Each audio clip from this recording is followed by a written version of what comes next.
The fluorescent lights in the utility closet hummed their familiar tune, a sound Bertram had heard for 11 years straight. He wiped sweat from his forehead with the back of his work glove, leaving a streak of rust-colored grime across his skin. The wrench in his other hand dripped condensation onto the concrete floor. 4th floor, room 428. The air conditioning unit had failed again, and here he was in the guts of the building, trying to adjust the pressure valve on a system that should have been replaced a decade ago. His knees ached from kneeling. 52 years old meant his body kept a running tally of every awkward position, every heavy lift, every time he'd contorted himself into crawl spaces and ductwork.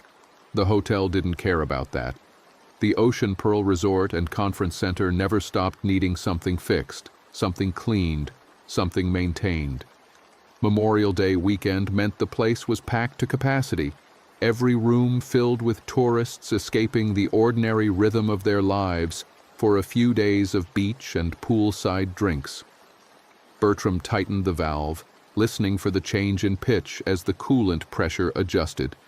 There it was, a subtle shift, the kind of thing only years of experience taught you to hear. He marked the adjustment in his notepad, the pages curled and stained with oil and water damage. The hotel's computer maintenance system had crashed 2 years ago, and they'd never properly replaced it, so he kept his own records. Made sense that way. His handwriting, his methods, his responsibility when something went wrong. His phone buzzed in his pocket. He pulled it out, saw his wife's name on the screen. "Taking your break?" She'd texted. "Soon. Fixing AC in 428? You good?" "Mm-hmm. When you coming home?" "End of shift. 8 tonight if nothing else breaks. Be safe. Love you." He smiled at that. 27 years of marriage, and she still told him to be safe at work, as if he was handling explosives instead of leaky pipes and faulty wiring. But that was her way. She worried. Conway was only 30 minutes inland, but she always acted like the distance was greater than it was. "Love you too." Bertram pocketed the phone and gathered his tools, loading them back into the canvas bag that had more patches than original fabric.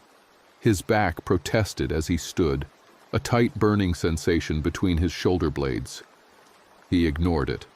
The day was only half over. The service hallway was blessedly cool compared to the utility closet. Bertram walked toward the main corridor, his steel-toed boots making soft thuds on the industrial carpet.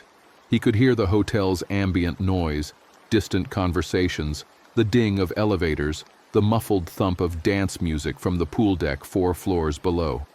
Friday afternoon energy, people starting their vacations early, loosening up with alcohol and sunshine. Hoyt was waiting by the maintenance desk, leaning against the wall with his arms crossed. His partner for the day shift, a 40-year-old who'd been at the Ocean Pearl for 3 years now, good worker mostly, showed up on time, knew his way around plumbing better than anyone else on staff, had a tendency to cut corners when he thought nobody was watching, but Bertram had worked with worse. "A C fixed?" Hoyt asked. "For now. Pressure was off. Whole system needs replacing, but you know management." "Yeah, I know." Hoyt shifted his weight, looking uncomfortable. "Hey, you been watching the news today?" Bertram opened his tool bag, checking inventory. "Not really." "Why?" "Something's going on in Charleston. Some kind of incident at the medical university, MUSC. They're saying people got sick from something in one of the labs." "Lab accident?" Bertram looked up. Charleston was about 90 miles north, close enough for concern if it was serious, but these things usually stayed contained. What kind of sick? They're not really saying. Just that there's some kind of outbreak. They shut down a bunch of streets around the hospital district. My sister lives up there. She said the traffic's been crazy all morning. People trying to leave the city. Bertram frowned. Sounds like media panic. They always blow these things up. Maybe. Hoyt didn't sound convinced. But I don't know, man. The way they're talking about it, it sounds bad. Like really bad. They're telling people to stay in their homes. Well, we're not in Charleston, so I wouldn't worry about it. Bertram closed his tool bag. What's next on the list? Hoyt checked his clipboard. Pool pumps making noise. Guest complaint in 312 about a smell in the bathroom. And the kitchen called about the walk-in freezer temperature dropping. All right, I'll take the freezer. You checked the pool pump? Yeah, I got it. They split up, Bertram heading down to the service elevator. The hotel had been built in the 80s, renovated twice since then, but the bones of the place were aging badly.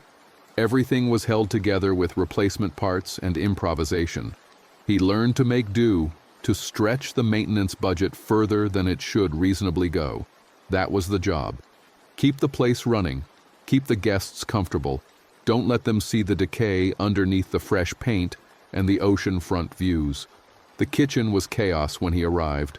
Lunch service in full swing, line cooks shouting orders, the clash of pots and pans, the hiss of grills and fryers. The smell hit him immediately.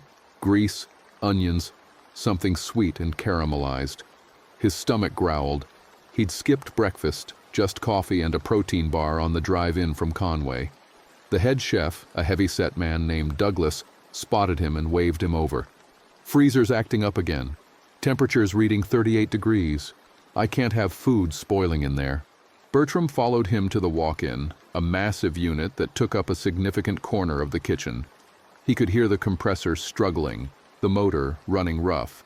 He opened the maintenance panel on the exterior, checking the temperature readout. 37 degrees now. Rising. When did it start?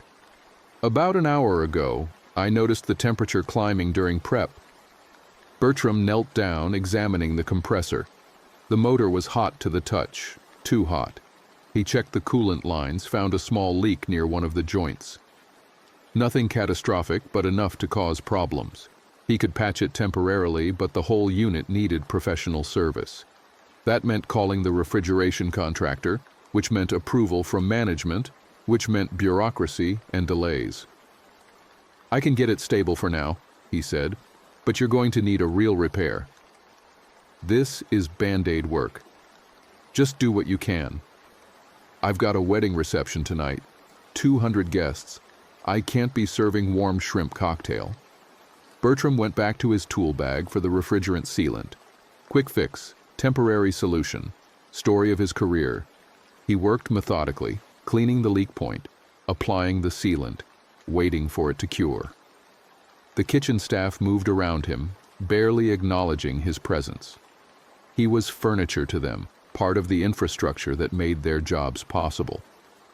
His phone buzzed again. He checked it while the sealant set. A news alert. MUSC Medical Center lockdown continues amid unexplained illness outbreak. CDC deploying teams to Charleston. He read the brief article, not much detail. Official statements were vague, talking about containment protocols and precautionary measures. But the word CDC made it sound more serious than Hoyt had made it seem. Federal involvement meant this wasn't just local panic. Bertram closed his phone and finished the repair. The compressor settled into a more regular rhythm, the temperature starting to drop. Douglas checked the readout and nodded approval. Thanks, you're a miracle worker. It's not fixed, Bertram said. It's just patched. You need to get the contractor out here. I'll tell management. You know how that goes. Bertram did know. He packed his tools and left the kitchen, making his way back through the service corridors. The hotel felt different somehow, though he couldn't quite pinpoint why. The energy was off. People seemed more agitated, more tense. He passed a group of guests in the main lobby, a family with 2 young children, and overheard fragments of conversation. Should leave early, just get on the road. Overreacting, it's probably nothing. My mom said they're evacuating neighborhoods in Mount Pleasant. He kept walking. Not his problem. His job was to keep the building functional, not to worry about news from Charleston. But the unease was contagious, settling into his chest like the beginning of a cold. The afternoon passed in a blur of small repairs. A clogged drain in 507, a flickering light fixture in the conference center, a stuck door lock in 621. Routine problems, routine solutions. But between each task, he found himself checking his phone, reading updates about Charleston. The news was getting worse. More official statements, more vague language about containment and public safety. The number of sick people was growing. Hospitals were overwhelmed. By 6 o'clock, the tone of the reports had shifted dramatically. The governor had declared a state of emergency for Charleston County. The National Guard was being mobilized. Major highways were being closed to outbound traffic. The words quarantine and epidemic started appearing in headlines. Hoyt found him in the third-floor maintenance closet, where Bertram was restocking supplies. "You seeing this shit?" Hoyt's face was pale, his voice tight with stress. "They're saying it's spreading. Not just Charleston anymore. Somerville, Goose Creek, North Charleston. People are getting sick all over the place." "What kind of sick?" Bertram asked, though part of him didn't want to know. "They're not saying exactly. But I saw some videos online. People attacking each other, like they're rabid or something, going completely insane." Hoyt ran a hand through his hair. "I'm thinking about leaving early. Getting home to my family. You should talk to supervision." "Fuck supervision. This is serious, man. I think we should all get out of here while we can." Bertram felt the weight of that decision. Leave early, abandon his post, risk his job, or stay, finish his shift, trust that the authorities had things under control. The rational part of his brain said this was media hysteria, that Charleston was far enough away to not be an immediate threat, but something deeper, something primal, whispered that Hoyt was right to be afraid. "Let me call my wife," Bertram said. He stepped into the hallway, dialed her number. It rang 4 times before she answered, her voice strained. "I was just about to call you. Are you seeing the news?" "Yeah, I'm seeing it. You okay?" "I'm fine, but Bertram, they're saying it might spread inland." "Conway's not that far from Charleston. I'm getting worried." "It's probably going to be fine," he said, trying to sound more confident than he felt. "They've got the National Guard deployed. They'll contain it." "But what if they don't? What if it gets worse?" He didn't have an answer for that. "I'll come home soon as my shift ends. 2 more hours. Can you stay calm until then?" "I'll try. But please, if anything happens there, you leave. Don't worry about the job. Just come home." "I will. I promise." He hung up, feeling a knot of anxiety tightening in his stomach. The hotel suddenly felt too large, too full of people from too many different places. How many of these tourists had been in Charleston recently? How many had passed through areas where this illness was spreading? The thought made him feel paranoid, but he couldn't shake it. He found Hoyt again, told him he was staying until end of shift. Hoyt looked at him like he was insane. "Suit yourself, man. I'm out of here. I'll take the write-up if they want to fire me." Hoyt left, practically running for the employee exit. Bertram watched him go, feeling the first real stirrings of fear. If Hoyt was scared enough to abandon his job, maybe the situation was worse than the official reports were saying. The hotel intercom crackled to life, the manager's voice echoing through the service corridors. "Attention all staff. We've received information about a health situation affecting the Charleston area.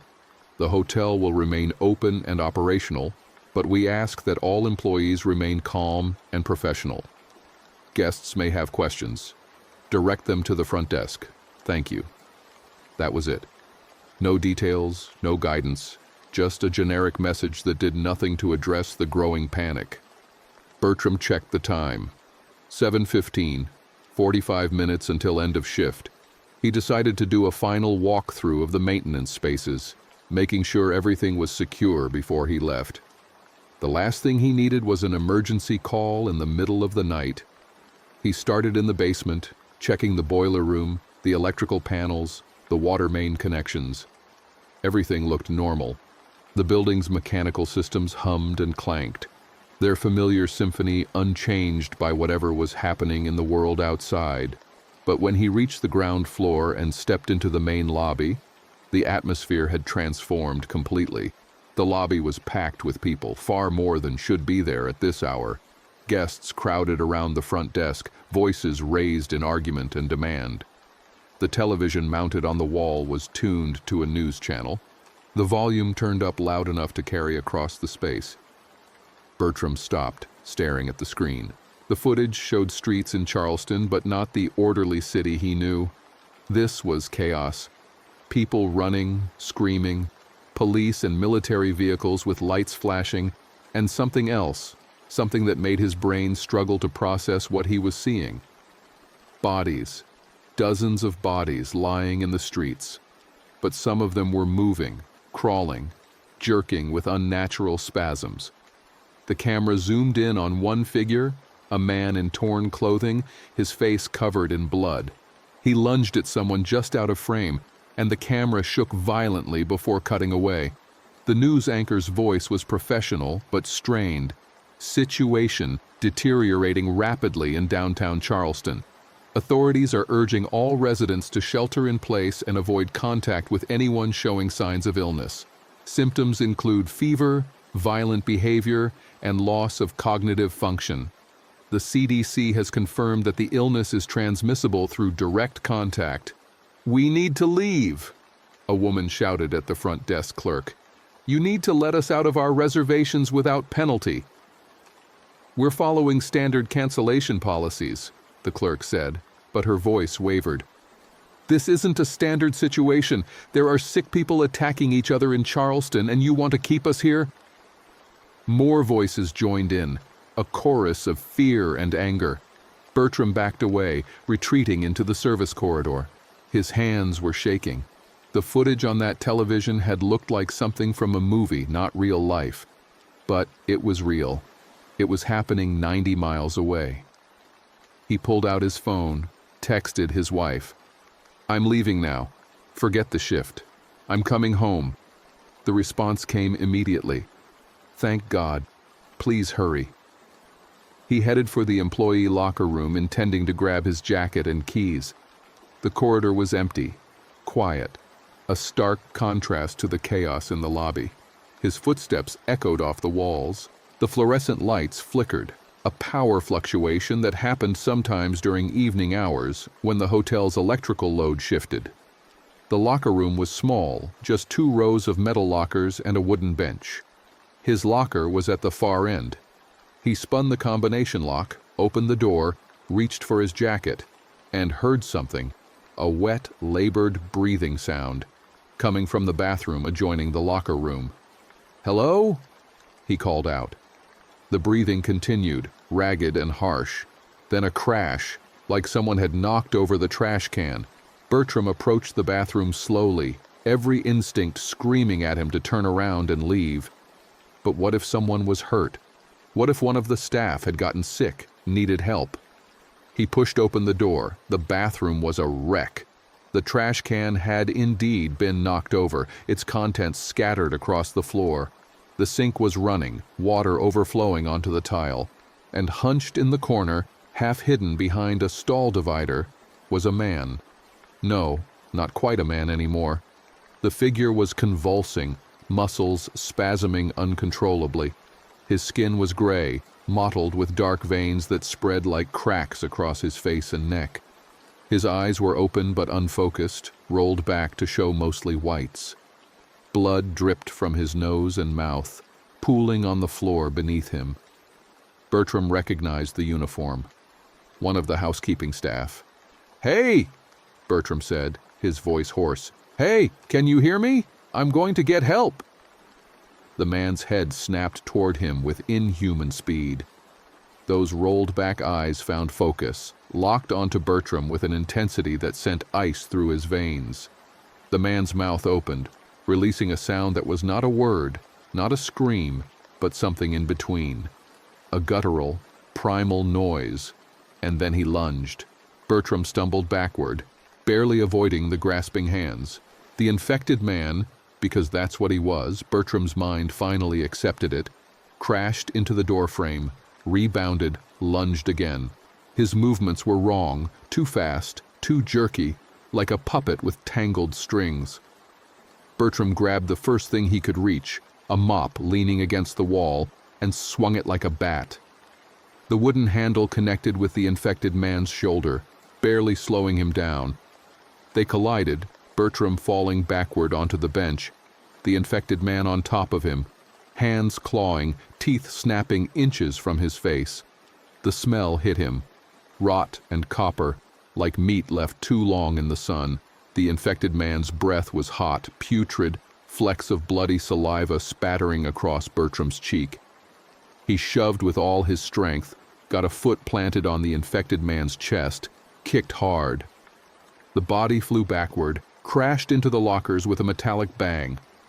Bertram rolled off the bench, scrambled to his feet, ran. Behind him, he heard the infected man getting up, heard the scrape of shoes on tile, heard that terrible guttural sound again. Bertram burst into the corridor, didn't look back. He ran for the main hallway, his mind screaming, his heart hammering. The infected man was faster than he should be. Bertram could hear him gaining ground. Those jerky, spasmodic movements somehow translated to speed. A door ahead, leading to the stairwell. Bertram grabbed the handle, yanked it open, threw himself through. He turned to slam it shut, caught a glimpse of the infected man rounding the corner, face twisted in a snarl. The door closed. Bertram held it, bracing himself against the frame. The impact came a second later, the infected man slamming into the other side. The door shuddered but held. Bertram's boots slipped on the smooth floor as he struggled to keep it closed. Another impact, harder this time. He could hear hands slapping against the metal, fingernails scraping, his phone. He needed to call for help, but he couldn't let go of the door. If he let go, that thing would get through. "Help!" he shouted. "Someone help me!" The stairwell was empty. His voice echoed off concrete walls and went nowhere. Another impact, and this time he heard something crack. The door, or maybe something in the infected man's body. Bertram didn't know, didn't want to know. He just held on, muscles burning, sweat stinging his eyes. And then, suddenly, the impact stopped. Bertram stood there, breathing hard, listening. He could hear movement on the other side of the door, shuffling, that wet, labored breathing, but no more attacks. Slowly, carefully, he eased his grip on the door, ready to slam his weight back against it if needed. The sounds continued, but the infected man didn't try to force his way through again. Had he given up? Did they have enough cognitive function for that? Bertram pulled his phone out with shaking hands, dialed 911. The line rang once, twice, 3 times. On the 4th ring, a harried voice answered. 911, what's your emergency? I'm at the Ocean Pearl Resort on Ocean Boulevard. Someone's been infected with whatever's happening in Charleston. He attacked me. He's in the service corridor right now. Sir, I need you to stay calm. Are you injured? No, I got away. I'm in a stairwell, but he's right outside. Sir, emergency services are experiencing high call volume. I'm going to connect you with... The line went silent. Not dead, but transferred, put on hold. Music played faintly, an absurd soundtrack to the nightmare he was living. He waited. 30 seconds, a minute. The music continued. On the other side of the door, the shuffling sounds moved away, growing fainter. 2 minutes, 3. No one came back on the line. Bertram hung up, called his wife instead. She answered immediately. Where are you? Are you on your way? There's something happening here. Someone got infected. He attacked me. The words tumbled out, disjointed and frantic. I'm in a stairwell. I called 911, but they put me on hold. Bertram, you need to leave. Right now. Get in your truck and come home. I know, I'm trying... A scream echoed from somewhere above him in the stairwell. A woman's voice, high and terrified, cut off abruptly. What was that? His wife asked. I don't know. Bertram looked up the stairs, seeing nothing but concrete and fluorescent lights. "I have to go. I'll call you when I get to the truck. Please be careful. Please." He hung up, hating himself for it, but knowing he couldn't talk and move at the same time. Every second mattered now. He started down the stairs, taking them two at a time, heading for the ground floor and the employee parking area beyond. The stairwell should have been empty. It wasn't. A man stumbled around the landing below him, moving with that same jerky, spasmodic gait. Blood covered his shirt, dark and wet. His head turned toward Bertram, and even from a distance, Bertram could see the gray pallor of the skin, the dark veins, the rolled-back eyes. Another one. Bertram reversed direction, going up instead of down. Behind him, he heard the infected man on the stairs, heard the slap of shoes on concrete, heard that guttural vocalization that seemed to be the only sound they made. Third floor, fourth floor. His legs burned, his lungs screamed for air. He wasn't a young man, wasn't in shape for this. The infected man below was gaining, that unnatural speed closing the distance. Fifth floor. Bertram burst through the stairwell door into the guest corridor, nearly colliding with a room service cart someone had abandoned. He grabbed it, shoved it back through the closing door. It wedged in the opening, blocking it partially. Enough. It was enough. He ran down the corridor, past doors and wall sconces and landscape paintings, his vision narrowing to a tunnel. Find another stairwell. Get down. Get to the truck. Get home. But the fifth floor was not empty of threats. Ahead, near the elevator bank, a group of people had gathered. Guests, maybe a dozen of them, clustered around something on the floor. They were shouting, panicking, backing away from whatever they'd found. A woman broke from the group, running toward Bertram. Her face was sheet white, her eyes wild. "They're everywhere!" she screamed. "They're in the hallways, they're—" She didn't finish. Someone, something, emerged from an open hotel room door and grabbed her, pulled her backward with impossible strength. She shrieked, a sound that carved itself into Bertram's memory. The infected person, a middle-aged woman in a bathrobe, dragged her into the room. More screaming, wet sounds, thrashing. The group by the elevators scattered, people running in every direction. Bertram pressed himself against the wall, trying to be invisible, trying to think. The stairwell behind him was compromised. The elevators ahead were surrounded by infected and panicking guests. No clear path forward, no clear path back. A door near him opened. A man poked his head out, saw Bertram, saw the chaos. "Get in here!" he hissed. Bertram didn't hesitate. He dove through the doorway, heard it slam shut behind him, heard the deadbolt click into place. The room was a standard double queen setup. 3 people inside, not counting Bertram. The man who'd opened the door, maybe 30 years old, athletic build. A woman sitting on one of the beds holding a child, a girl, maybe 7 or 8 years old. "What the hell is happening?" the man asked. Bertram leaned against the door, trying to catch his breath. The infection from Charleston. "It's here. People are turning into those things.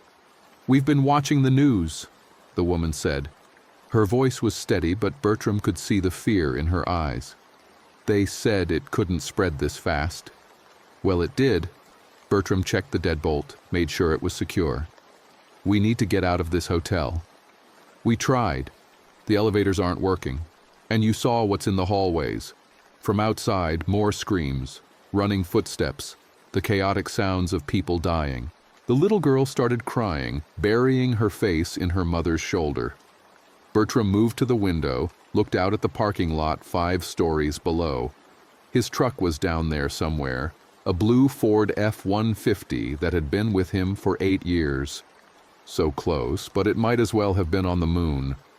"We can't stay here," he said. "We can't go out there," the man countered. "If we stay, we're trapped. They'll get in eventually. Who are you, anyway?" "Maintenance, I work here. Name's Bertram." He turned from the window, looked at the man. "What's your name?" "David.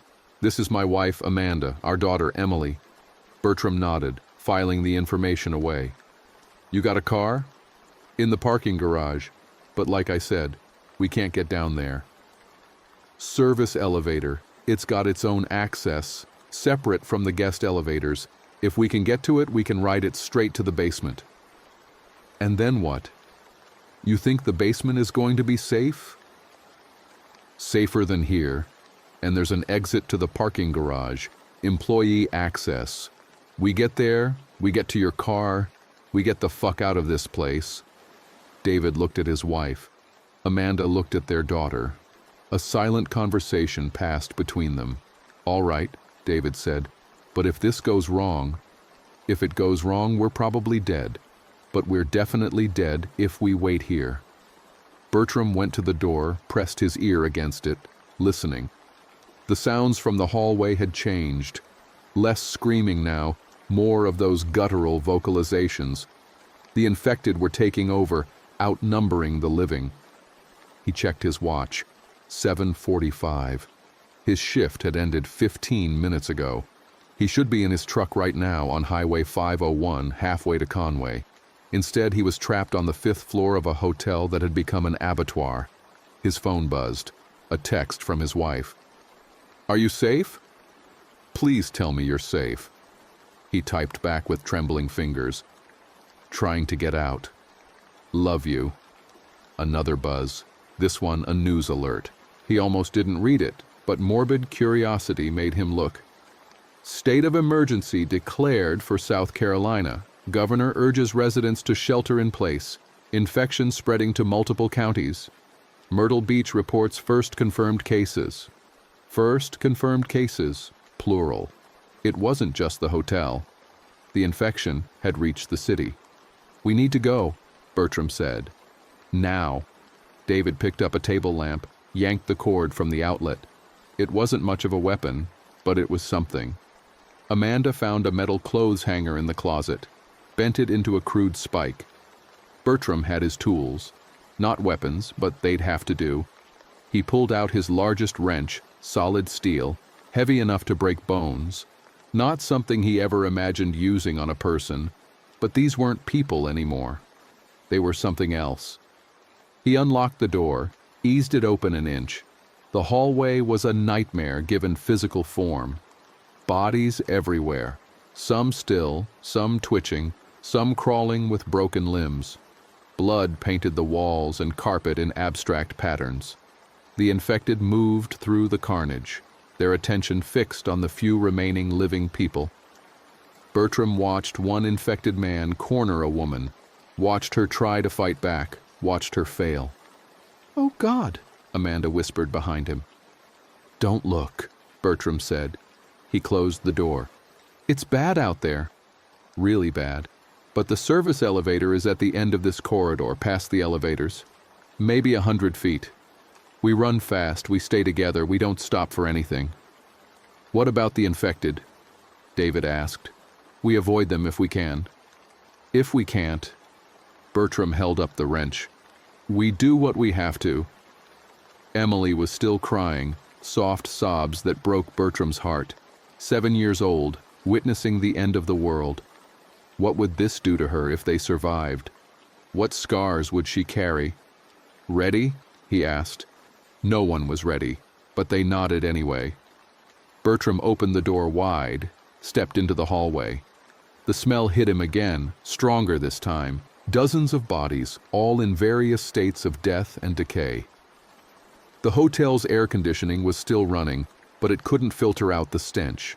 They moved quickly, but not running, not yet. Running attracted attention.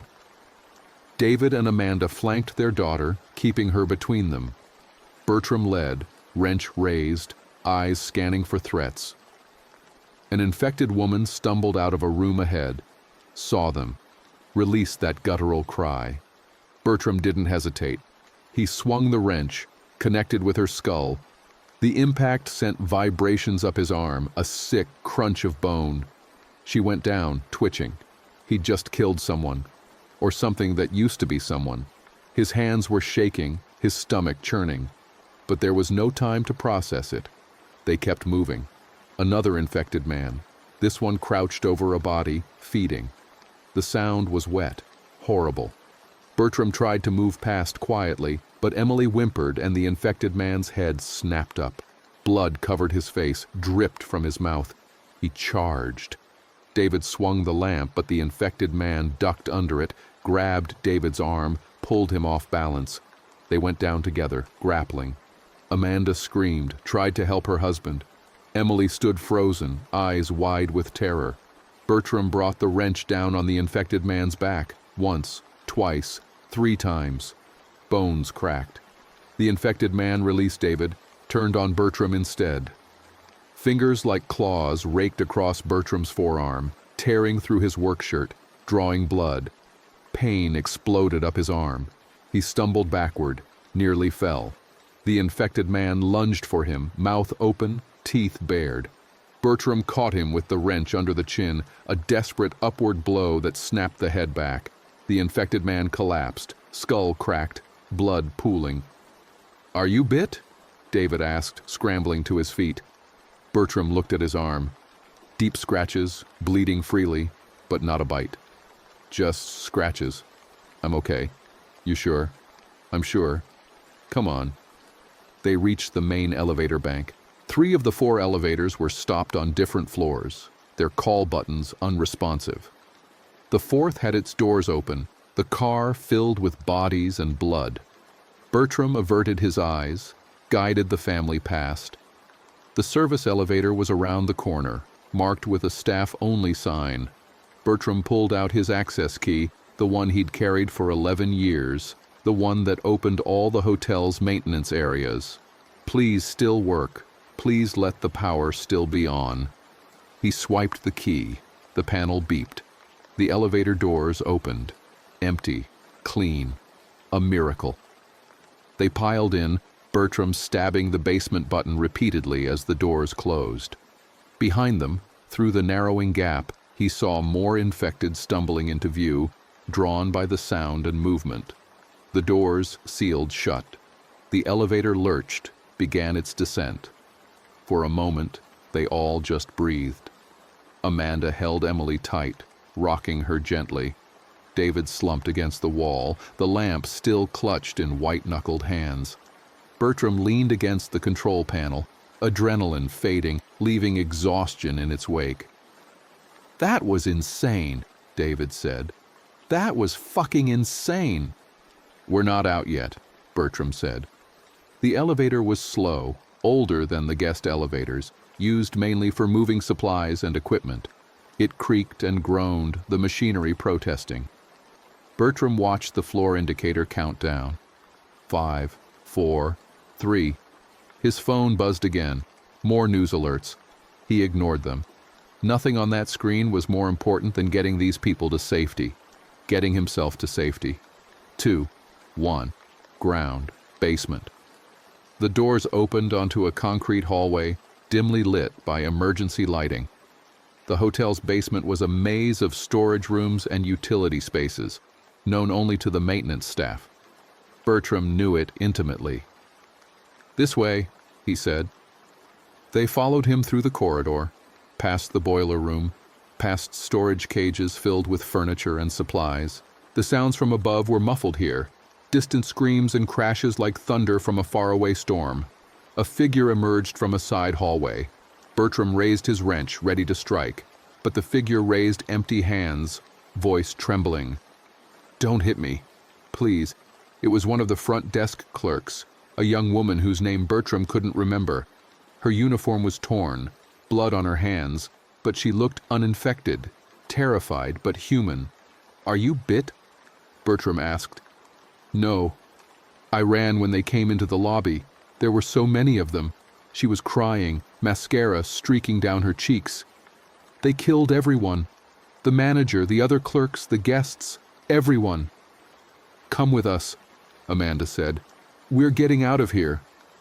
The clerk followed, falling in step with the group. 5 people now, moving through the basement toward the parking garage exit.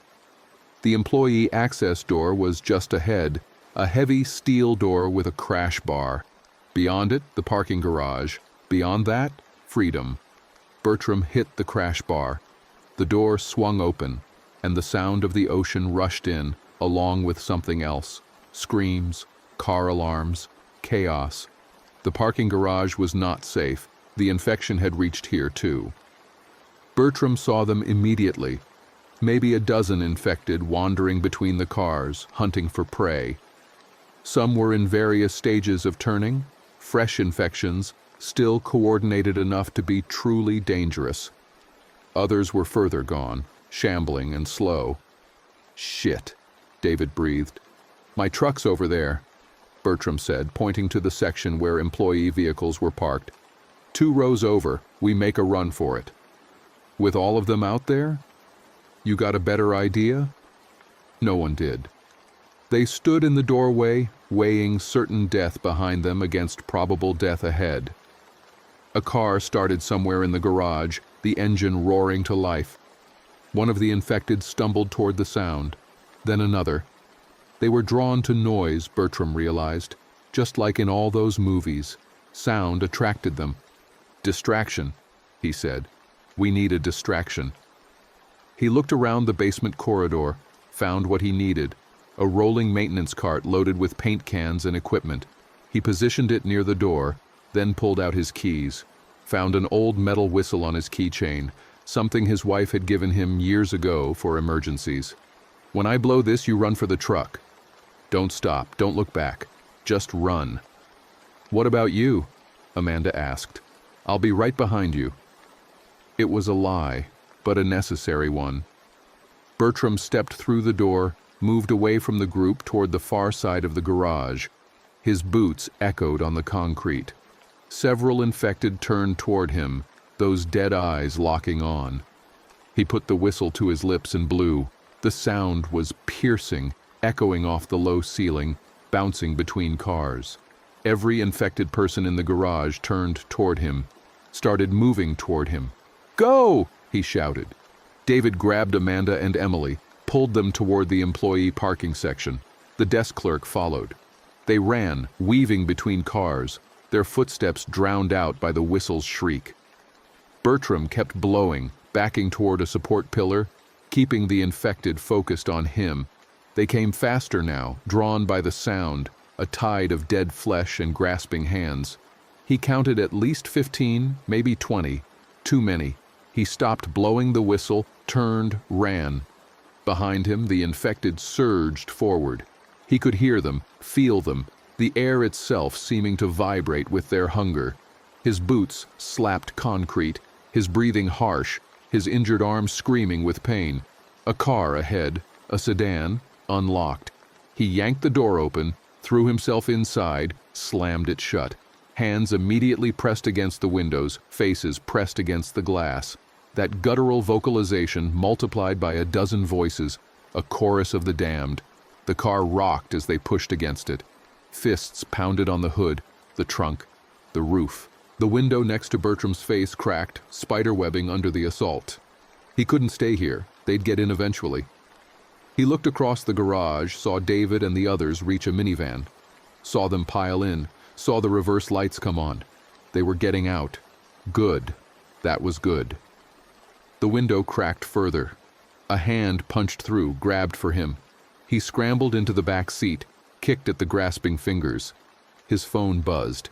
He pulled it out, saw his wife's name. "Are you out? Please tell me you're out." His fingers hovered over the keyboard. What could he say? That he was trapped in a car, surrounded by the infected, probably going to die in the next few minutes? He typed, "Almost. Tell you soon. Love you more than anything." The windshield shattered. Infected bodies poured through. Bertram kicked the rear door open, fell out onto the concrete, rolled, got his feet under him. The wrench was gone, dropped somewhere in the sedan.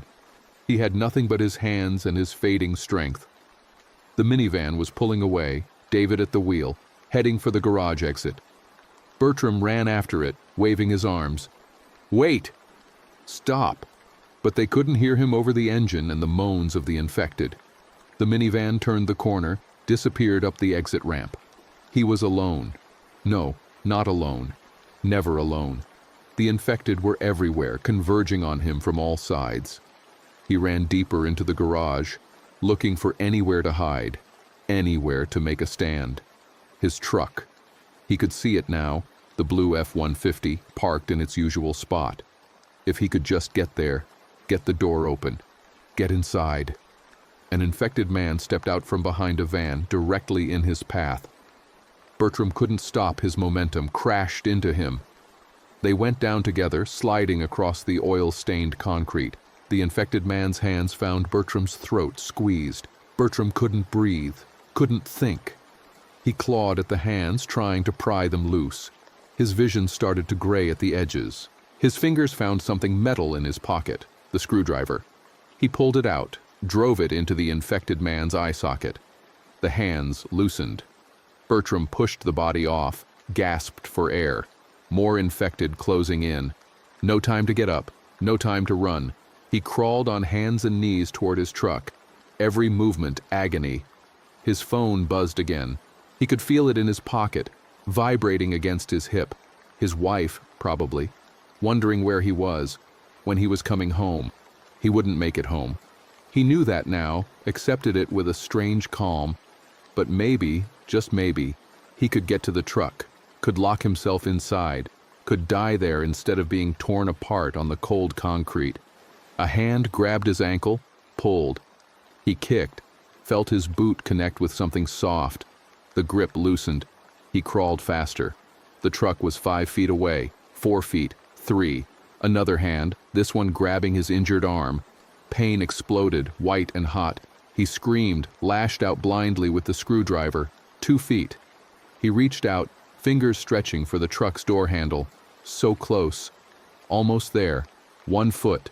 The infected swarmed over him, hands everywhere, pulling, tearing, teeth sinking into his shoulder, his leg, his back. He couldn't scream anymore, couldn't breathe. The pain was everything, consuming him from the inside out. His phone buzzed one more time. Somewhere above the growls and the wet sounds of feeding, he could hear the ocean. Waves crashing against the shore, rhythmic and eternal. He'd always loved that sound. 27 years of living 30 minutes from the beach, and he'd never gotten tired of it. The sound grew fainter. Or maybe his hearing was fading. He thought of his wife, waiting for him in Conway. Wondered if she'd try to call again. Wondered if she'd leave messages. Wondered how long it would take her to realize he wasn't coming home. The darkness crept in from the edges of his vision, narrowing his world to a pinpoint. The pain was fading too, replaced by a cold numbness that spread through his limbs. His last coherent thought was a hope that David and his family made it out, that someone survived this nightmare. Then even thoughts dissolved, and there was only darkness and the distant sound of waves and screaming, and the feeling of being pulled apart piece by piece, and then nothing at all.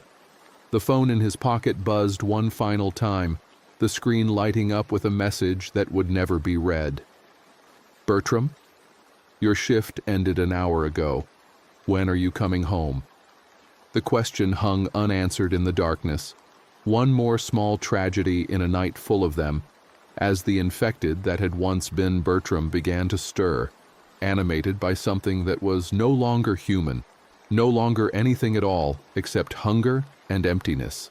The Ocean Pearl Resort continued to stand on its stretch of Myrtle Beach coastline, all its lights still burning, the air conditioning still running, the ice machines still making ice.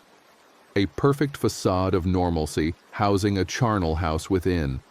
In the parking garage, the blue F-150 sat undisturbed in its designated space, waiting for a driver who would never return. The keys were still in Bertram's pocket, but his pockets were now part of something that wandered the concrete levels, drawn by sound and movement and the memory of hunger.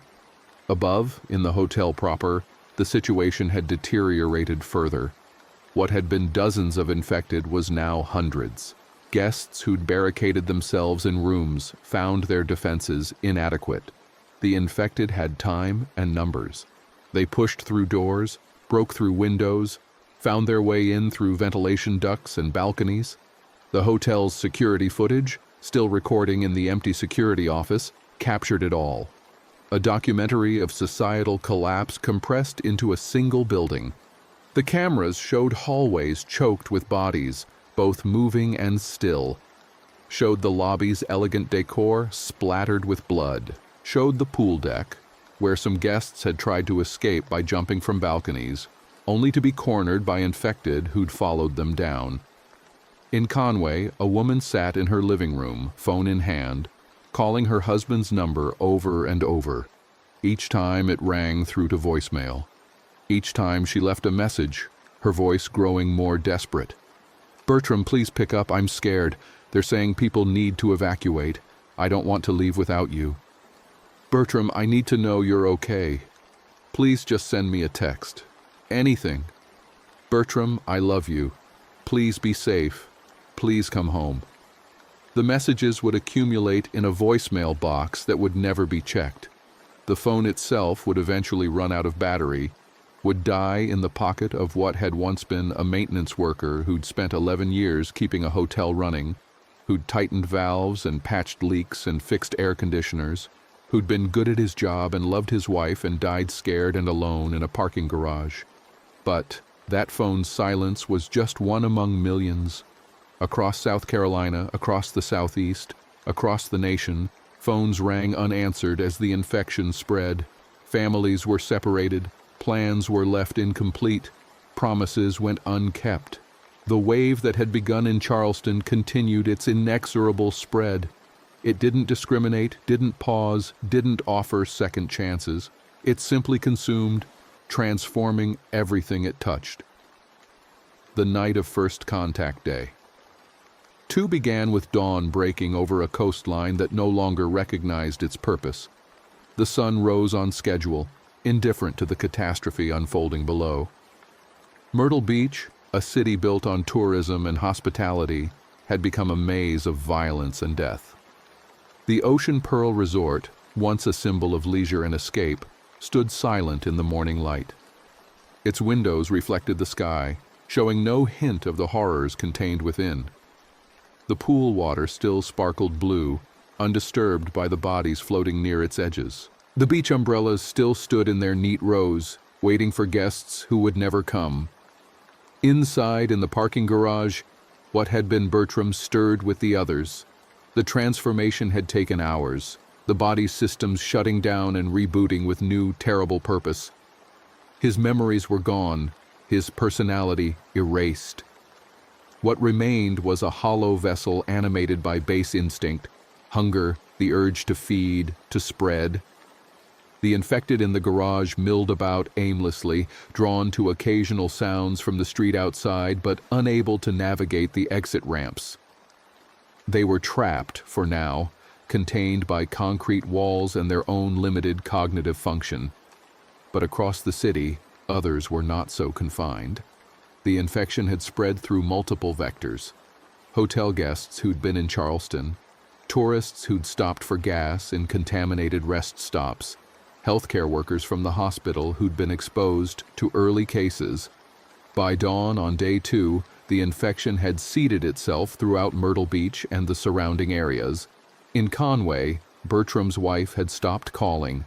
She'd spent the night watching the news, watching the situation deteriorate, watching the governor announce mandatory evacuations for coastal areas.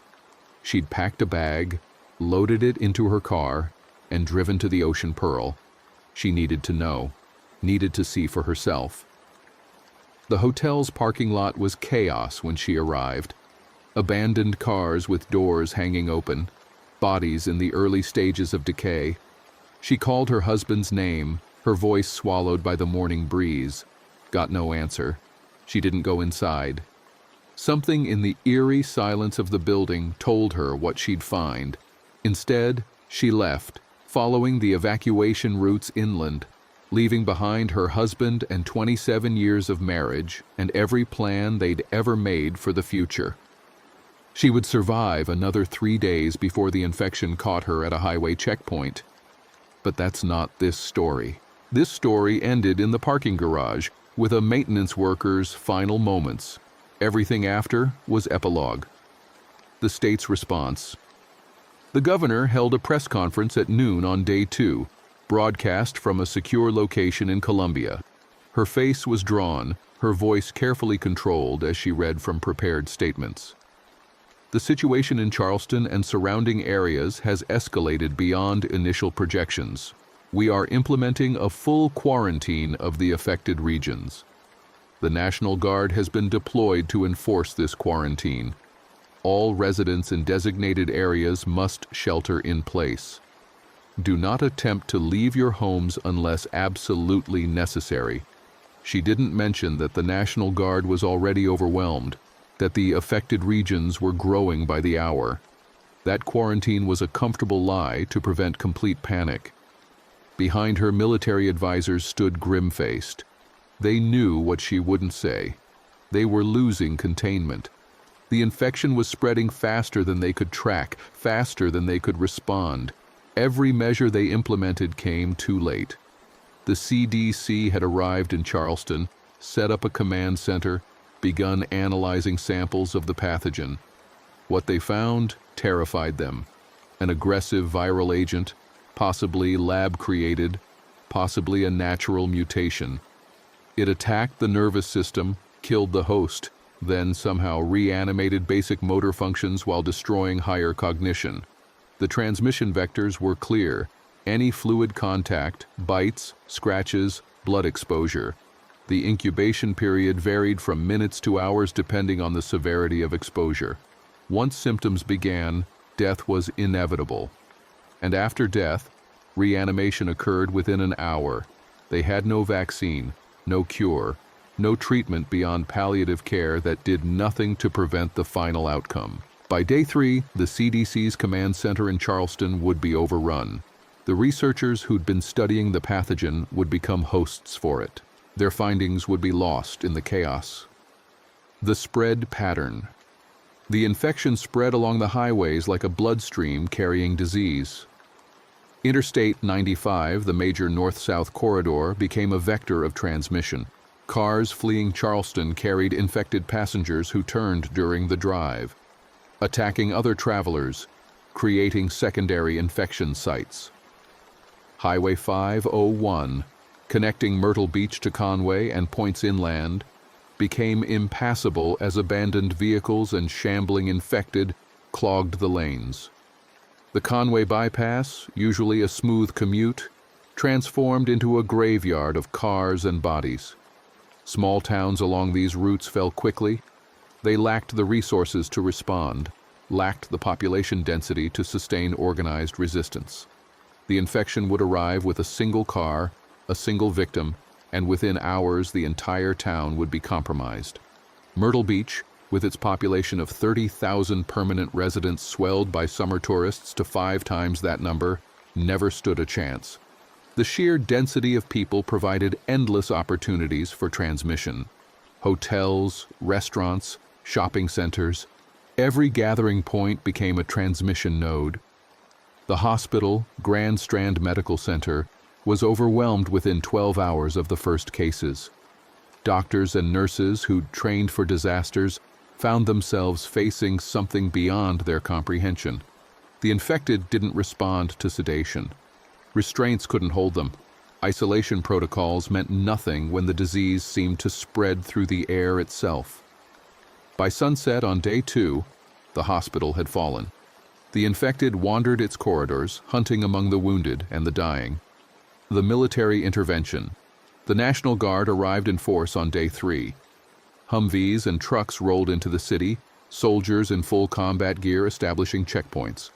Their orders were clear: contain the infection, protect the uninfected, eliminate hostile entities. The soldiers were young, most of them. They'd trained for combat in foreign lands, not their own streets.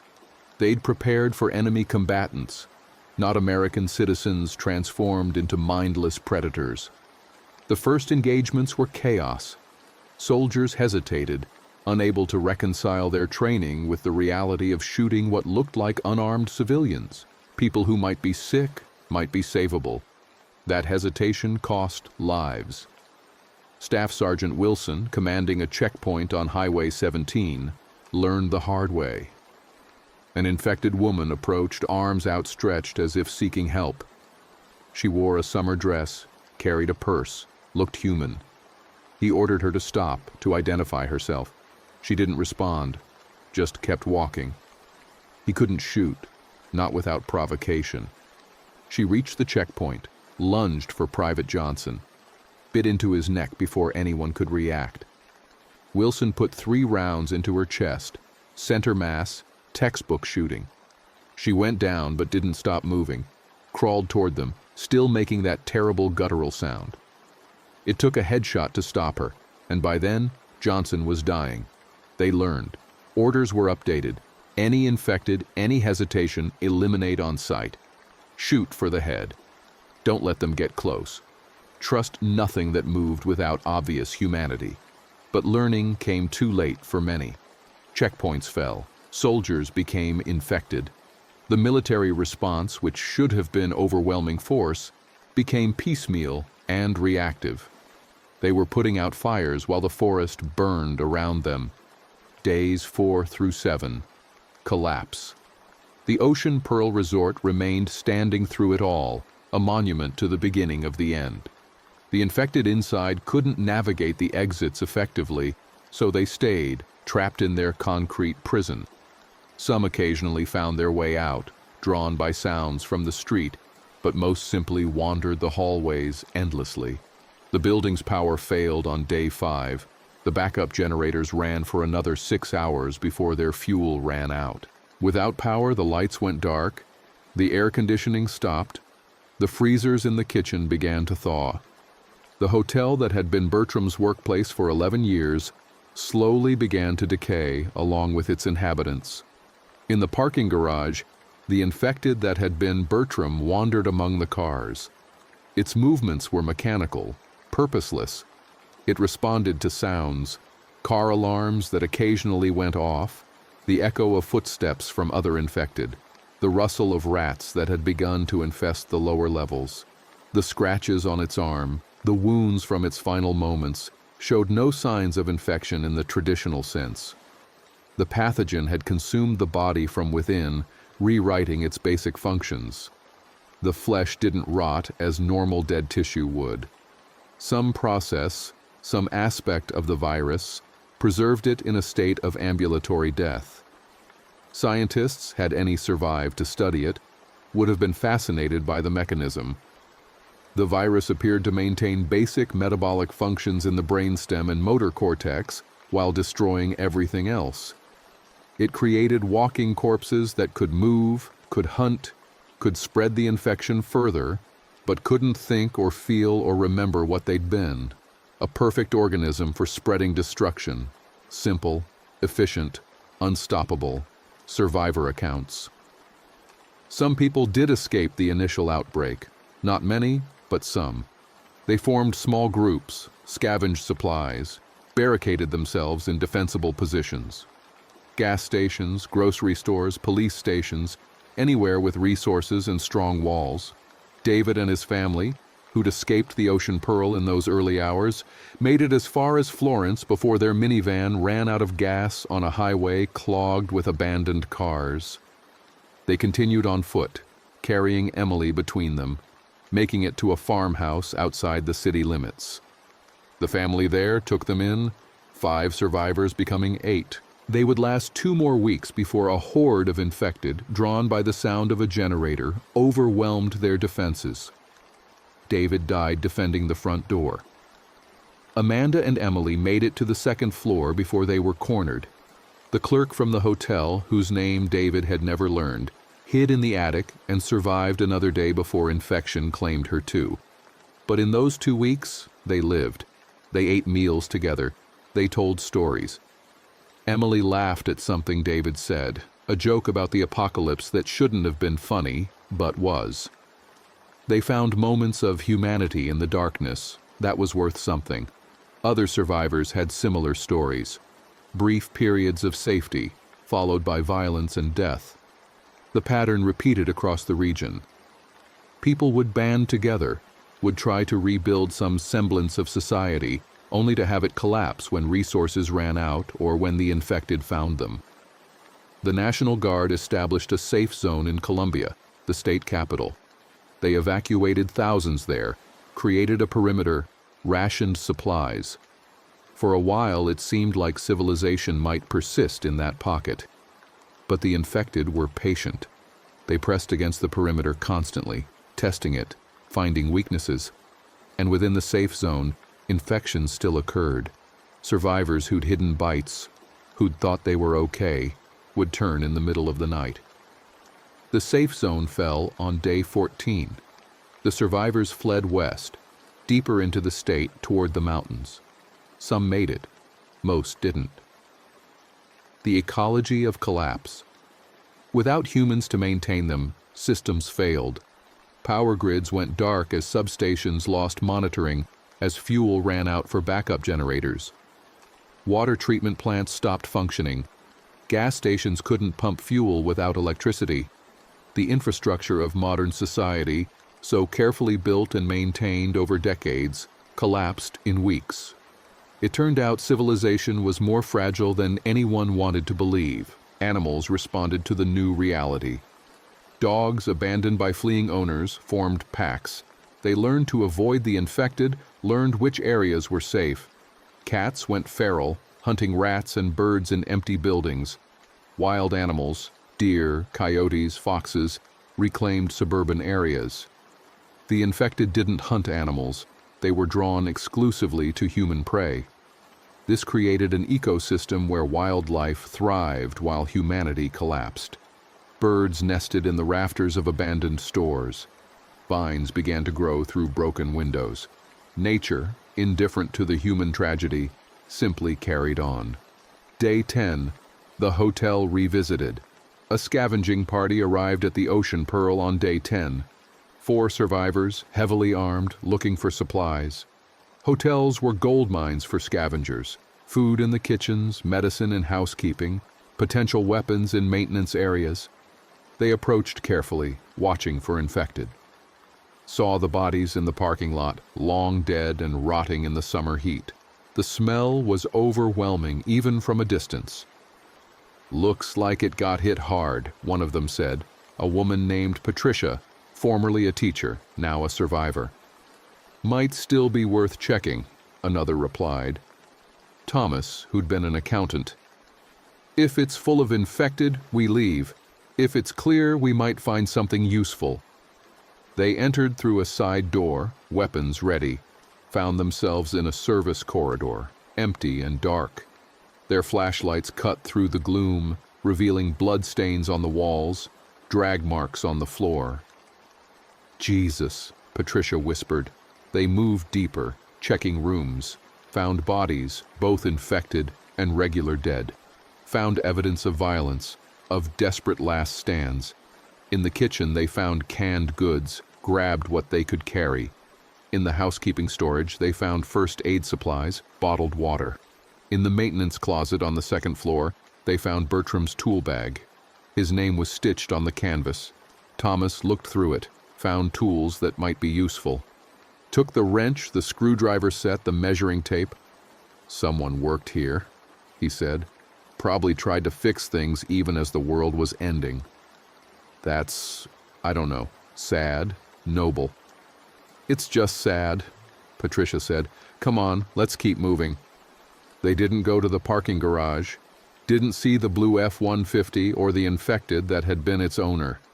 They got what they needed and left, moving on to the next building, the next source of supplies. The Ocean Pearl returned to silence. Week 2.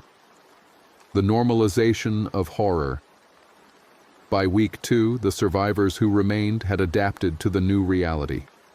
They knew how to move quietly, how to avoid attracting attention. They knew that headshots were necessary, that bites were death sentences, that resources were more valuable than gold. They'd learned to live with loss. Everyone had lost someone, family, friends, loved ones. Grief became a constant background noise, always present but no longer paralyzing. You grieved while you worked, while you scavenged, while you ran from the infected. The infected themselves were changing. The freshly turned, those infected in the first days, were already beginning to show signs of decay. Their movements became slower, more awkward, The virus preserved them, but couldn't stop entropy entirely. They were breaking down, gradually but inevitably. But new infections still occurred.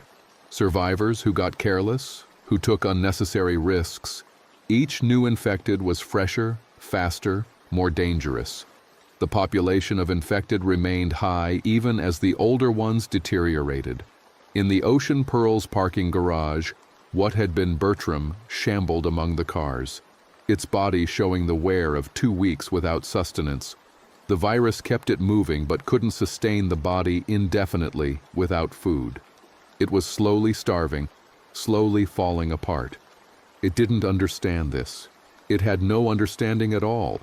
It simply existed, driven by instinct to hunt prey that wasn't there. The psychological toll. The survivors who'd escaped Myrtle Beach carried scars that went beyond physical wounds. They'd watched people die. They'd killed the infected, knowing those infected had been human once. They'd made impossible choices about who to save and who to leave behind. Post-traumatic stress was universal. Nightmares plagued everyone. The sound of moaning, of footsteps, of breaking glass. These triggered panic responses that could last for hours. Some survivors simply gave up. They'd stop eating, stop caring, would wander into dangerous areas and not bother defending themselves. The psychological weight of the apocalypse was too much. Death became preferable to continuing. Others found purpose in survival itself. They became meticulous about safety protocols, about checking perimeters, about rationing supplies. They needed the structure, needed the rules. It gave them control in a world that had lost all control. Bertram's wife, in her final days, fell into the latter category. She'd made it to an evacuation center, then to a refugee camp in North Carolina. She'd followed all the rules, done everything right. But the infection found her anyway, brought by someone who'd hidden symptoms, who'd been terrified of being cast out. She died thinking of her husband, wondering if he'd made it out, hoping they'd find each other somehow. The infection took her quickly, less than an hour from first symptoms to death. She reanimated in the medical tent, attacked 2 nurses before being put down. Her last text message to Bertram remained unread. "I'm heading to higher ground. We'll try to find you when things settle down. I love you. Please be alive." Week 3. The military withdrawal. The National Guard's presence in South Carolina ended on day 21. The order came from high up, from people who'd retreated to bunkers and fortified positions. The soldiers were needed elsewhere, for defense of critical infrastructure, for protection of government continuity sites. They were told to fall back, to abandon the quarantine zones, to let South Carolina become a lost territory. Many soldiers refused. These were their homes, their families. They deserted, stayed behind to find loved ones or to keep fighting. But most followed orders, boarded the trucks and helicopters, left behind millions of people still struggling to survive. Staff Sergeant Wilson, who'd learned to shoot infected without hesitation, was among those who left. He sat in the back of a transport truck, watching South Carolina disappear behind them, feeling like a coward, even as he told himself he was following orders. "We should have done more," Private Henderson said beside him. Johnson's replacement, a kid from Ohio who'd seen too much death already. "We did what we could," Wilson replied. But he didn't believe it. None of them believed it. The infected didn't understand they'd been abandoned. They didn't understand anything. They just continued existing, hunting, spreading. Month 1. Stabilization.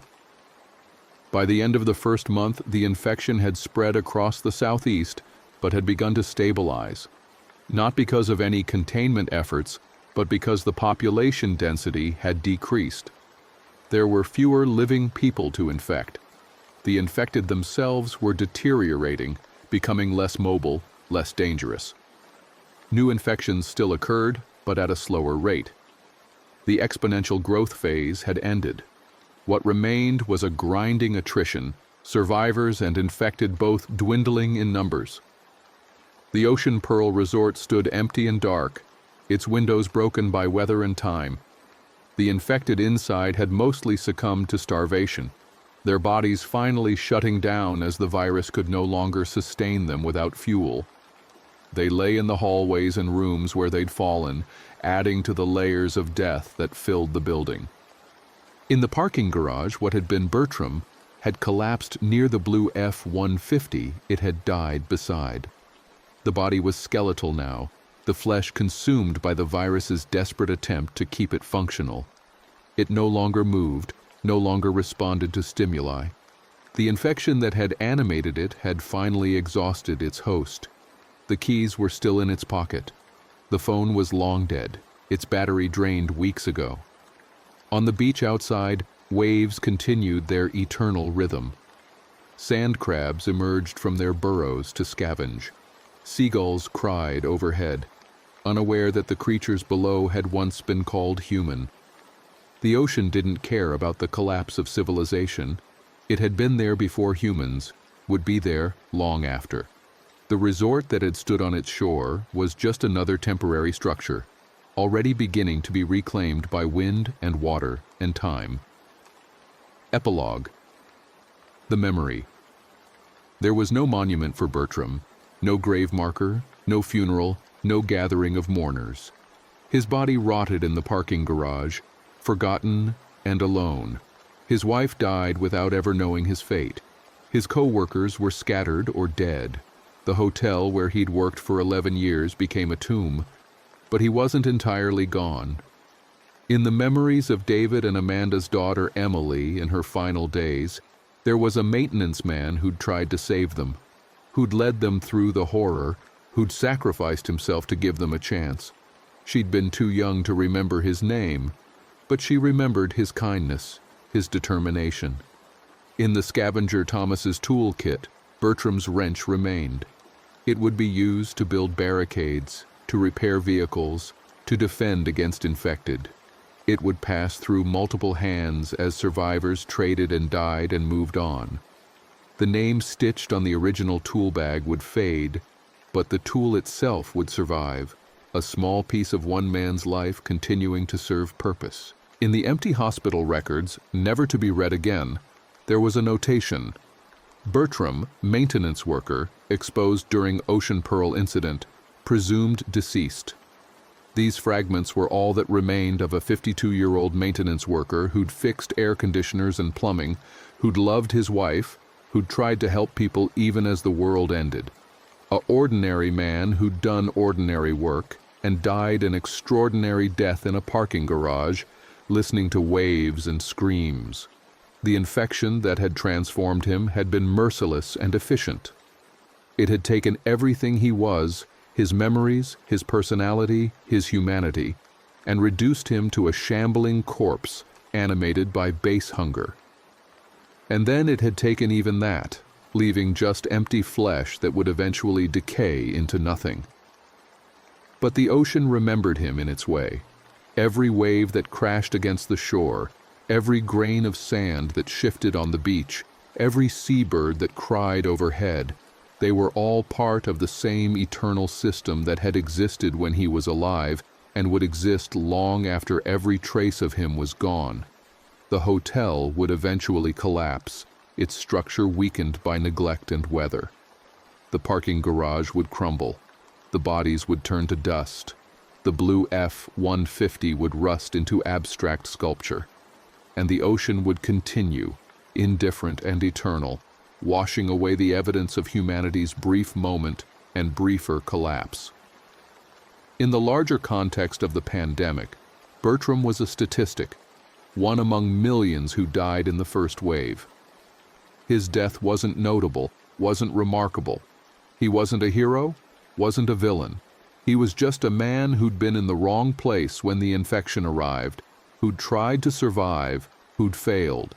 His story was remarkable only in its ordinariness. It could have been anyone. It was everyone. The parking garage, when it finally collapsed years later, would bury the remains completely, Future archaeologists, if humanity survived to produce them, might excavate the ruins someday, might find evidence of catastrophic violence, of rapid societal collapse, might piece together that something terrible happened here. But they wouldn't find Bertram, wouldn't know his name or his story, wouldn't understand that in this parking garage a man died alone, thinking of his wife, hearing the ocean he'd always loved. They'd just find bones, anonymous and meaningless, another data point in the study of extinction events. And that, ultimately, was the true horror of the apocalypse. Not the violence, not the infection, not the collapse of civilization, but the erasure of individual stories, individual lives, individual meaning. Bertram had existed. He'd mattered. He'd been loved and had loved in return. He'd had skills and memories and preferences and dreams. He'd been a complete person, complex and real, and the apocalypse had reduced him to nothing. The final count. When historians would later analyze the pandemic, assuming any survived to do so, they'd estimate that approximately 70% of South Carolina's population died in the first month. Millions of people, each with their own stories, their own Bertrams and Hoyts and wives waiting in Conway. The infection spread beyond South Carolina, of course. It consumed much of the southeast, spread up the Atlantic coast, jumped to other population centers via panicked evacuees. By month 3, most of the eastern United States was lost. The government, what remained of it, retreated to the west coast. Military forces established new defensive lines at the Mississippi River, then the Rockies. Each line held for a while, then collapsed as resources dwindled and the infected found ways through. By the end of the first year, humanity's population had crashed by 90%. The few survivors were scattered across remote areas, islands, mountains, desert regions where the infection struggled to spread. They would try to rebuild, would establish small communities, would attempt to preserve knowledge and culture. Some would succeed for a time, most would fail. But that was the future, and the future was uncertain. In the present, in the parking garage of the Ocean Pearl Resort, Bertram's story had already ended.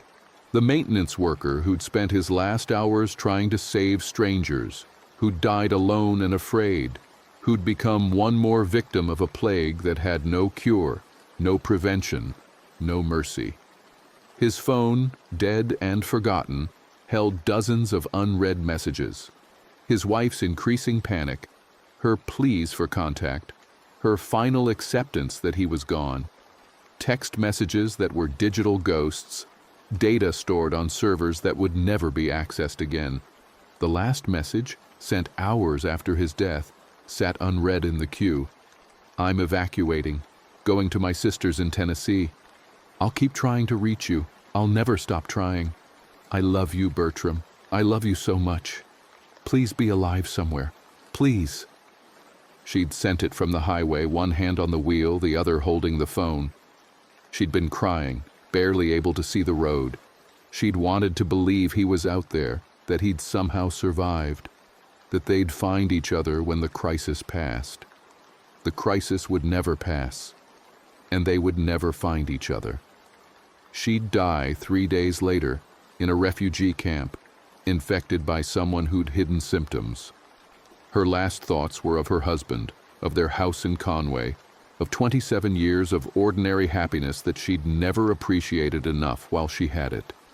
The infection would take her, transform her, use her body to spread further. She would attack the medical staff trying to help her, would be shot and killed, truly killed, by a security guard with tears streaming down his face because he'd known her, had talked with her about her husband, about hope and survival in the future. And then she too would be gone, just another statistic, another body, another story erased. This was the reality of the apocalypse. Not heroic last stands or dramatic confrontations, just people dying alone, separated from loved ones, their stories unfinished and forgotten. The Ocean Pearl Resort stood as an accidental memorial to this truth. Every body in every room, Every infected that had once been a guest or staff member represented a life interrupted, vacations cut short, careers ended mid-shift, families separated forever. Bertram had been one among hundreds in this one building alone, and this one building was one among thousands across the region, and the region was one among many across the continent. The scale of loss was incomprehensible. The human mind couldn't grasp numbers that large, couldn't truly understand what millions of deaths meant. It could only understand individuals, one maintenance worker, one wife, one pair of text messages that would never be answered. And so that's what mattered. Not the statistics, not the historical analysis, not the epidemiology of how the infection spread. What mattered was that Bertram had existed, had lived a life, had died in a parking garage listening to waves and screams. He'd been real. His fear had been real. His pain had been real. His love for his wife had been real. The apocalypse had taken all of that and turned it into nothing. And that was the true tragedy, not that people died, but that they were forgotten. Years later, when the parking garage collapsed, when the rust-eaten F-150 was buried under tons of concrete, when the last traces of Bertram's physical existence were erased, there would be no one left who remembered his name. No one who could tell his story. No one who knew that a maintenance worker had tried to save people, had fought with a wrench against the infected, had died alone thinking of his wife. This account, this narrative of his final hours, exists only as a construct. A what-if, a possible reconstruction based on the evidence left behind. The empty phone with its unanswered messages, the abandoned truck, the reports of violence at the hotel on day one of the outbreak. The truth is that no one knows exactly how Bertram died. No one was there to witness it, to record it, to remember it. He died alone, and his death was just one among millions, unwitnessed and unrecorded. But he deserves to be remembered. They all deserve to be remembered. Every maintenance worker and housekeeping staff member and tourist and truck driver who died in those first hours. Every person who was in the wrong place when the infection arrived, who had no chance to prepare or defend themselves, who died confused and afraid. The apocalypse didn't begin with dramatic confrontations or heroic last stands. It began with ordinary people dying in ordinary places. A parking garage, a hotel room, a highway rest stop, a hospital waiting room. It began with people like Bertram, who'd gone to work expecting an ordinary Friday, who'd fixed an air conditioner and patched a refrigerator leak and planned to go home at 8 o'clock, who'd never made it home. The ocean continued its rhythm, waves crashing against the shore in eternal pattern. The sun rose and set, marking days that no longer mattered to the infected or the dead. The building that had been the ocean pearl slowly decayed, its structure weakening year by year. Eventually, it would be gone. The beach would reclaim the land, would smooth over the evidence of human construction. And there would be nothing left to show that a maintenance worker named Bertram had died here, had spent his final moments trapped and afraid, had become one more victim of a plague that ended civilization. Nothing except the ocean's endless rhythm, washing the shore clean, erasing history with each wave. The infection had been merciless. The apocalypse had been swift. The end had come not with a bang, but with a million small whimpers, each one a life cut short, each one a story ended prematurely. Bertram's whimper had been no louder than any other. His death no more meaningful or meaningless. He'd simply been a man who'd tried to survive, who'd failed, who'd been forgotten. And in the end, that was everyone's story. The infected didn't discriminate. The apocalypse didn't care about who you were or what you'd done. It consumed everyone equally, the good and the bad, the prepared and the unprepared, the lucky and the unlucky. Bertram had been unlucky. His timing had been wrong. He'd been at the hotel when the infection arrived. He'd tried to help others when he should have run. He'd died alone when he should have been home with his wife. But he'd also been human. He'd cared about others.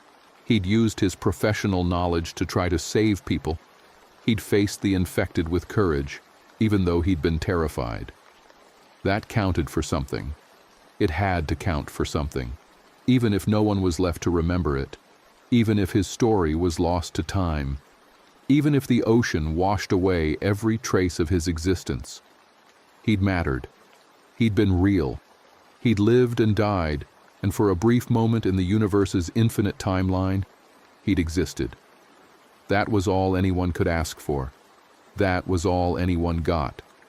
The maintenance worker who'd fixed things for 11 years, who'd loved his wife for 27, who'd died in a parking garage hearing waves and screams, that was Bertram. That was his story. That was his end. And like the ocean's waves, like the setting sun, like the turning of seasons, it was unremarkable and profound, ordinary and tragic, forgettable and unforgettable. It was human. And humanity in those final days was all that anyone had left to hold on to. The Ocean Pearl Resort stood empty and dark. The parking garage remained silent. The blue F-150 sat undisturbed. And somewhere, in the spaces between memory and forgetting, a maintenance worker's story faded into history, one more voice lost in the chaos, one more life erased by the apocalypse. The end came not with closure or meaning, but with simple cessation. The body stopped moving. The infection burned itself out. The host was consumed. And that was all. No redemption, no last-minute salvation, no meaning extracted from tragedy. Just death, ordinary and final. Just the ocean, continuing its rhythm. Just the apocalypse, moving on to consume the next victim, and the next, and the next. Until there was nothing left to consume. Until the last human fell. Until the world was silent except for the waves and the wind and the slow decay of abandoned civilization. That was Bertram's legacy. That was everyone's legacy. The end of the world, one parking garage at a time. Now let's move on to the next story. The hydraulic brakes hissed as the garbage truck came to a stop on Fairfield Avenue, and the familiar smell of compressed refuse and diesel exhaust filled the pre-dawn air. The streetlights cast orange halos in the February mist, and frost glittered on the sidewalks like broken glass. Elvin pulled the lever to engage the emergency brake and checked his watch. 4:47 in the morning, right on schedule. The residential route always started early, before the city woke up, when the only sounds were the grinding compactor and the rhythmic clang of metal bins against the lifter arms. He glanced over at Lloyd in the passenger seat, who was finishing off a gas station coffee and scrolling through his phone with his free hand. Lloyd had been his partner for 6 years now, long enough that they'd developed the kind of wordless efficiency that made the 12-hour shifts bearable. Lloyd was 53, heavy around the middle, with permanently grease-stained hands and a tendency to hum country songs under his breath while they worked. He had 3 daughters in college and a wife who packed his lunch every morning in a battered metal box that had seen better decades. "You see this?" Lloyd said, not looking up from his phone. His voice had the gravelly quality of someone who'd smoked for 30 years before quitting 5 years too late. "Some kind of incident at Purdue. West Lafayette. Says they evacuated part of the campus." Elvin unbuckled his seatbelt and reached for his gloves. "What kind of incident?" "Doesn't say. Just says there was a breach at one of the research facilities. Hazmat teams responding." Lloyd shrugged and stuffed his phone in his jacket pocket. "Probably some chemistry experiment gone wrong. Remember when that lab at IU leaked something back in what, 2019? Everyone lost their minds for a week, and then nothing happened. Purdue's what, 2 hours from here? Hour and a half if you're speeding." Lloyd finished his coffee and crushed the cup, tossing it into the plastic bag they kept for their own trash. "Come on, we're already behind, and Jerry's going to chew us out if we don't finish Fairfield by 7. They climbed out of the truck into the cold morning. Elvin's knees ached the way they always did in winter. a reminder that he'd turned 48 last month and had been doing this job for 23 years. His body kept a detailed record of every bin lifted, every 12-hour shift standing on the back of a moving truck, every slip on icy pavement. His lower back had a chronic complaint, and his right shoulder clicked whenever he raised it above his head. But the insurance was good, the union was strong, and the pay kept his son fed and clothed and on track to finish his automotive technician training. His son, 22 years old, living in New Haven with his girlfriend, working his first real job at a transmission shop. They'd texted last night. The kid was excited about some certification he was getting, something about hydraulic systems. Elvin had promised to drive out there this weekend, take him to dinner, see the apartment. It had been 3 weeks since they'd seen each other in person. The first house on the block had 2 bins at the curb, both overflowing. Elvin positioned the truck while Lloyd worked the controls for the automated lifter arm. The hydraulics whined and the metal teeth clamped around the first bin, lifting it high and tilting it into the hopper. Garbage cascaded down, plastic bags splitting open, diapers and food waste and empty boxes tumbling into the compactor. The smell was immediate and overwhelming, the sweet rot of organic waste mixed with the chemical tang of cleaning products and spoiled milk. After 2 decades, Elvin barely noticed it.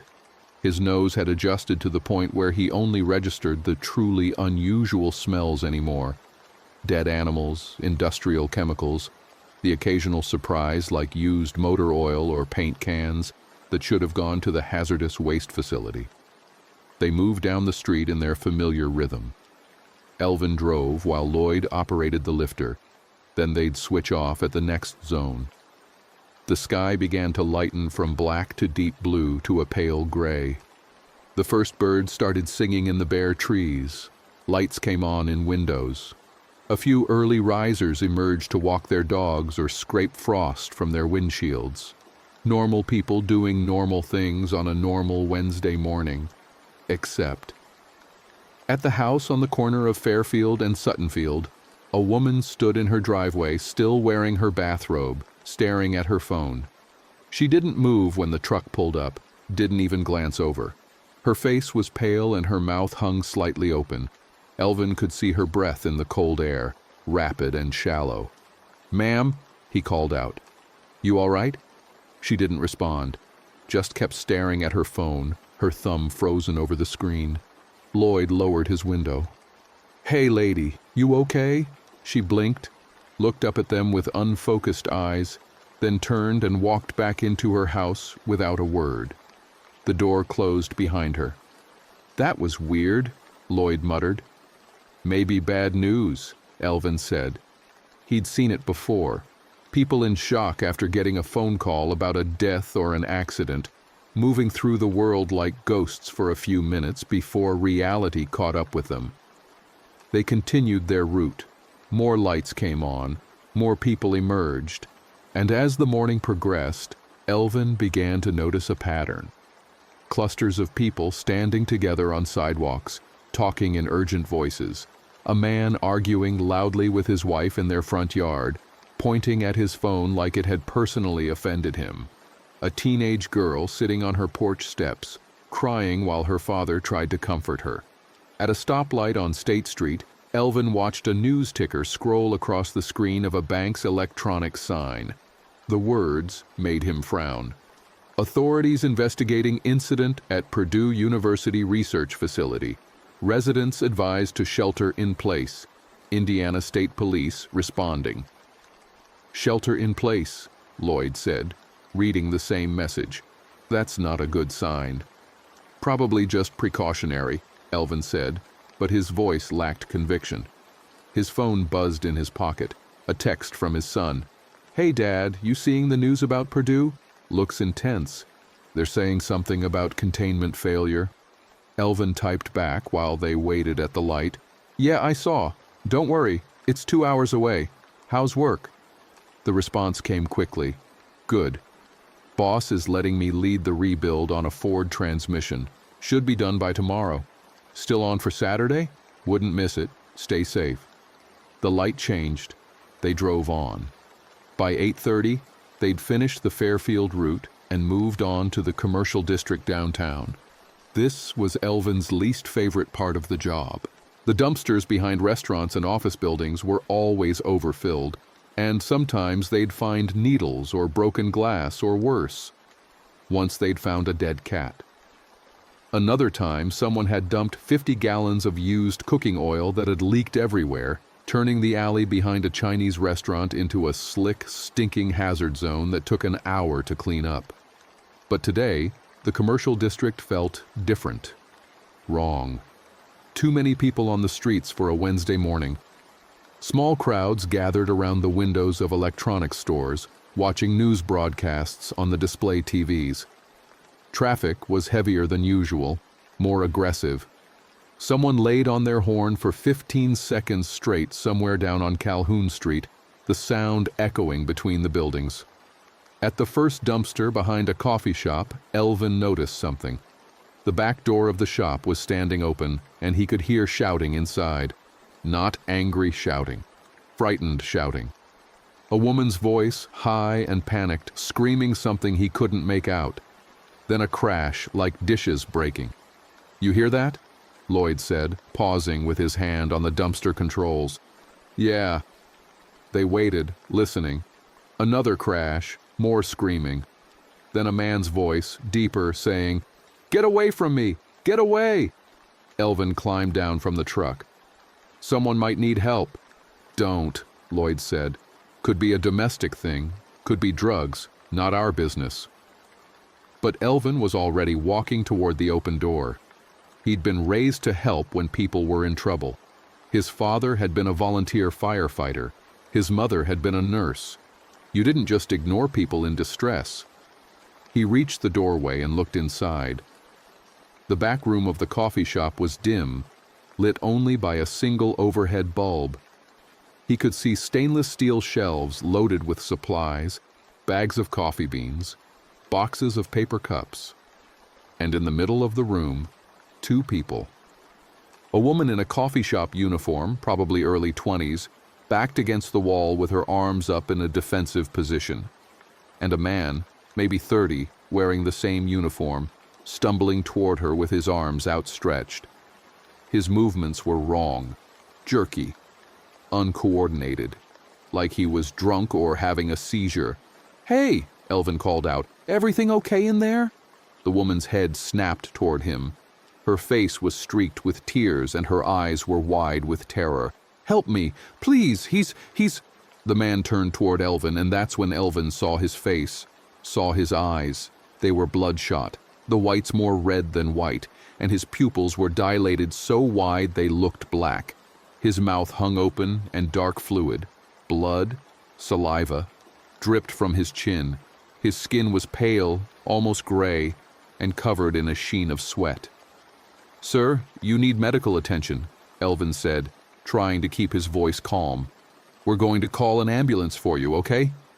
The man made a sound, not a word, just a low, rattling moan that came from deep in his chest. He took a lurching step toward Elvin, his hands reaching out.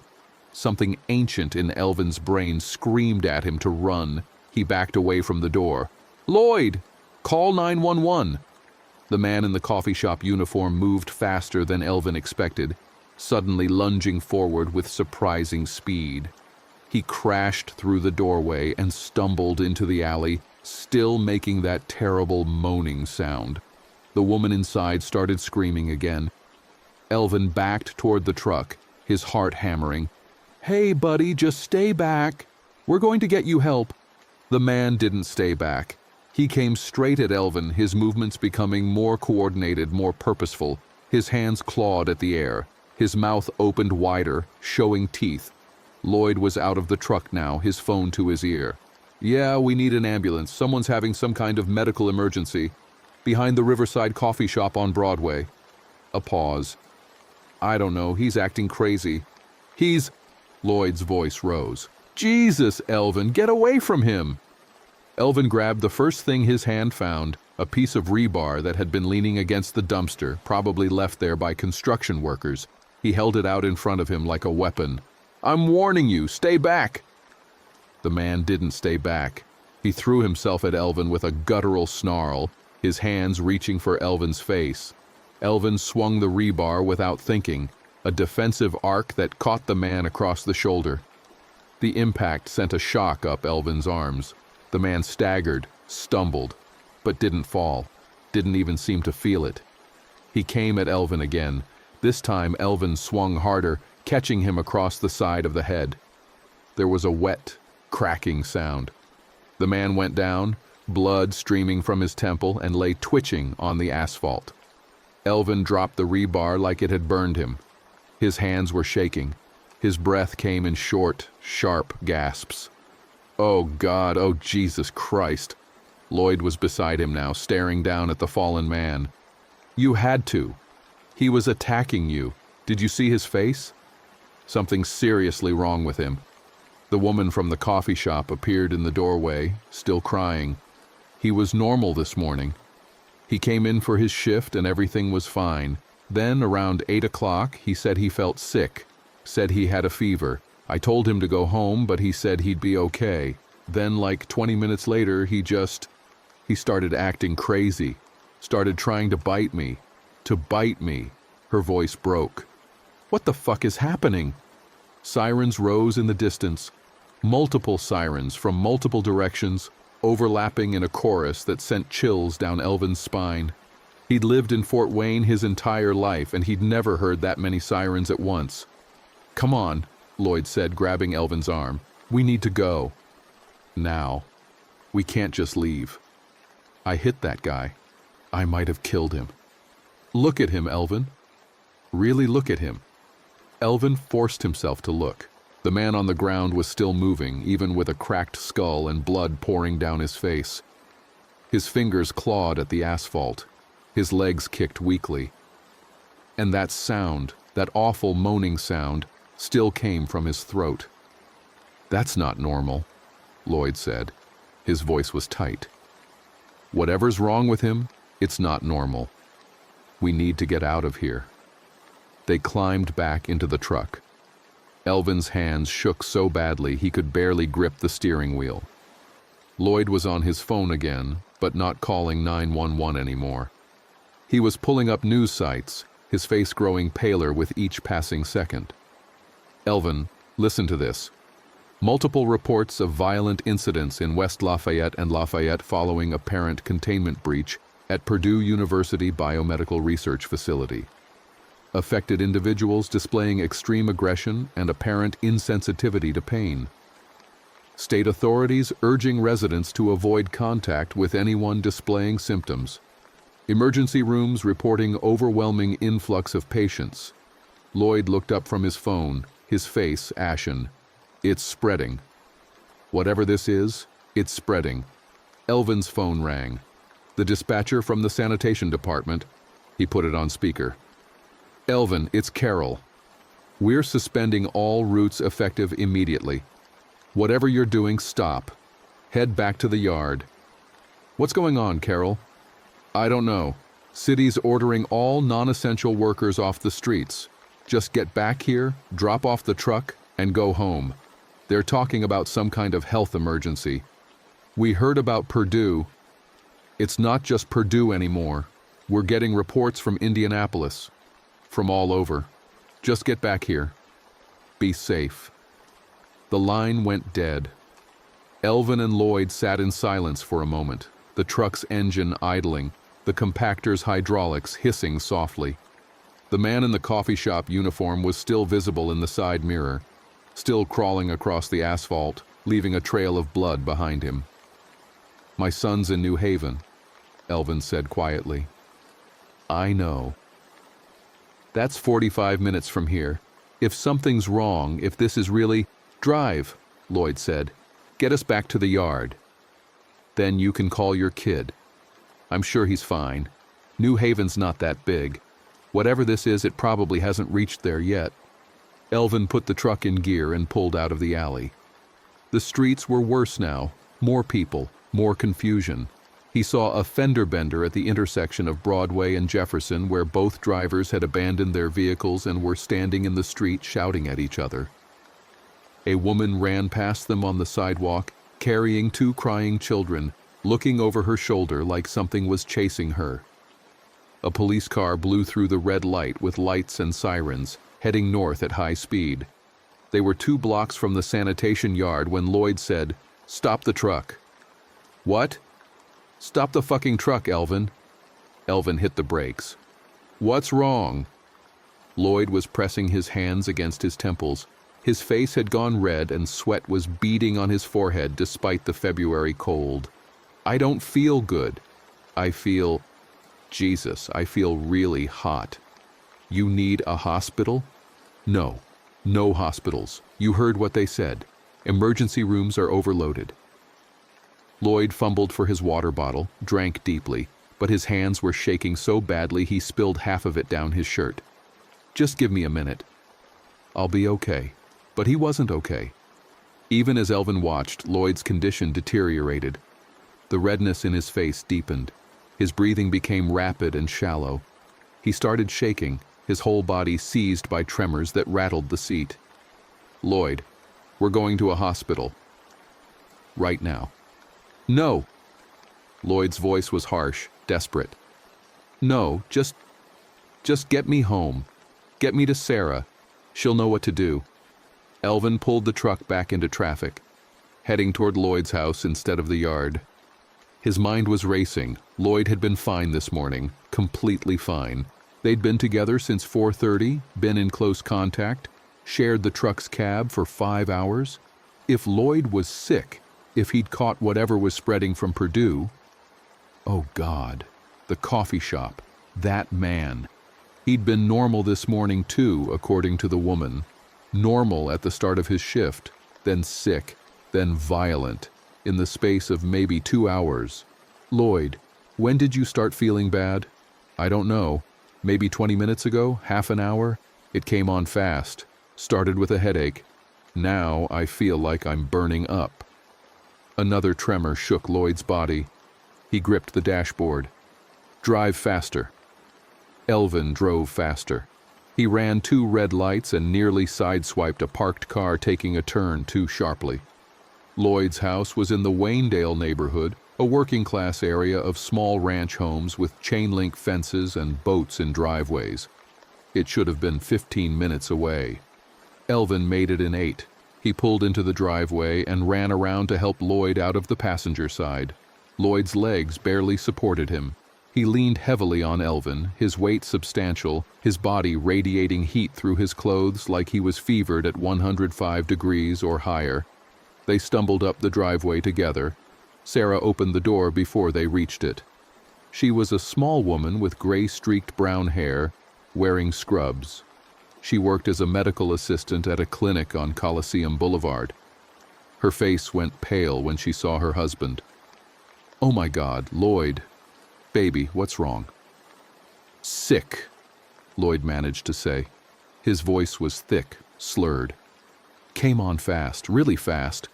They got him inside, onto the couch. Sarah ran for a thermometer while Elvin stood helplessly in the living room, watching his partner of 6 years writhe and shake on the worn corduroy cushions. The TV was on, showing news coverage. Elvin's eyes were drawn to the screen automatically. Aerial footage of West Lafayette, the Purdue campus. He could see smoke rising from one of the buildings, police cars and fire trucks everywhere, their lights flashing in silent emergency. The chyron at the bottom of the screen read, "Situation deteriorating in Lafayette area. Governor declares state of emergency. National Guard mobilizing." Sarah came back with the thermometer. She took Lloyd's temperature and her hand went to her mouth. 106.3. That's not possible. That's dangerously high. "Call an ambulance," Elvin said. "Did you see the news? All the ambulances are tied up. There's a message from my clinic telling everyone not to come in today, to stay home." She was trying to sound calm, but her voice kept cracking. "We need to get his fever down. Ice bath. We need to put him in an ice bath." They tried. They half-carried, half-dragged Lloyd to the bathroom, got him into the tub, started running cold water and dumping in bags of ice from the freezer. But Lloyd's fever kept climbing. His skin felt like touching a stove burner. His eyes rolled back in his head and he started convulsing, his back arching, his teeth chattering so hard Elvin was afraid he'd crack them. "This isn't working," Sarah said. She was crying now. "This isn't working. It's not working." Lloyd's convulsions intensified. White foam appeared at the corners of his mouth, tinged with red. His fingers clawed at the sides of the tub, scraping the porcelain with his fingernails hard enough to leave marks. And then, with a final violent spasm, he went still. His head lolled back against the rim of the tub. His eyes stared at nothing. Sarah screamed. She grabbed her husband's face, shook him, screamed his name. "Lloyd! Lloyd, please! No, no, no!" Elvin reached down to check for a pulse at Lloyd's neck. The skin under his fingers was still burning hot, but there was nothing. No pulse, no breath. Gone. "I'm so sorry," Elvin said. His own voice sounded distant in his ears, like it was coming from underwater. "Sarah, I'm so sorry." She collapsed against the tub, sobbing, clutching her husband's lifeless hand. Elvin stood there uselessly, his clothes soaked with cold water and melted ice, watching his friend's body cool in the bathtub. 6 years. They'd worked together for 6 years. He knew the names of Lloyd's daughters. He knew Lloyd took his coffee black with 2 sugars. He knew Lloyd had been planning to retire in 3 years, wanted to buy a boat and spend his days fishing on the St. Joseph River. Now he was dead. Dead in less than an hour from the first symptoms.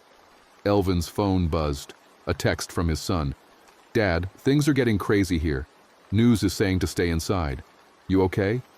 His fingers felt numb as he typed back, "I'm okay. Stay inside. Lock your doors. Don't let anyone in. I'll call you soon." He needed to leave, needed to get out of here.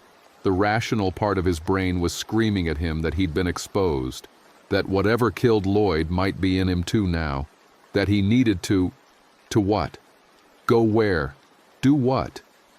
"Sarah, I have to go. I have to check on my son." She didn't answer, didn't even seem to hear him, just kept crying, kept holding Lloyd's hand, her voice raw from screaming. Elvin backed out of the bathroom, walked through the living room where the TV was showing more aerial footage, this time of Indianapolis, where multiple buildings appeared to be on fire. Walked out the front door into the cold February air that felt shockingly clean after the smell of sickness and death inside the house. His truck. He needed to get his truck. It was still parked at the sanitation yard. He was on the southwest side of Fort Wayne, and the yard was northeast, across the whole city. His son was in New Haven, east of Fort Wayne. If he could get his truck, he could get to New Haven, could get to his son, make sure he was safe. He started walking. The streets had changed in the 40 minutes since he'd pulled into Lloyd's driveway. Before, there had been confusion, chaos, a sense of rising panic. Now there was outright bedlam. Cars were abandoned in the middle of intersections. People ran past him carrying suitcases, bags of groceries, weapons. He saw a man with a baseball bat, a woman with a kitchen knife, a teenage boy with a tire iron. Gunshots echoed from somewhere to the north. Not 1 or 2, a whole string of them. Rapid fire, like firecrackers going off. More sirens, more screaming, the smell of smoke on the wind. A woman grabbed his arm as he passed. She was older, maybe 60, with wild eyes and blood on her shirt. "Please help me. Please, my husband. He's not right. He started feeling sick and now he won't talk to me. He just stares. He won't stop staring." "Get away from him," Elvin said. "Lock yourself in a room." "Stay away from him." "But he's my husband. I don't care. Get away from him now." He pulled free from her grip and kept walking. He'd gone 2 blocks when he saw his first real mob of infected. There were maybe 15 of them, moving in a loose cluster down the middle of the street. They looked wrong in ways his brain struggled to process. Their movements were uncoordinated but relentless. Their faces were slack, expressionless except for that terrible hunger in their eyes. Some were covered in blood. Others looked unmarked, freshly turned, still wearing their work clothes or pajamas or whatever they'd had on when the infection took them. They hadn't noticed him yet. He was downwind, standing still in the shadow of a house. If he moved slowly, quietly, maybe he could slip away. But then a car alarm went off somewhere behind him, the harsh electronic wail cutting through the morning air. Every head in that mob turned toward the sound. Toward him. Elvin ran. His knees protested immediately, the old ache flaring into sharp pain. His lungs burned. He wasn't built for running anymore. 23 years of heavy lifting had given him strength, but not speed. Behind him, he could hear them coming, their feet slapping against the pavement, that collective moan rising like a tide. He cut through a yard, jumped a low fence, nearly tripped over a child's bicycle, kept running. The next street over was Parnell Avenue. He knew this neighborhood, used to have a route here back in his early days with the sanitation department. There was a park at the end of this street, Foster Park, with woods and trails. If he could make it there, lose them in the trees. His lungs were on fire now. His vision was starting to tunnel. But the park was ahead, the tree line visible. Just a little further. Something crashed through a hedge to his right. One of them, a woman in a tattered nightgown, her gray hair matted with blood. She came at him with arms outstretched, moving faster than the others, her mouth open in a silent scream. Elvin didn't have time to think. He swung his fist as hard as he could, catching her in the side of the head. She stumbled but didn't fall. He hit her again, this time in the throat. She went down, gagging, clawing at her neck. He kept running, into the park, into the woods. The trees closed around him, bare branches reaching up into a gray sky. He could hear the infected behind him, crashing through the underbrush, but the sounds were more scattered now, less coordinated. He'd bought himself a minute, maybe two. There was a maintenance building ahead, a small brick structure where the parks department kept mowers and tools. The door was closed but not locked. Elvin threw himself inside and slammed the door behind him, his hands fumbling for anything to barricade it with. He found a metal shelf and dragged it across the entrance just as something heavy hit the door from outside. Then again, and again. The building shook with each impact. Elvin backed away from the door, looking for another exit, a weapon, anything. The space was small, maybe 10 by 12 feet, lit only by dusty light filtering through a high window. Lawnmowers, a riding mower on a trailer, gas cans, bags of fertilizer, tools hanging on pegboard, and there, in the corner, a landline phone on the wall. His hand shook as he lifted the receiver. The dial tone was the most beautiful sound he'd ever heard. He dialed his son's number from memory. It rang. Once, twice, 3 times. "Come on, kid, answer the phone." "Dad?" The relief that flooded through Elvin was so intense his knees buckled. He leaned against the wall, pressing the receiver to his ear like it was the most precious thing in the world. "You're okay." "Thank God you're okay." "Dad, what's going on?" "The news is saying, they're saying crazy stuff, about people attacking each other, about some kind of infection. Is it real? Is it really happening?" "It's real." The words came out harsh. "It's really happening. I watched it. I saw people..." He couldn't finish. Couldn't put into words what he'd seen in the coffee shop alley, what had happened to Lloyd. "You need to stay inside. Do you hear me? You and Ashley, you stay inside. Lock every door and window. Don't open the door for anyone." "Dad, you're scaring me." "Good. You should be scared. It's bad. Really bad. I'm going to come get you. I'm going to get to New Haven, and we're going to figure this out together." "How? How are you going to get here?" "The news is saying the highways are all jammed. There was an accident on I-469, like a 20-car pileup, and it's completely blocked." Elvin's mind raced. New Haven was east of Fort Wayne. Normally he'd take I-469 around the city. But if that was blocked, I'll find a way. Local roads. Doesn't matter. I'm coming. Something crashed against the maintenance building's door again, harder this time. The metal shelf scraped across the concrete floor, moving an inch. Another impact. Another inch. Dad, where are you? What was that sound? I'm fine. I'm safe. Just promise me you'll stay inside. I promise. Dad, I'm really scared. I know, buddy. I know. I love you. I'm going to call you back as soon as I can. He hung up before his son could hear the crack in his voice, before he could hear the door frame starting to splinter as the infected outside threw themselves against it over and over, driven by an insatiable hunger that death couldn't stop. The shelf was moving faster now. Another few hits and the door would give way. Elvin grabbed a shovel from the wall, gripping it like a baseball bat. His hands left sweaty prints on the wooden handle. He thought about Lloyd, about the coffee shop worker, about that woman in the nightgown. Wondered how many hits it would take to put each one down. Wondered if he had it in him. The door burst open. They came through in a rush. 4 of them, maybe 5, stumbling over each other in their eagerness to get at him. The first one was a man in a police uniform, his badge still gleaming on his chest, even though half his face was missing, torn away by something with teeth and terrible hunger. Behind him came others, a blur of reaching hands and snapping jaws and that god-awful moaning sound. Elvin swung the shovel.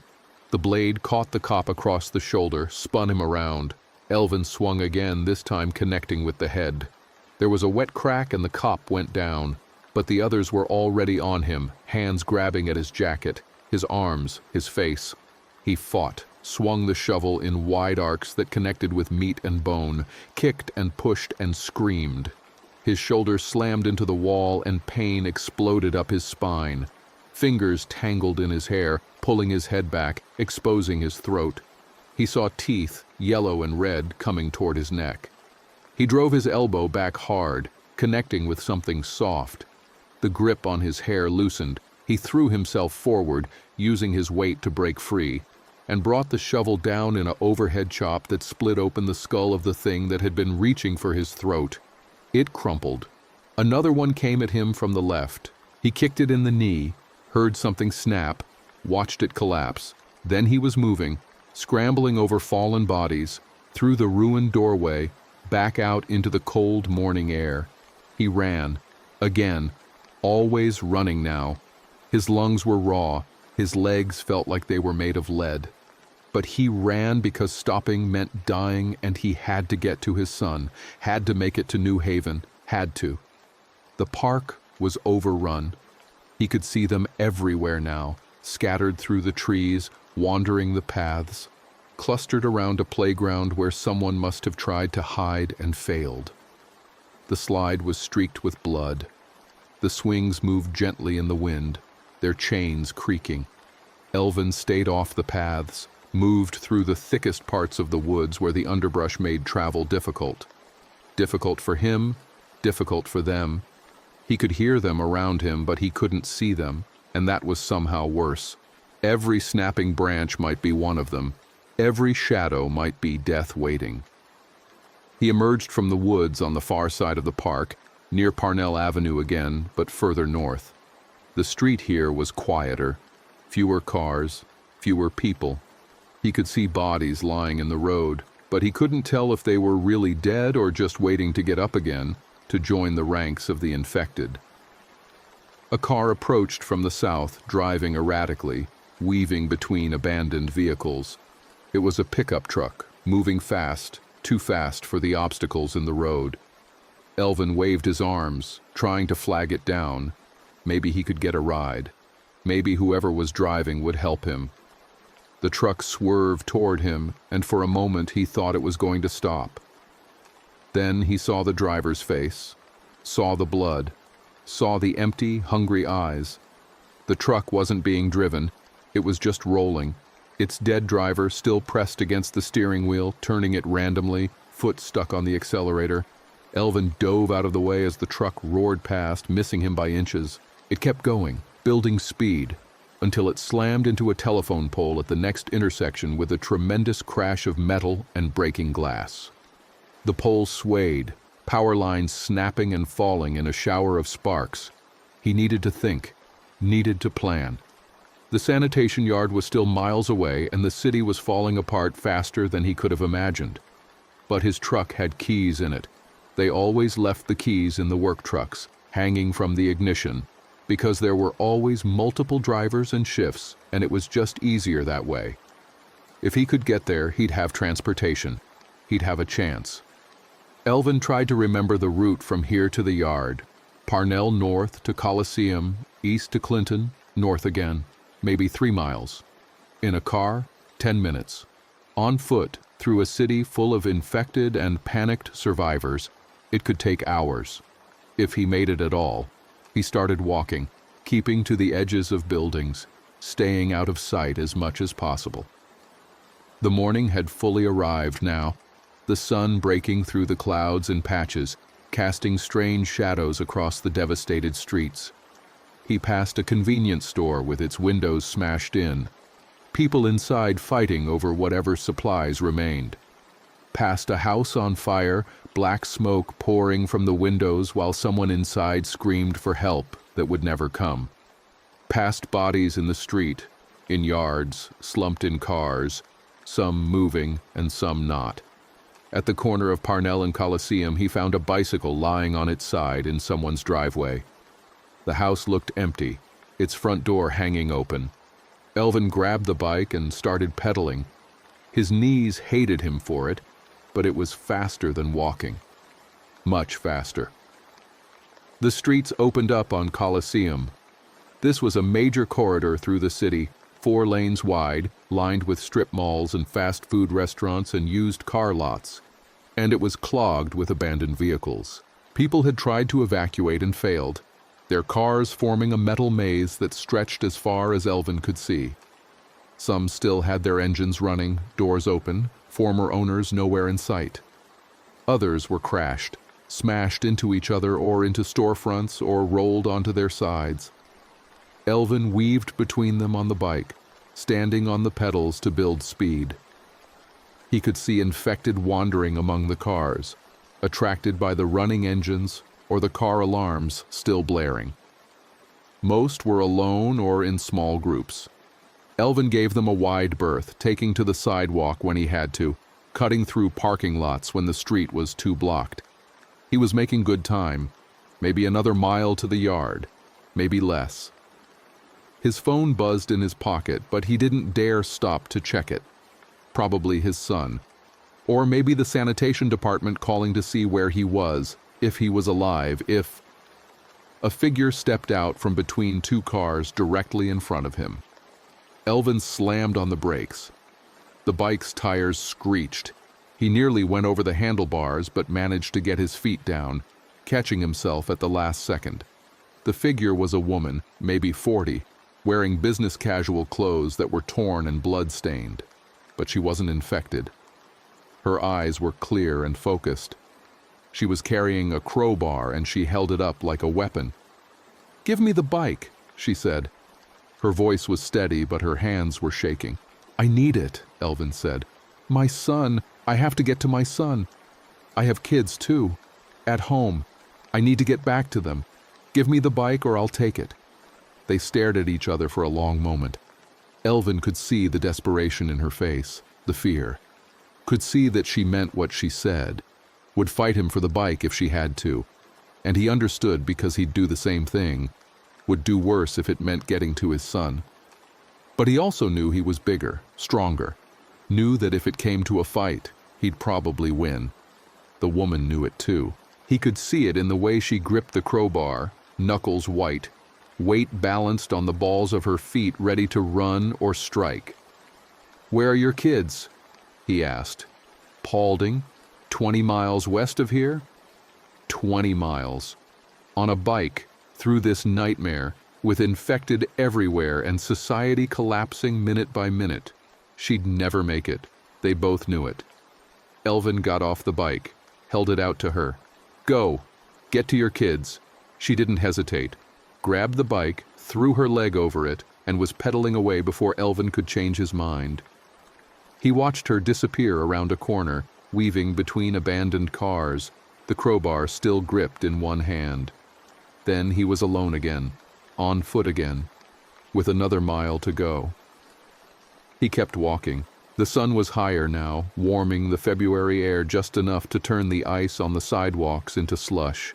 His feet were wet, his clothes were wet, he was exhausted, bone-deep tired in a way that made his vision blur at the edges. When had he last slept? Yesterday? The day before? Time was starting to lose meaning. A helicopter passed overhead, flying low, military from the look of it. It circled the area once and then headed east toward New Haven. Elvin felt a spike of fear so sharp it nearly doubled him over. If the military was going to New Haven, that meant the infection had spread there. His son. Ashley. Were they safe? Were they... His phone. He pulled it out with shaking hands and checked the missed call. Not his son. A number he didn't recognize. Probably someone from work. He didn't bother listening to the voicemail, just called his son directly. It rang 6 times before going to voicemail. He tried again. Same thing. Again. Same thing. No. No. Come on, kid. Answer the phone. Please answer the phone. He tried texting instead. Call me as soon as you get this. Need to know you're okay. The message showed as delivered, but not read. Elvin stared at his phone screen, willing it to show those 3 dots that meant someone was typing. They didn't appear. Maybe his son's phone was dead. Maybe he was busy, hiding, didn't want to make noise. Maybe... Elvin forced himself to keep moving. The sanitation yard was close now. Just a few more blocks. If he could get his truck, he could drive to New Haven, could find his son. The highways might be blocked, but there were back roads, rural routes, ways around the traffic if you knew the area well enough. And Elvin did know the area, had driven every street in this county at one time or another over his 23 years with the sanitation department. The yard came into view. Chain-link fence, 12 feet high, topped with barbed wire. Big roll-up doors that led to the garage bays where they serviced the trucks. A small office building where the dispatchers worked. The gate was open, hanging on one hinge like someone had crashed through it. Elvin slowed his approach. Something felt wrong. The yard was too quiet. No trucks running, no workers visible. No sound at all except the wind rattling the fence and the distant noise of the city tearing itself apart. He stepped through the broken gate. The main parking lot was full of trucks. The garbage trucks, the recycling trucks, the street sweepers. His truck should be among them. Number 43. A front loader with a green cab and his name on the door. He found it parked in its usual spot, the keys hanging from the ignition just like always. Thank God. Thank God. He climbed into the driver's seat and turned the key. The engine turned over once, twice, then roared to life. The sound was loud, too loud in the unnatural silence of the yard, but Elvin didn't care. He had wheels. He had a chance. He put the truck in gear and started to pull out. That's when he saw the first body. It was Jerry, the shift supervisor, lying face down in the parking lot near the office building. His back was torn open, red meat and white bone visible through his shredded shirt. As Elvin watched, Jerry's arm twitched. His head turned, slowly, jerkily, until his face was visible. What was left of his face? His jaw was missing, torn away, leaving his tongue hanging loose. Jerry's remaining eye focused on the truck, on Elvin, and Jerry started to crawl toward him, dragging his ruined body across the asphalt, leaving a trail of blood and worse things behind him. More movement, more infected, emerging from the garage bays and the office building. Workers that Elvin had known for years, Carol the dispatcher, Mike who worked maintenance, young Tommy who'd just started 3 months ago and always had a joke ready. All of them dead, all of them moving with that same terrible purposefulness, drawn by the sound of the truck's engine. Elvin floored the accelerator. The truck lurched forward, engine roaring, tires squealing. He aimed for the gate, didn't bother slowing down, just crashed through the bent remains of it in a shower of sparks and twisted metal. The infected in the yard reached for him as he passed, but they were too slow. He left them behind, turning onto the street, heading east, heading toward New Haven. The truck was big, heavy, built for hauling tons of compressed garbage. It pushed aside abandoned cars like toys. When the road ahead was completely blocked, Elvin drove onto sidewalks, through parking lots, across lawns. Nothing was going to stop him. Nothing. But Fort Wayne was 35 miles across, and New Haven was on the far side, and between here and there was the city center, the most densely populated area, and that's where everything had gone to hell first. The radio was still working, and Elvin turned it on, scanning through stations. Most were just static or emergency broadcasts on repeat. But one station, a local news affiliate, was still running live. Reports of attacks in all quadrants of the city. The mayor is urging residents to stay in their homes. Do not attempt to leave the city. Highways are impassable. Emergency services are overwhelmed. If you encounter someone exhibiting symptoms of infection, extreme fever, loss of consciousness, aggressive behavior, and yes, we're confirming now, they do become violent after death. I can't believe I'm saying this, but it's true. Do not approach them. I repeat, do not approach them. Find shelter and...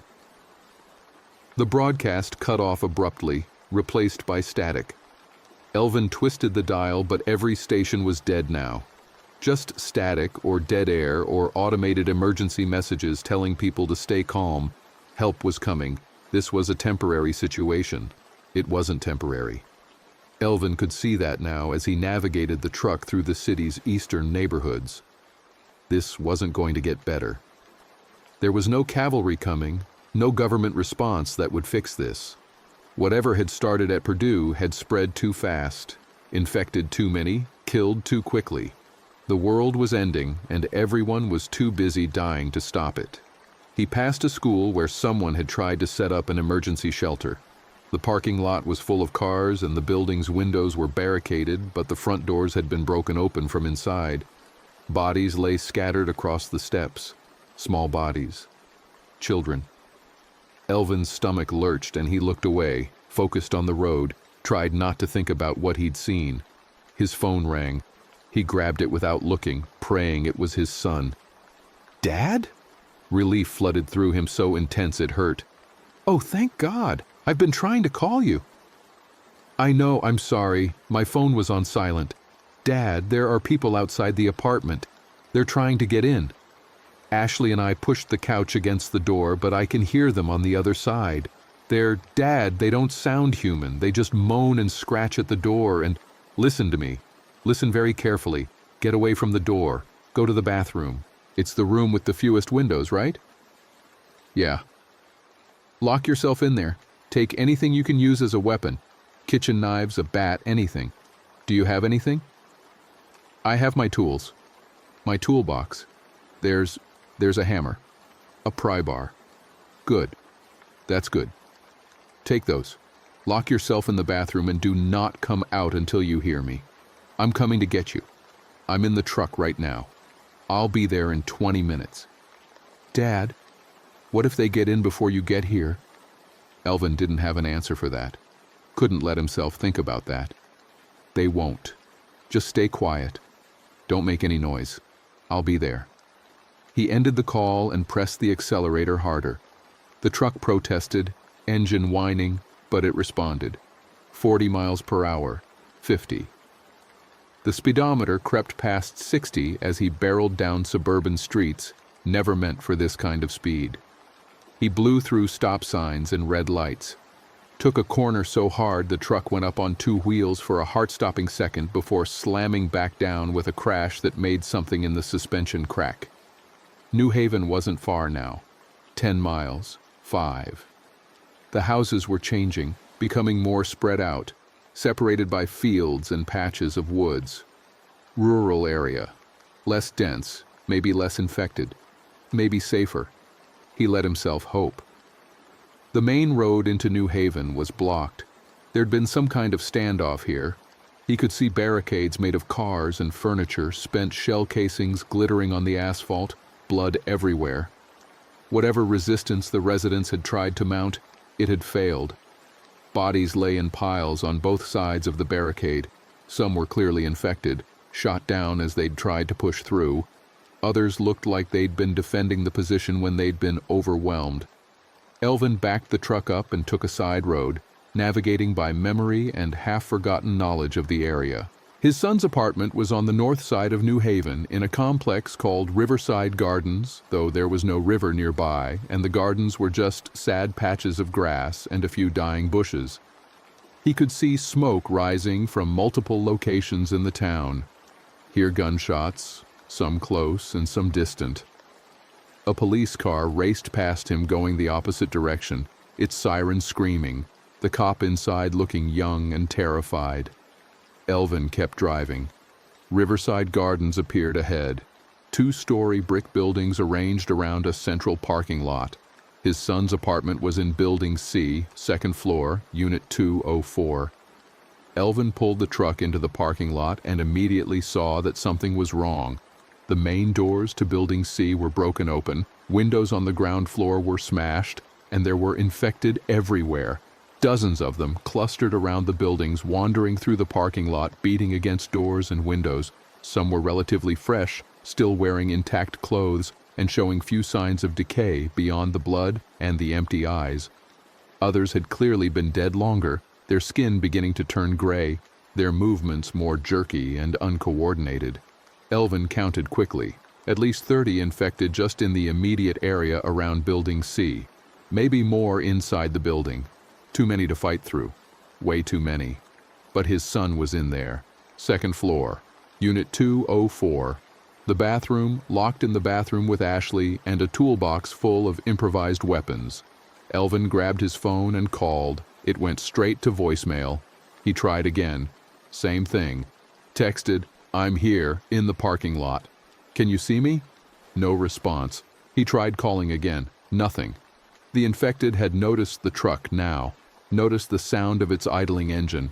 They were starting to turn toward it, starting to shuffle in his direction, slowly at first, but building momentum, drawing more of them from around the complex. 30 infected, 40, 50. Elvin looked up at the second-floor windows of Building C, searching for any sign of movement, any indication that his son was there and alive. One of the windows was broken, its curtains fluttering in the breeze. Another was dark. Another, movement. In the window of Unit 204, a face appeared briefly, pale and frightened. His son. Elvin's heart leaped. He leaned on the horn, 3 short blasts. The universal signal for "I'm here." The face disappeared from the window. More infected were converging on the truck now. The first ones reached it and started beating on the doors, the hood, their hands leaving bloody prints on the green paint. Elvin could see their faces pressed against the driver's side window, their teeth clicking against the glass, their eyes empty of everything except hunger. The passenger side door to Building C, the one closest to the parking lot, burst open. His son appeared, running, with Ashley right behind him. They were carrying bags, moving fast, heading straight for the truck. Elvin threw open the driver's side door, kicking away the infected that were in his way. He pulled himself up into the cab and reached for the passenger door, ready to throw it open. His son was 20 feet away, 15, 10. Then Ashley fell. She went down hard, tripping over something in the parking lot. A curb, a body, Elvin couldn't see what. She hit the asphalt with a cry of pain. His son stopped, turned back, tried to help her up. But the infected were right there, drawn by the noise, by the movement, by the living flesh that was so close. "Run!" Elvin screamed. "Leave her!" "Run!" His son didn't run. He stood his ground, putting himself between Ashley and the infected, swinging something, the pry bar from his toolbox, in wide arcs that kept them back. 1, 2, 3 of them went down, but there were too many, always too many. Elvin jumped from the truck, grabbed the first thing his hand found in the back, a length of metal pipe, part of the truck's equipment. He ran toward his son, swinging the pipe, connecting with skulls and shoulders and arms, cleared a path, reached his son. "Get her up! Get her to the truck!" Together, they hauled Ashley to her feet. She was crying, her ankle clearly injured, unable to put weight on it. They half-carried, half-dragged her toward the truck, while the infected pressed in from all sides. Elvin swung the pipe again and again, felt it connect with meat and bone, heard the wet crunch of breaking skulls. His arms were on fire, his lungs burned, but the truck was right there. They reached it. Elvin threw open the passenger door, and his son lifted Ashley inside, then climbed in after her. Elvin turned to follow, and something grabbed his ankle. He looked down. One of the infected, a woman in a tattered bathrobe that looked horribly familiar, had fallen at his feet and wrapped both hands around his leg. She pulled herself up his body, her mouth opening, her teeth reaching for his calf. Elvin brought the pipe down on her head with all his strength. Once, twice, 3 times. Her grip loosened. He kicked free and threw himself into the truck, pulling the door shut behind him just as more hands reached for him. He started the engine and threw the truck in gear. The infected swarmed around them, beating on the doors and windows, their moans rising to a fever pitch. The truck lurched forward, pushing through them, running over the ones that didn't move fast enough. Elvin didn't look back, just drove, smashing through the parking lot's exit gate, turning onto the street, accelerating away from Riverside Gardens and the infected and the horror. No one spoke for a long time. Ashley was crying softly, holding her ankle. His son sat between them, staring straight ahead, the bloody pry bar still gripped in his hands. Elvin's own hands were shaking on the steering wheel, adrenaline making his whole body vibrate. Finally, his son spoke. "Thank you, Dad. Thank you. Don't thank me yet. We're not safe. Nowhere safe. Where are we going?" Good question. Where could they go? Fort Wayne was overrun. New Haven was falling. The highways were blocked. The radio said, "Don't try to leave the city," but the city was death. Stay in place, but there was no place left to stay. The world had ended, and they were trapped in the ruins. "I don't know," Elvin admitted. "Away from here. Find somewhere less populated. Maybe head north toward the lakes. Or west toward—" Ashley screamed. Elvin's eyes snapped to the rearview mirror. Behind them, a wave of infected had spilled out of Riverside Gardens into the street. Not dozens anymore, hundreds. They filled the road from curb to curb, a sea of reaching hands and hungry mouths, moving with terrible singularity of purpose. "Hold on!" Elvin floored the accelerator. The truck shot forward, engine roaring. Behind them, the infected gave chase, running now, sprinting, faster than they should be able to move. The freshly turned ones were at the front, still possessing most of their living coordination and speed. They were gaining. Elvin took a hard right onto Highway 30, heading east. The truck swayed dangerously, but held the road. He pushed it to 70, 80, 90.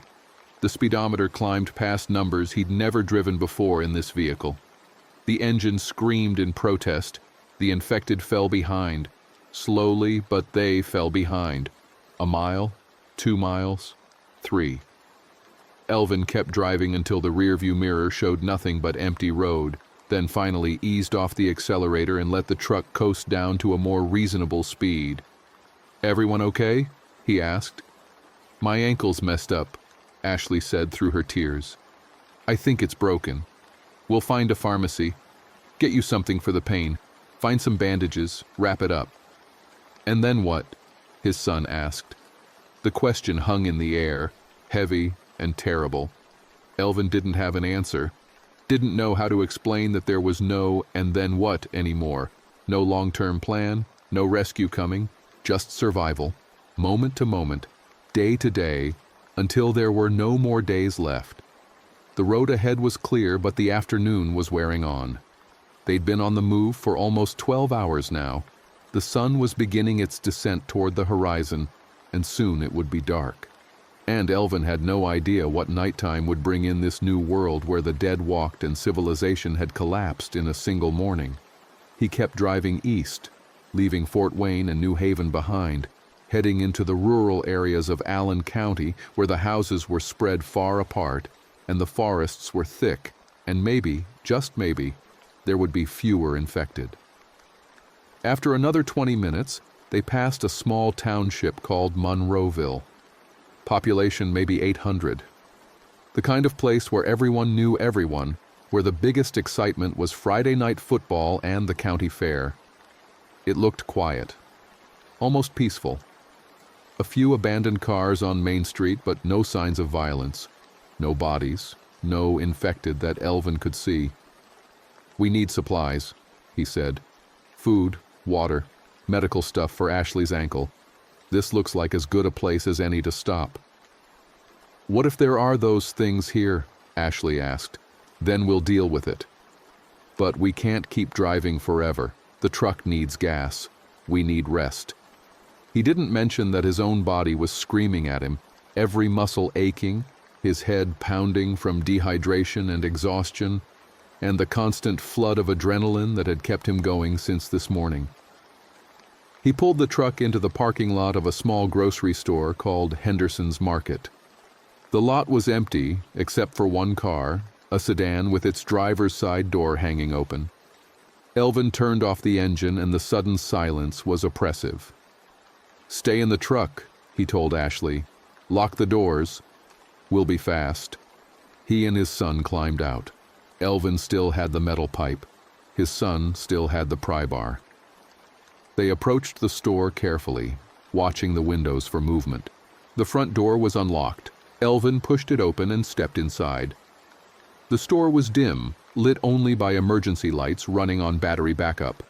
The aisles were narrow, the shelves packed with the usual small-town market inventory, canned goods, bread, milk, snacks.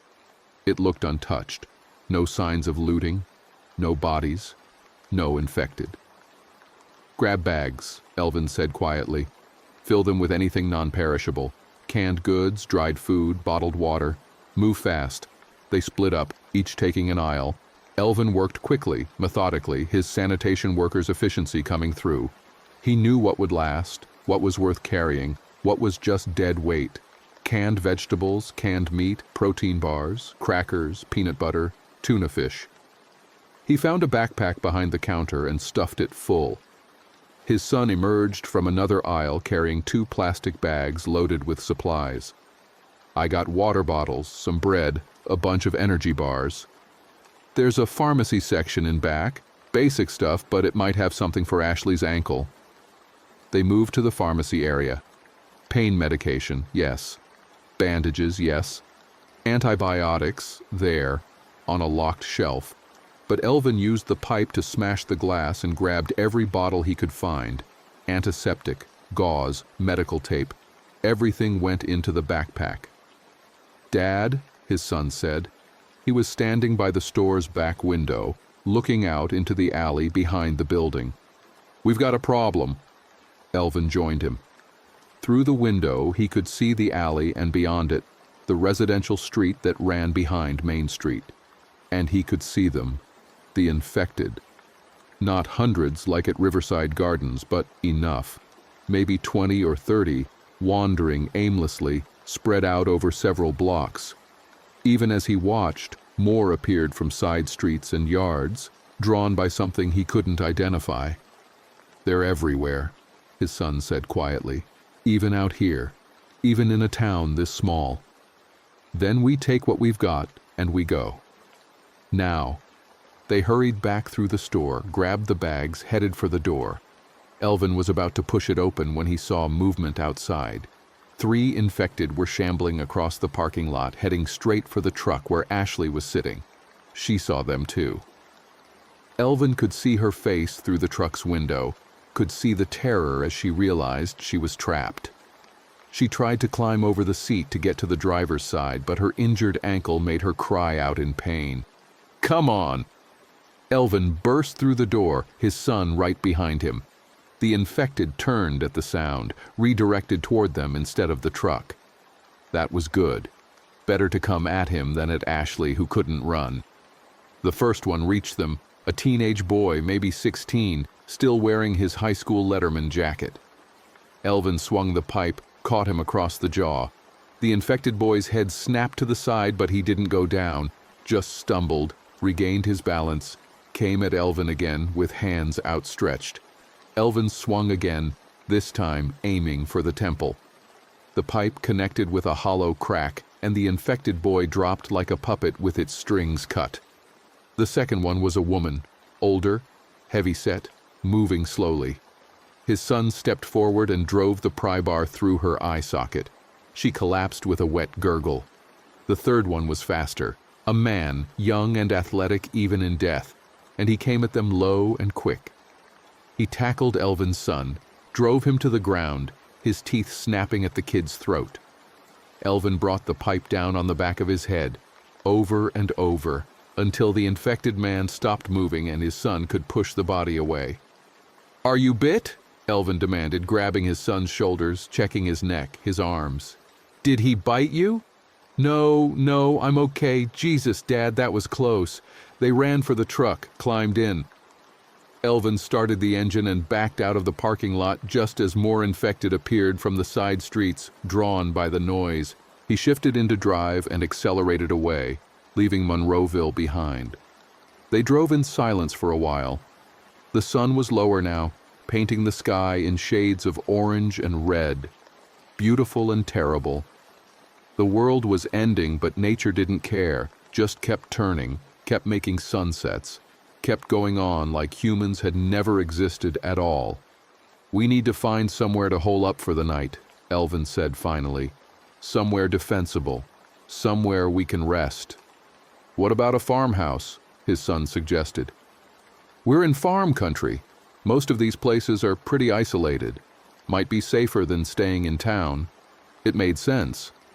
Elvin turned off Highway 30 onto a county road, then onto smaller roads that wound through fields and patches of woods. They passed several farmhouses but kept driving, looking for the right one. Isolated, but not too remote. Big enough to have supplies, but small enough to clear and secure. Finally, they found it. A 2-story farmhouse at the end of a long gravel driveway, surrounded by empty fields.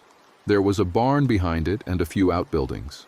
The house looked old but well-maintained, with a wraparound porch and storm shutters on the windows.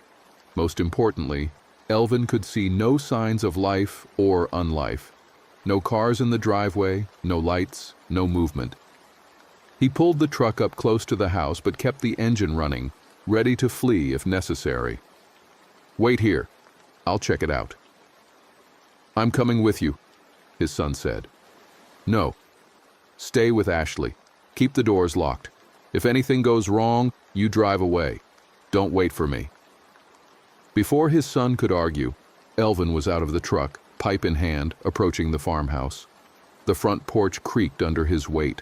The door was locked, but not heavily, a good sign that whoever lived here had left in an orderly fashion, rather than fleeing in panic. Elvin used the pipe to break the window next to the door, reached through to unlock the deadbolt, and let himself inside. The house was dark and silent. He could smell dust and old wood and the faint scent of someone's dinner from a day or two ago. Called out, "Hello? Anyone here?" No answer. Just the sound of the house settling and the wind rattling the windows. He moved through the first floor quickly. Living room, kitchen, bathroom, mudroom, empty, no bodies, no infected, no signs of violence. The kitchen was well stocked. Pantry full of canned goods, freezer full of frozen food that would spoil soon with the power out, but was still good for now. Running water from the tap, probably from a well. This was good. This was usable. He checked the second floor. 3 bedrooms, another bathroom. All empty. The master bedroom had clothes in the closet, family photos on the dresser. A farming couple, older, with adult children and grandchildren. The photos showed hunting trips, Christmas dinners, graduation ceremonies. A whole life lived in this house, now abandoned. Elvin went back downstairs and stepped out onto the porch, waved at the truck. His son helped Ashley out, and they made their way to the house, Ashley hopping on one foot with his son supporting her weight. "It's clear," Elvin said. "Let's get inside. Get that ankle wrapped up. Get some food in us." The next hour passed in a blur of activity that felt almost normal. They carried their supplies inside. Elvin found a first aid kit in the kitchen and wrapped Ashley's ankle, which was swollen and purple but probably not broken, just badly sprained. His son explored the house, found blankets and pillows, started making up beds. Elvin inventoried their supplies and realized they had enough food for maybe a week if they rationed carefully. The well water was safe to drink. There was even a propane generator in the basement, though Elvin was reluctant to use it. The noise would attract infected from miles away. They ate dinner as the sun went down. Canned soup heated on the propane stove in the kitchen, saltine crackers, bottles of water. It was the best meal Elvin could remember having in forever, even though it was barely food at all. His phone rang while they were eating. Unknown number. He answered it anyway. "Hello?" Static. Then a voice. Male. Authoritative. "Attention all residents of Allen County. This is an emergency broadcast from the Indiana National Guard. Evacuation zones are being established. If you can safely reach the following locations..." More static, then fragments of street names and directions. "Hello?" Elvin said. "Can you hear me?" "We're in northeast Allen County. Where should we go?" But the line was already dead. He tried calling back, but got nothing. Looked at his phone and saw the battery was at 15%. No way to charge it. When it died, and then they'd be completely cut off. His son had been listening. "Should we try to find one of those evacuation zones?" "I don't know. Maybe. Or maybe it's just a trap. Maybe they're rounding people up to try to contain this thing and it's already too late. So we just stay here? For now, until we figure out what's happening, until we..." A gunshot. Close. Maybe a quarter mile away. Then another. Then a whole string of them, automatic fire, the sound echoing across the empty fields. They all froze. Listened. The gunfire continued for maybe 30 seconds, then stopped abruptly. Silence rushed back in, somehow louder than the shots had been. "Someone's still alive out there," his son whispered. "Someone's fighting." "Or someone just died," Elvin said.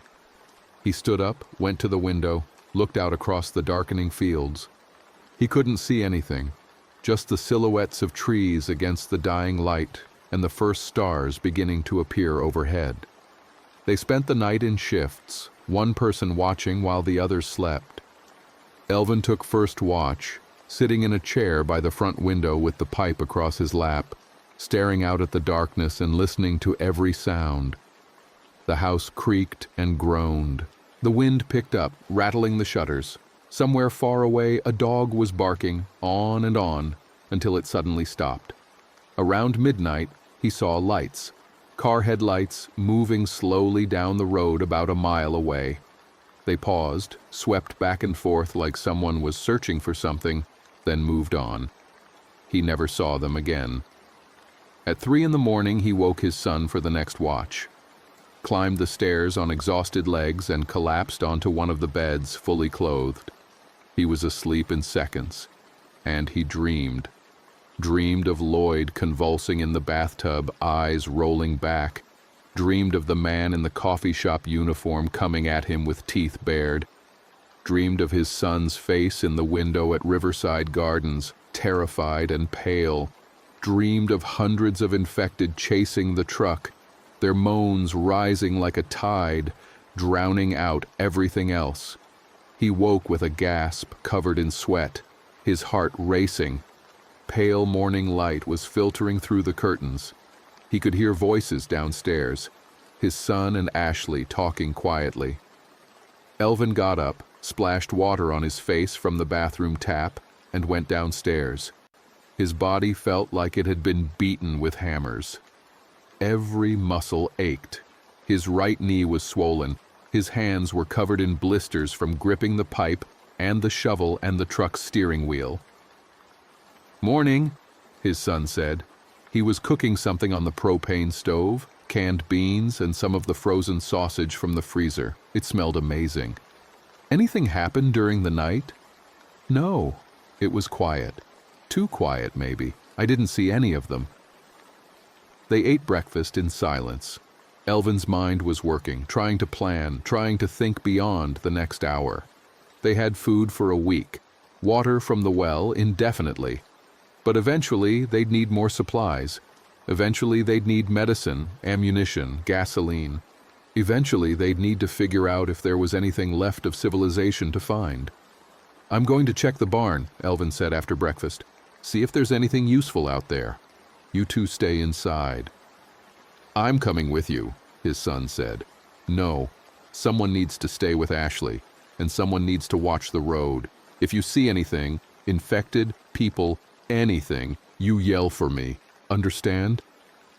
His son didn't look happy about it, but he nodded. Elvin grabbed the pipe and headed outside. The morning was cold and crisp, frost sparkling on the grass. The barn was about 50 yards from the house, a large structure with fading red paint and a gambrel roof. The doors were closed but not locked. Inside, the barn smelled of hay and motor oil and old leather. Farming equipment lined the walls, a tractor, a plow, various tools whose purposes Elvin could only guess at. And in the back, covered with a tarp, he found something useful, a pickup truck, older model, probably from the 90s. He checked under the hood. The battery was disconnected but looked okay. He found jumper cables hanging on the wall and used them to reconnect the battery, then tried the ignition. The truck started on the third try, engine coughing and sputtering before settling into a rough idle. Less than a quarter tank of gas, but it ran. This was good. If they needed to abandon the garbage truck, they had backup transportation. He killed the engine and continued exploring the barn. Found a hunting rifle in a locked cabinet, the glass front smashed probably by the same people who'd abandoned the house. No ammunition, though. Found a toolbox full of mechanics' tools, wrenches, screwdrivers, a socket set. Found a few cans of gasoline, maybe 10 gallons total. Found a propane tank, full. All of it useful. All of it vital for long-term survival. He started carrying things back to the house, making multiple trips, while his son watched from the window. On his third trip back, carrying the toolbox and the propane tank, he heard it. That sound. The low collective moan of infected. And it was getting closer. He dropped what he was carrying and ran to the edge of the driveway, looking down toward the road. And there they were. A group of maybe 15 infected, shambling up the gravel driveway toward the house. They must have seen him making trips to and from the barn, must have been drawn by the movement, the noise of the barn doors, something. "Inside!" Elvin sprinted for the house. His son opened the door and he threw himself through it, slamming it behind him. "They're coming!" Maybe 15 of them. "We need to barricade." They moved fast, shoving furniture against the doors, closing and latching the storm shutters, turning the first floor into a fortress. Ashley hobbled around, helping as best she could on her injured ankle. They worked in near silence, the only sounds their heavy breathing and the scrape of furniture across the floor. The infected reached the house. Elvin heard them before he saw them. That terrible moaning sound, the scrape of hands on the wooden porch, the thump of bodies against the door. He peered through a crack in the shutters and saw them pressed against the windows, their faces slack and empty, their hands leaving streaks of filth on the glass. "Will they get in?" Ashley whispered. "Not right away. But if they keep at it long enough." Elvin didn't finish the sentence, didn't need to. They all understood. The infected pounded on the walls and doors for hours. The sound was maddening, constant, like water torture. They took turns watching, sleeping when they could, though real sleep was impossible with that noise. By late afternoon, 2 of the infected had managed to break through one of the first-floor windows despite the shutter. His son and Elvin fought them off, driving them back with the pipe and pry bar, then used boards from the barn to reinforce the window. When night fell again, the infected were still there, still moaning, still pounding, but their numbers had decreased. Some had wandered off, drawn by other sounds or movements in the distance. By midnight, only 5 remained. By dawn of the second day in the farmhouse, only 2. "We can't stay here," Elvin said. They were gathered in the kitchen, eating cold canned food for breakfast. "If they found us once, they'll find us again." Word spread somehow. More will come. "Where do we go?" his son asked. The question had become their refrain, a desperate prayer with no answer. North, toward the lakes, Michigan, less population density up there, maybe fewer infected, maybe... His phone buzzed. Elvin grabbed it, saw he had a signal somehow, weak but present. A text message from an unknown number. Emergency broadcast system. Shelter-in-place orders issued for all of northern Indiana. Do not travel. Do not leave your current location. Military operations in progress. Repeat, do not travel. Too late for that, Elvin muttered. He showed the message to his son. We're already traveling? Already moving. And staying in one place just makes us sitting ducks. They spent the day preparing to leave, loaded the old pickup truck with supplies from the house and the barn, transferred the gas from the garbage truck to the pickup, giving them nearly a full tank, took the hunting rifle even though they had no ammunition, maybe they could find some later, took all the food, all the water, all the medical supplies, packed everything into the truck bed and covered it with a tarp. By late afternoon, they were ready. The 2 remaining infected had finally wandered off, drawn by something in the distance that Elvin couldn't see. The driveway was clear. "Everyone in," Elvin said. They climbed into the pickup, Ashley in the middle, his son riding shotgun. Elvin started the engine and headed down the driveway, back to the county road, turning north toward Michigan and whatever remained of the world. They drove through the empty countryside, past abandoned farms and silent towns. Twice they had to detour around large groups of infected congregating on the road for reasons Elvin couldn't understand. Once they passed a military convoy heading south, 3 trucks full of National Guard soldiers, all of them looking young and scared and overwhelmed. Elvin tried to flag them down, but they drove past without stopping. As the sun began to set on their second day of travel, they reached the outskirts of Auburn, a town of maybe 13,000 people about 30 miles north of Fort Wayne. The highway here was blocked by an enormous pileup, dozens of cars and trucks smashed together in a tangle of metal and broken glass. Some of the vehicles were burned. Others had bodies trapped inside them, long dead. And moving among the wreckage were infected, hundreds of them, drawn to the site of the accident by the smell of death and decay. "We have to go around," his son said. "No way around. The pileup blocks the whole highway." Elvin studied the scene, his mind working through possibilities. There was an exit ramp maybe a quarter-mile back. Side roads through Auburn.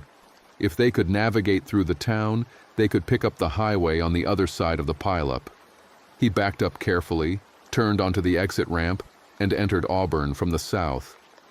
The town was quieter than Fort Wayne or New Haven, but it showed the same signs of collapse. Abandoned cars, broken windows, bodies in the streets, and infected, always infected, wandering aimlessly or clustered around buildings where living people might still be hiding. Elvin drove slowly, carefully, trying not to attract attention. But the truck's engine was loud in the silence, and the infected noticed. They turned, locked onto the sound, and began to follow. "Dad, we've got a tail." "I see them, hold on."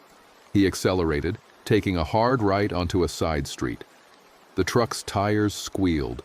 Behind them, the infected gave chase, their numbers growing as others joined from side streets and yards. 10, 20, 30. A horde forming in real time, drawn by the noise and the movement and the promise of living flesh. Elvin floored the accelerator, racing through residential streets at 60 miles an hour.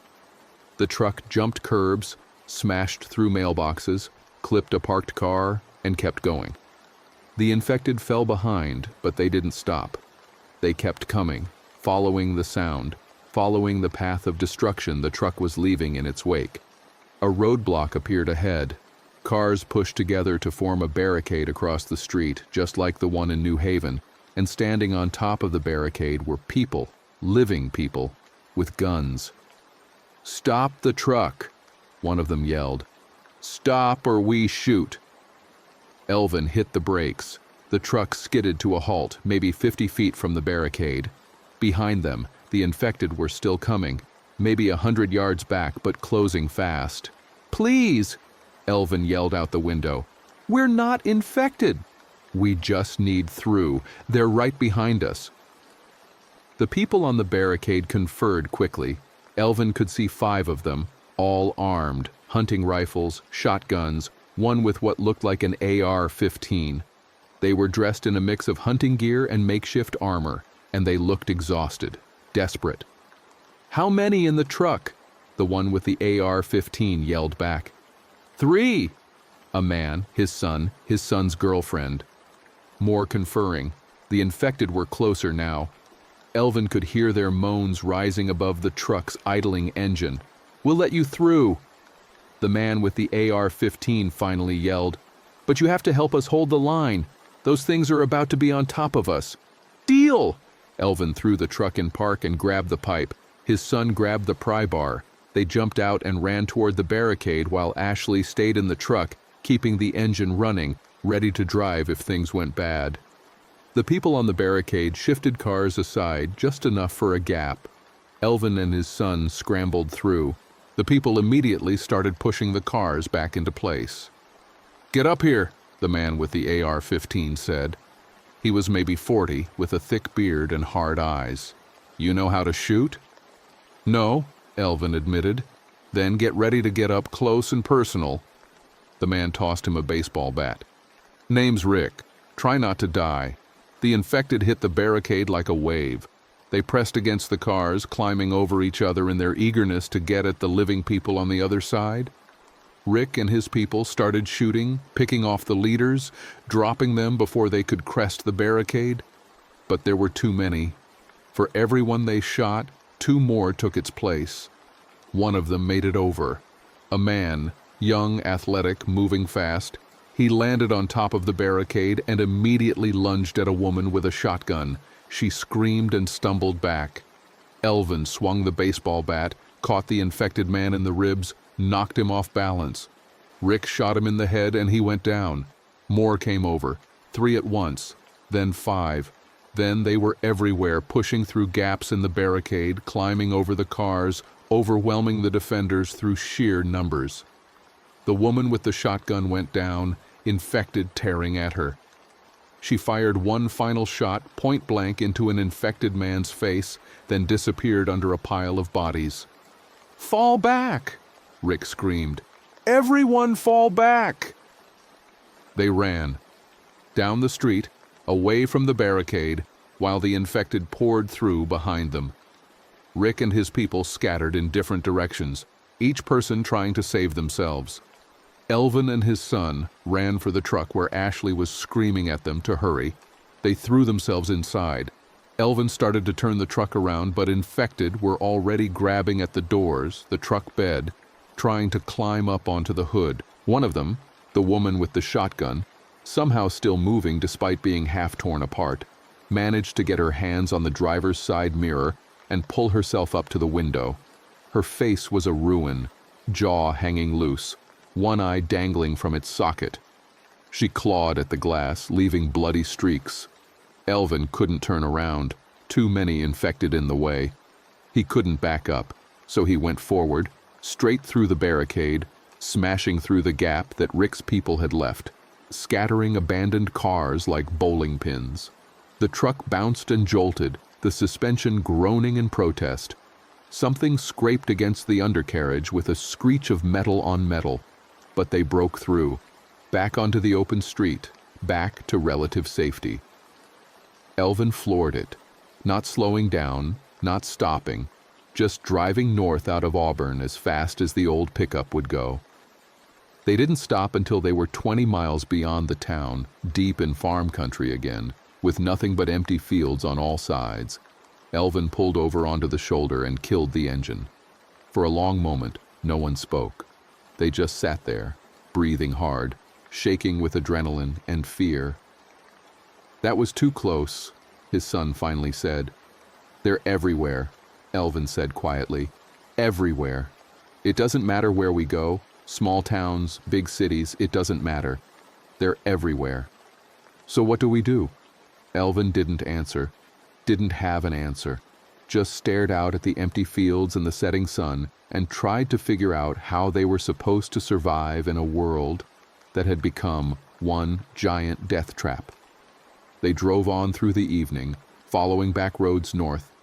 The truck had taken damage during their escape from Auburn. The passenger side mirror was ripped off, the front bumper was crumpled, and something in the engine was making a worrying, rattling sound. But it still ran. That's all that mattered. Night fell and driving became more dangerous. The headlights only illuminated a small cone of road ahead, and in the darkness beyond, anything could be waiting. Elvin saw infected standing by the roadside, their eyes reflecting the headlights in eerie green flashes, like deer. He swerved around them, kept driving. Around midnight, the engine started overheating. Steam poured from under the hood, and the temperature gauge climbed into the red. Elvin had no choice but to pull over and let it cool. They were stopped on a 2-lane county road with nothing around them but darkness and fields. The night was silent except for the ticking of the cooling engine and the distant sound of something howling. A dog, maybe, or something else. "I'll take watch," Elvin said. "You two try to sleep." But no one slept. They sat in the truck with the doors locked, staring out into the darkness, jumping at every sound. Hours crawled by. Finally, the engine cooled enough to check the radiator. Elvin popped the hood and saw the problem immediately. The radiator had a crack, probably from hitting something during their mad dash through Auburn. It was leaking coolant, leaving a small puddle under the truck. He had no way to fix it. No spare radiator, no replacement coolant. They could fill it with water, and that might get them a little further, but eventually the engine would seize and they'd be stranded. "How bad is it?" his son asked, coming around to look. "Bad. We might get another 50 miles if we're lucky, maybe less. And then what?" There it was again. That question. And then what? The question that had no answer. "We find another vehicle, or we walk, or we—" Elvin stopped. In the distance, back the way they'd come, he saw lights, multiple lights, moving toward them on the road. "Vehicles," his son said, "coming fast." They stood there watching. The lights grew closer. 5 vehicles, pickup trucks, SUVs, all of them traveling together in a convoy. They slowed as they approached, and Elvin could see armed people standing in the truck beds, weapons pointed outward, scanning the darkness. The convoy stopped about 20 yards away. Headlights blinded Elvin, making him raise a hand to shield his eyes. A voice called out, amplified through a megaphone. "You folks armed?" "We have a pipe and a pry bar," Elvin called back. "We're not looking for trouble." "Nobody's looking for trouble. These days trouble finds you whether you want it or not." The megaphone voice paused. "Where you headed?" "North." "Michigan, we hoped." "Michigan's gone. Indianapolis is gone. Chicago is gone. Fort Wayne is gone. Everywhere's gone." The voice had a flat, matter-of-fact quality that was somehow more terrifying than panic would have been. "We're heading to a compound about 30 miles east of here. Used to be a summer camp. High fences, defensible position, freshwater lake. We've got maybe 200 people there already. You're welcome to join us if you can contribute." "Contribute how?" "Everyone works, everyone fights, nobody gets a free ride." "You got skills?" "I'm a sanitation worker," Elvin said. My son's an auto mechanic." "A mechanic? Jesus, that's gold. We've been trying to keep our vehicles running on prayers and duct tape." The person with the megaphone conferred with others in the convoy, then the voice came back. "All right, you can come with us. But your truck stays here. It's on its last legs anyway. We'll give you space in one of ours." It wasn't really an offer. It was a command. But Elvin didn't have better options. They transferred their supplies to one of the convoy's trucks, then climbed into the back of an SUV. The convoy started moving again, heading east now instead of north. The compound, when they reached it just before dawn, was exactly as described. An old summer camp surrounded by tall, chain-link fencing topped with barbed wire. Multiple buildings, cabins, a dining hall, a recreation center. A lake stretching out beyond the buildings, its surface reflecting the pink morning sky. And people, dozens of them, maybe more, moving around the compound in organized groups. Some were reinforcing the fence, others were working in what looked like a garden. Still others were carrying supplies between buildings. It looked like civilization, like safety, like maybe the world hadn't completely ended after all. But Elvin had learned not to trust appearances, had learned that anywhere people gathered, anywhere resources existed, trouble would follow. It was only a matter of time. They were processed at the gate by a woman in her 50s who introduced herself as Evelyn, the camp's administrator. She took their names, their skills, their medical history, asked if they'd been bitten, scratched, exposed to infected blood. When satisfied that they were clean, she assigned them to one of the cabins and gave them a quick rundown of the rules. Everyone works, no exceptions. Meals are communal, 3 times a day in the dining hall. We have doctors, teachers, mechanics, farmers, everything we need to keep going. The fence is patrolled 24 hours a day. Infected show up sometimes, but we've been able to handle them so far. As long as everyone does their part, we survive." "What about outside?" Elvin asked. "What's happening out there?" Evelyn's face darkened. "Nothing good. The government's gone. Military's scattered. Some units are still trying to maintain order, but most have either been overrun or deserted. It's every man for himself now, every community for itself. We've heard of other survivor groups, some good, some bad. Raiders mostly, people who'd rather steal than work. We've had a few run-ins, but nothing we couldn't handle." She showed them to their cabin, a small structure with bunk beds and a wood-burning stove. After she left, Elvin and his son helped Ashley onto one of the lower bunks, and Elvin finally allowed himself to sit down. His body was screaming at him. His feet were blistered. His hands were raw. His knee was so swollen he could barely bend it. He was filthy, covered in sweat and blood, and grime accumulated over 3 days of constant running and fighting and fear. "We made it," his son said quietly. "We actually made it." "For now," Elvin said, but he let himself feel a small measure of relief. They were alive, together, safe for the moment. That was more than most people had. The days that followed fell into a routine. Elvin was assigned to waste management, appropriately enough given his background. The camp generated garbage and sewage that needed to be handled, and his 23 years of experience made him the obvious choice to oversee the system. He designed a composting system for organic waste, a burn pit for everything else, and a sewage system that processed waste away from the living areas and the lake. His son worked on vehicles, keeping the camp's small fleet of trucks and SUVs running. He was in high demand, his skills vital for supply runs and patrols. Ashley, once her ankle healed enough to walk, helped in the garden that was being expanded to provide food for the growing population. More survivors arrived almost daily. The convoy that had picked them up on the road made regular runs, searching for people who needed shelter. Some who arrived were families, scared but intact.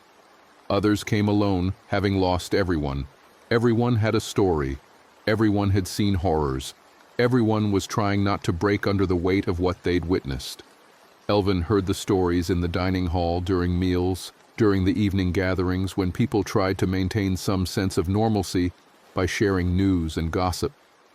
He heard about Fort Wayne, where the infected now numbered in the hundreds of thousands, where every building was a tomb and every street was a hunting ground. He heard about Indianapolis, where the government's attempt at a quarantine had failed spectacularly, trapping thousands of people inside with the infected. He heard about Chicago, where the military had bombed entire neighborhoods trying to contain the spread, only to make things worse. And he heard about the infection itself, how it spread, how it worked. The doctors at the camp, there were 3 of them, all general practitioners who'd arrived with various survivor groups, had been comparing notes, trying to understand what they were dealing with. Dr. Patel, a soft-spoken man in his 60s, explained it to Elvin one evening while they were working together to dig a new latrine pit. It's transmitted through bodily fluids, blood, saliva, possibly other secretions. A bite is the most common vector, but any exposure to infected blood can do it. Scratches, open wounds that come into contact with contaminated surfaces. We've seen cases where people got infected blood in their eyes or mouth and turned within hours. How long from exposure to death? Elvin asked, thinking of Lloyd, thinking of how fast it had taken him. Varies. We've seen anywhere from 30 minutes to 6 hours, with the average being about 2 hours. Fever comes first. High fever, higher than the body can sustain, then seizures, then death, then... Dr. Patel paused, his shovel biting into the earth. Then they get up again. The reanimation seems to occur within minutes of death, sometimes seconds. The longest we've documented is 10 minutes. And there's no cure? No treatment? None that we've found. Once you're infected, you're dead. It's only a matter of time. Dr. Patel looked at Elvin, his eyes sad behind his glasses. The best we can do is recognize the symptoms early and quarantine the infected. Keep them away from the healthy population. And when they die, make sure they don't get back up. That night, lying in his bunk and staring at the cabin ceiling, Elvin thought about what Dr. Patel had said. Thought about how close he'd come to infection a dozen times over the past week. Thought about Lloyd, about the coffee shop worker, about the woman in the nightgown and the police officer and all the others he'd killed or watched die. Thought about how thin the line was between the living and the dead, and how easy it would be to cross it. He thought about his son, sleeping in the bunk above him. Thought about Ashley across the room. Thought about how he'd promised to protect them, to keep them safe, and wondered how long he could keep that promise in a world where safety was a temporary illusion and death was always one bite away. The camp survived for 3 weeks.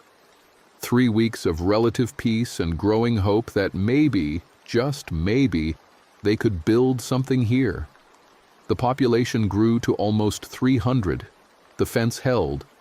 The supply runs kept finding food and medicine and other necessities.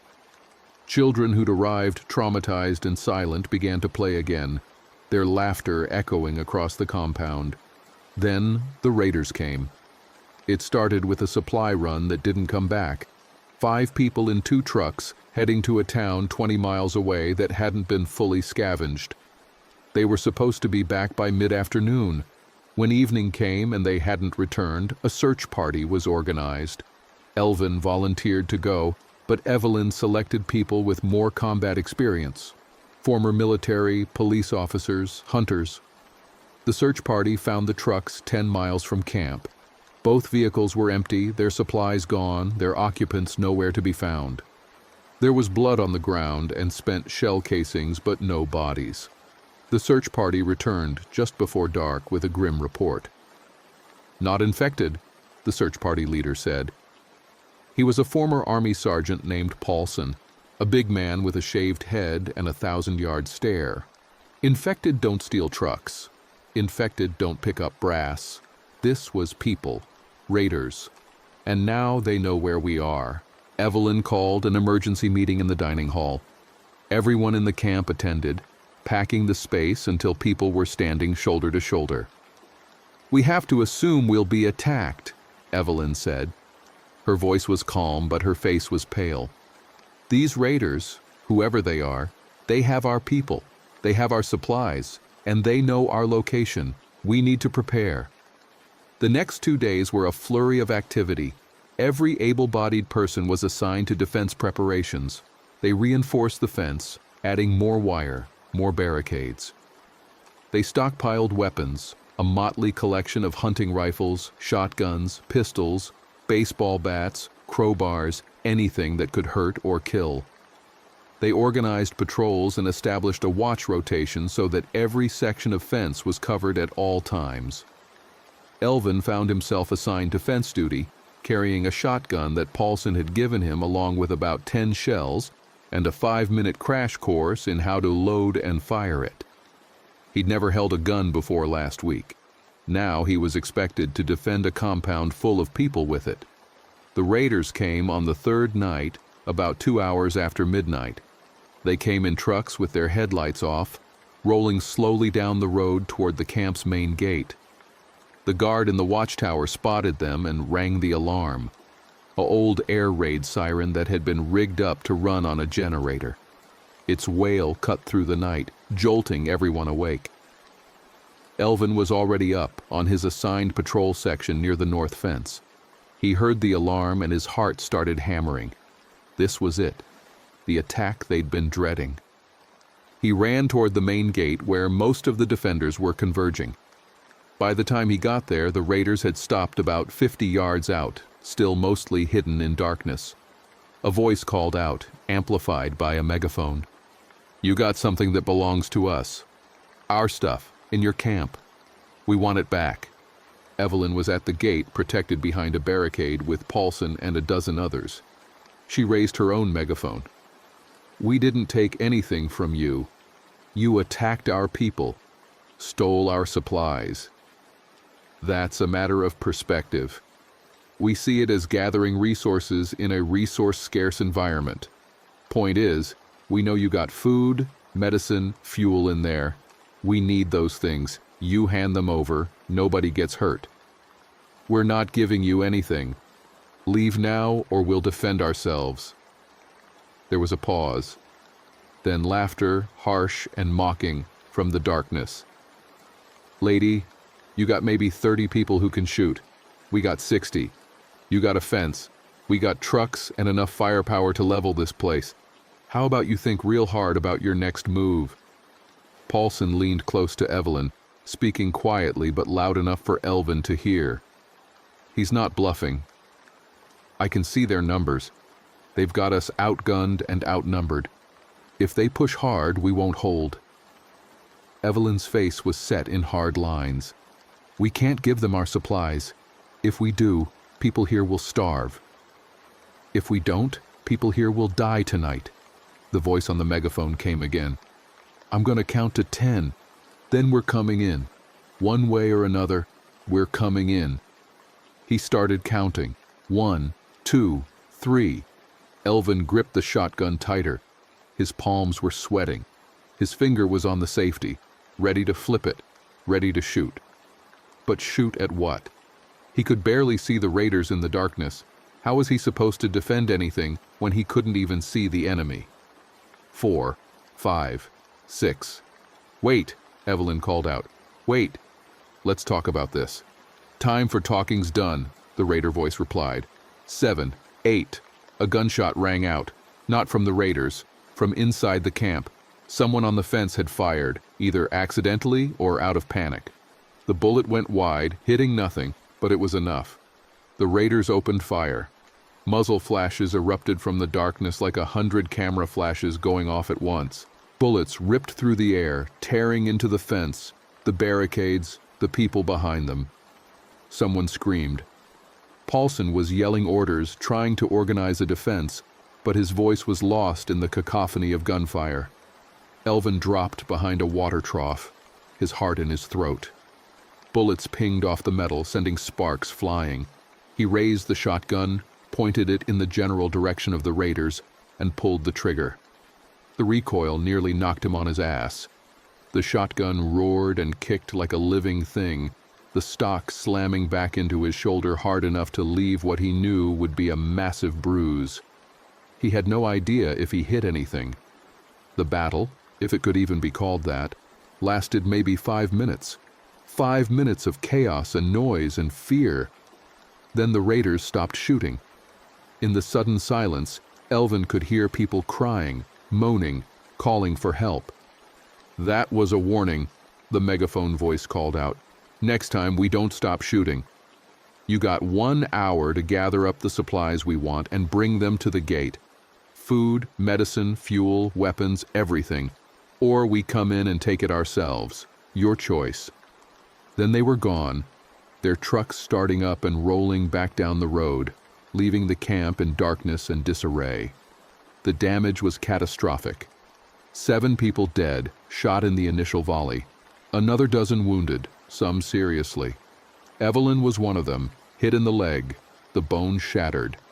Dr. Patel and the other medical staff were overwhelmed, trying to treat the wounded with limited supplies and no hope of evacuation to a real hospital.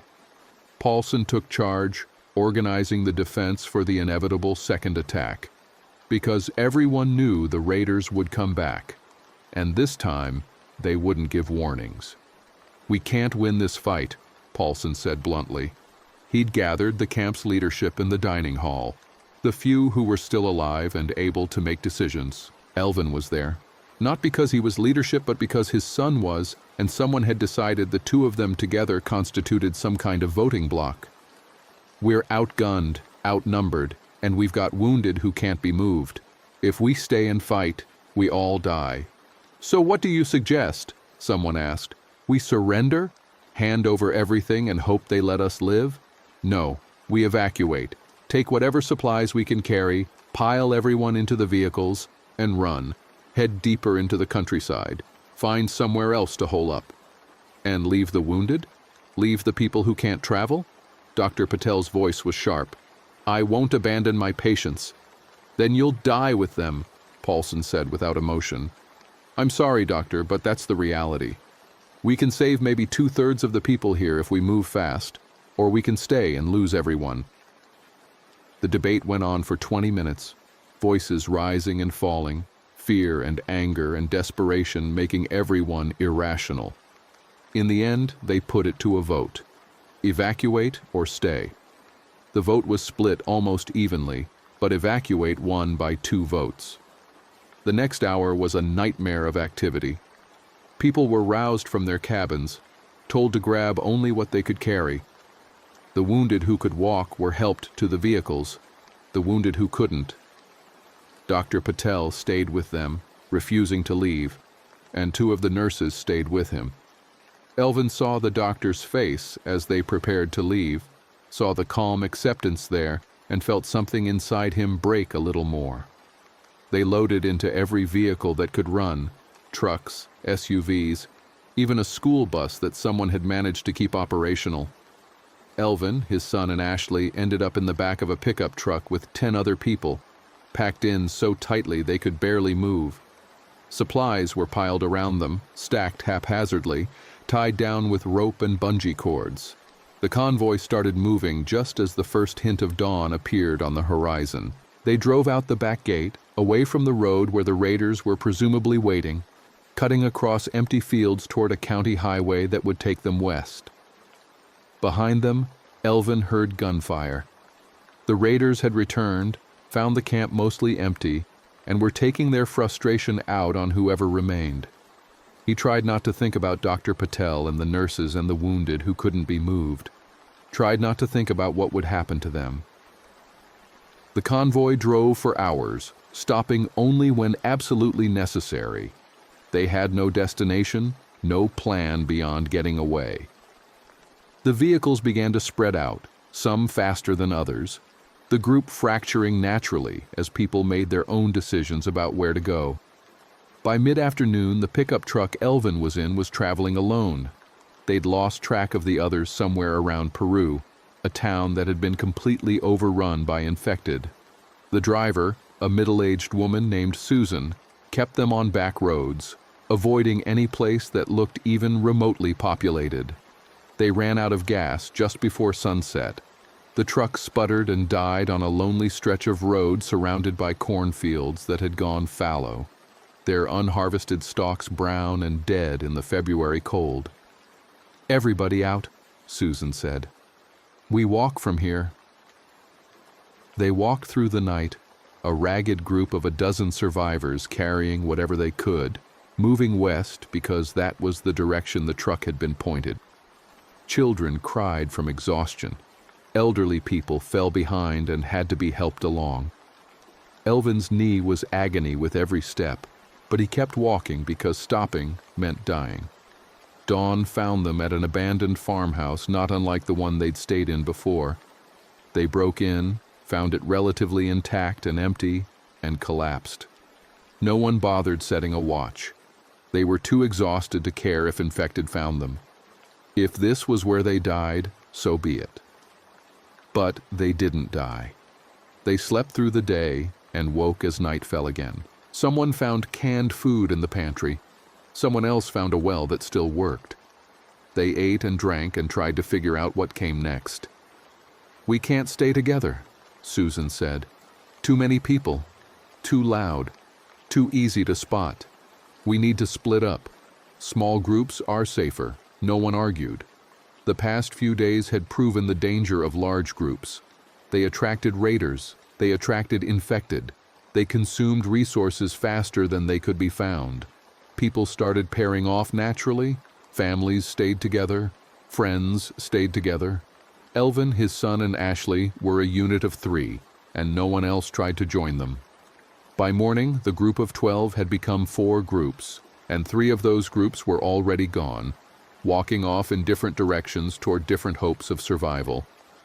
Elvin's group stayed at the farmhouse for 2 more days, resting, gathering strength. His son found a car in the barn with a dead battery. He spent a day working on it, using skills learned in automotive school, and eventually got it running. They loaded it with supplies and left, heading west again, always west, away from Fort Wayne and the memories of what they'd lost there. They drove for a week, moving from town to town, scavenging what they could find. It was harder now. The easy pickings were gone. Every store had been looted. Every gas station had been drained. They found themselves competing with other survivors, sometimes working together, sometimes fighting over a can of beans or a bottle of water. And the infected were everywhere.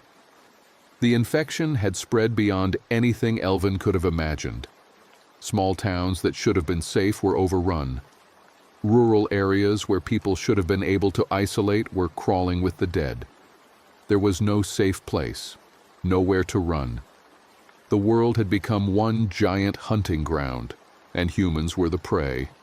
They ended up near the Illinois border in a small town called Bryant, population 200 according to the sign, now population 0 as far as Elvin could tell. They'd cleared 3 houses before finding one that was defensible and had a cellar they could retreat to if necessary. It was there on a cold morning in early March that Ashley started showing symptoms. She'd been scratched 2 days before during a scavenging run in a pharmacy. An infected had come out of nowhere, grabbed her arm, its nails digging into her skin before she'd kicked free, and his son had killed it. The scratches hadn't looked bad.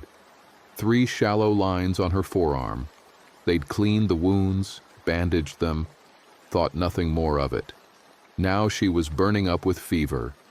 His son was in denial, insisting it was just the flu, just a normal fever. But Elvin knew. Could see it in the way Ashley's eyes had started to lose focus. Could see it in the sheen of sweat on her face and the way her hands trembled. "We have to quarantine her," Elvin said quietly. They were in the cellar talking where Ashley couldn't hear them. "Put her in one of the rooms upstairs. Lock the door." No, we can treat this. Dr. Patel said, Dr. Patel is dead, and he said there's no treatment. You know that. I'm sorry. I'm so sorry. But we have to... His son shoved him, hard enough that Elvin stumbled back against the cellar wall. She's not infected. She can't be. We were careful. The scratch. It must have gotten into her bloodstream. Even a little bit is enough. Then we'll cut off her arm, below the scratch. That's what they do in movies. Cut off the infected part before it spreads. This isn't a movie. It doesn't work like that. It's already in her system. It's been 2 days.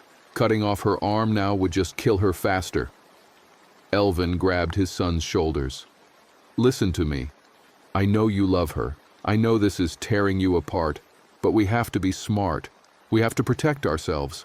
If she turns and we're not ready, I won't let her turn.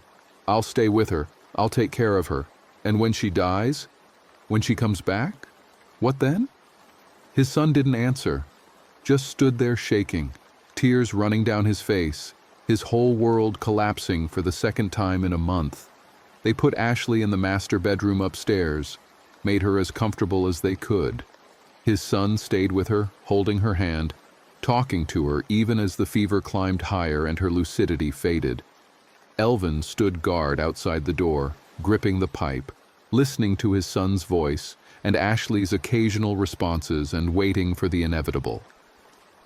It took 6 hours. Ashley's fever spiked to the point where she started seizing. His son was screaming for help, but there was no help to give. Elvin heard her die, heard the wet rattle of her last breath, heard his son sobbing.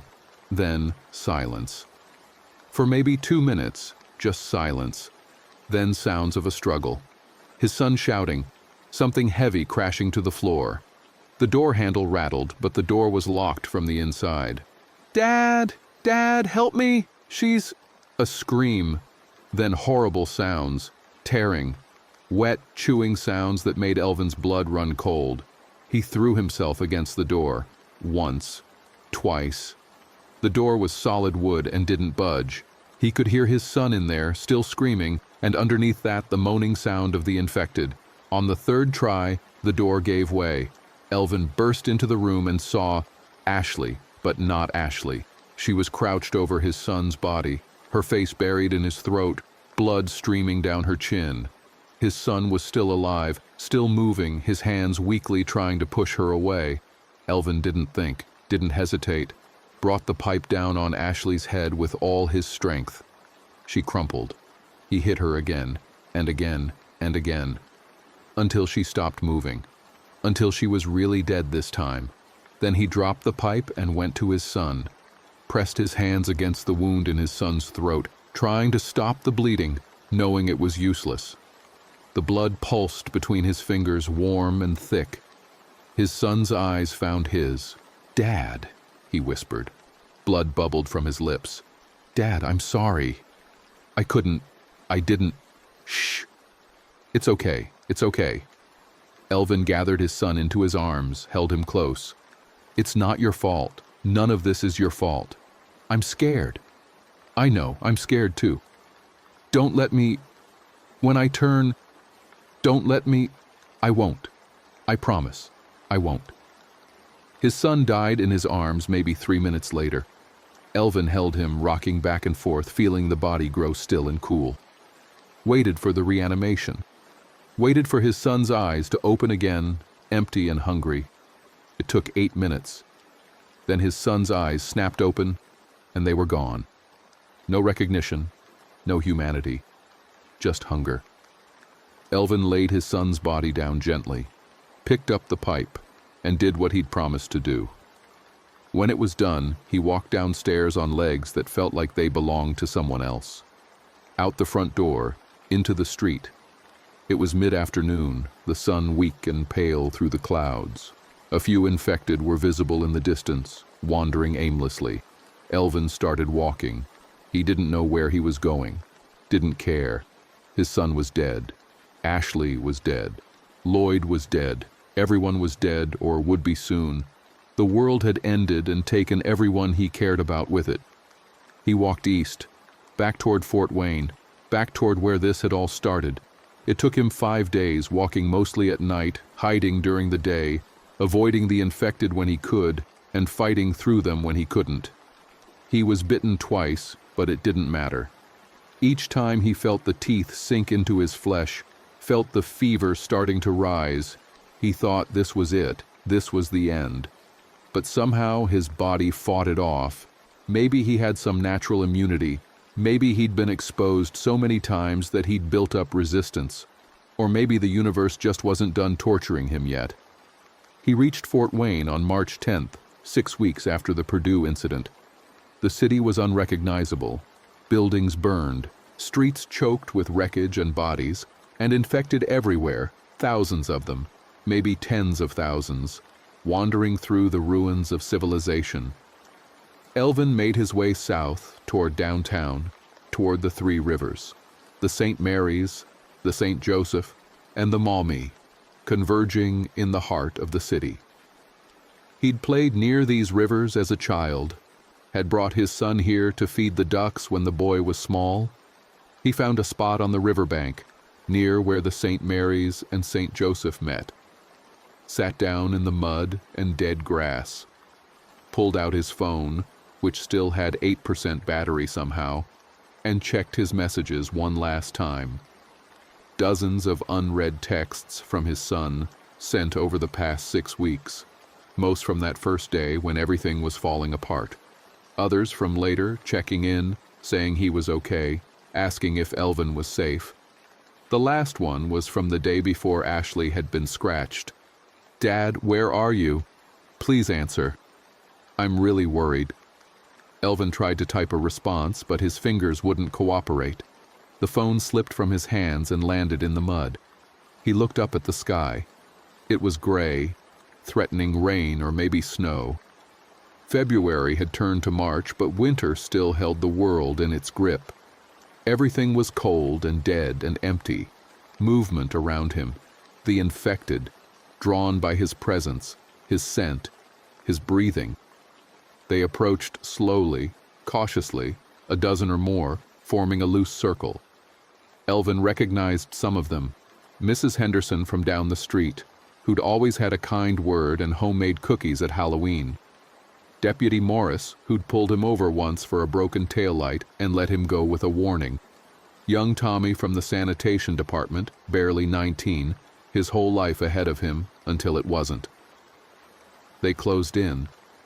Elvin didn't fight, didn't run, just sat there, watching the gray sky, thinking about his son and Lloyd and all the people he'd failed to save. Thinking about how 36 days ago he'd been a sanitation worker driving his regular route, and now he was the last thing between living and dead, and in a moment even that distinction would be gone. The first one reached him, Mrs. Henderson. She leaned down, her mouth opening, her teeth clicking together. Elvin closed his eyes. His phone buzzed one last time in the mud, the screen lighting up with a notification. A text message from 6 weeks ago, finally delivered through some miracle of the dying network. "Dad? Got the job? They're letting me start on the transmission rebuild Monday, the one I told you about. I'm really excited. Thanks for always believing in me. Love you." Elvin never saw it. His eyes were already closed. His mind was already drifting, remembering a time when the world was normal and his son was safe and tomorrow was just another day, not the end of everything. The infected took him piece by piece, and Fort Wayne claimed another life in a city of the dead, and the rivers kept flowing like they always had, indifferent to the extinction happening on their banks, indifferent to the end of the human world. Now let's move on to the next story. The steel beam swung into position at 7:15 that Wednesday morning, and Oral guided it with both hands while the crane operator held steady above. The sun had barely cleared the skyline of downtown Columbia, casting long shadows across the construction site where the new office tower was rising on Gervais Street. Sweat already dampened the back of his neck despite the October coolness. 15 years doing this work had made the motions automatic. Check the alignment, signal to lower, secure the connections. His hands knew every bolt size, every wrench grip, every safety protocol without conscious thought. "Looking good," Stanford called from the platform below, his voice carrying over the ambient noise of machinery and traffic. Stanford had worked alongside him for 8 years, a stocky man with perpetually greasy fingers and a laugh that could cut through the din of any job site. They'd framed houses together in Lexington, poured foundations in Forest Acres, and now they were helping build Columbia's newest downtown landmark. Oral locked the beam into place and wiped his forehead with his sleeve. His orange hard hat caught the morning light as he straightened, looking out over the construction site that sprawled across 2 city blocks. Rebar jutted from concrete slabs. Stacks of lumber sat wrapped in plastic. The skeletal framework of the building climbed 11 stories already, with 18 more to go. Beyond the chain-link fence, morning commuters filled the streets, cars heading toward the State House, pedestrians clutching coffee cups, buses rumbling past on their downtown routes. His phone buzzed in his pocket. He pulled it out and saw a text from his wife. "Need milk on way home." "Love you." He smiled and typed back, "Got it." Home by 6 inches. She was in Irmo, in the house they'd bought 3 years ago after saving for nearly a decade. Small ranch-style place with a backyard big enough for the garden she wanted to plant next spring. 20-minute drive on a good day, 45 in bad traffic. She worked as a receptionist at a dental office near Lake Murray, handling appointments and insurance paperwork with the same patient attention she brought to everything. "Oral, you spacing out up there?" Stanford's voice pulled him back.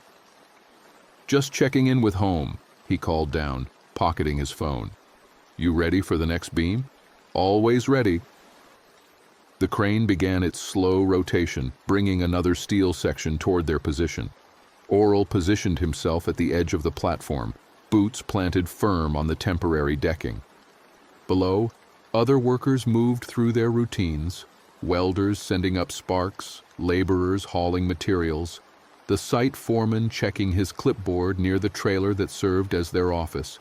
The familiar choreography of construction work, dozens of men coordinating without needing to think too hard about it. The radio on Oral's belt crackled with the foreman's voice. "All teams, morning briefing in 5. Finish your current task and meet at the trailer." Oral acknowledged and helped Stanford secure the beam they were working on. They descended the scaffolding together, their boots ringing on metal rungs. Other workers were converging on the trailer from different parts of the site. Concrete crew with dust on their clothes, electricians with wire cutters hanging from their belts, plumbers carrying pipe wrenches. About 40 men total on this project. The foreman stood outside the trailer with his clipboard, a man named DeWitt, who'd been managing construction crews for 25 years. He had that weathered look of someone who'd spent too many hours in the sun and seen too many deadlines come and go. "All right, listen up. Schedule's tight this week. We need the 12th floor framed by Friday, which means we're running 2 full shifts. Those of you on night crew, that starts at 6 tonight." Murmurs of acknowledgement rippled through the assembled workers. Oral had pulled night shifts before, harder on the body, harder on the home life, but the overtime pay helped with the mortgage. "Safety reminder," DeWitt continued. "We had a near miss yesterday with some unsecured equipment on the 9th floor. Double-check your connections, triple-check your harnesses. I don't want anybody going home in an ambulance." He paused, glancing at his phone. "Also, there's been some kind of incident near USC campus this morning. Police activity. Shouldn't affect us here, but if traffic gets weird, give yourself extra time." Oral glanced toward Stanford, who shrugged. The University of South Carolina campus sat about 8 blocks east of their site, close enough that they'd sometimes see students cutting through downtown on their way to class. Whatever incident DeWitt mentioned probably wasn't anything major. Maybe a protest or a gas leak, the kind of thing that happened in a city this size. The briefing ended and everyone dispersed back to their stations. Oral and Stanford climbed back up to their platform on the 11th floor, settling into the rhythm of the work.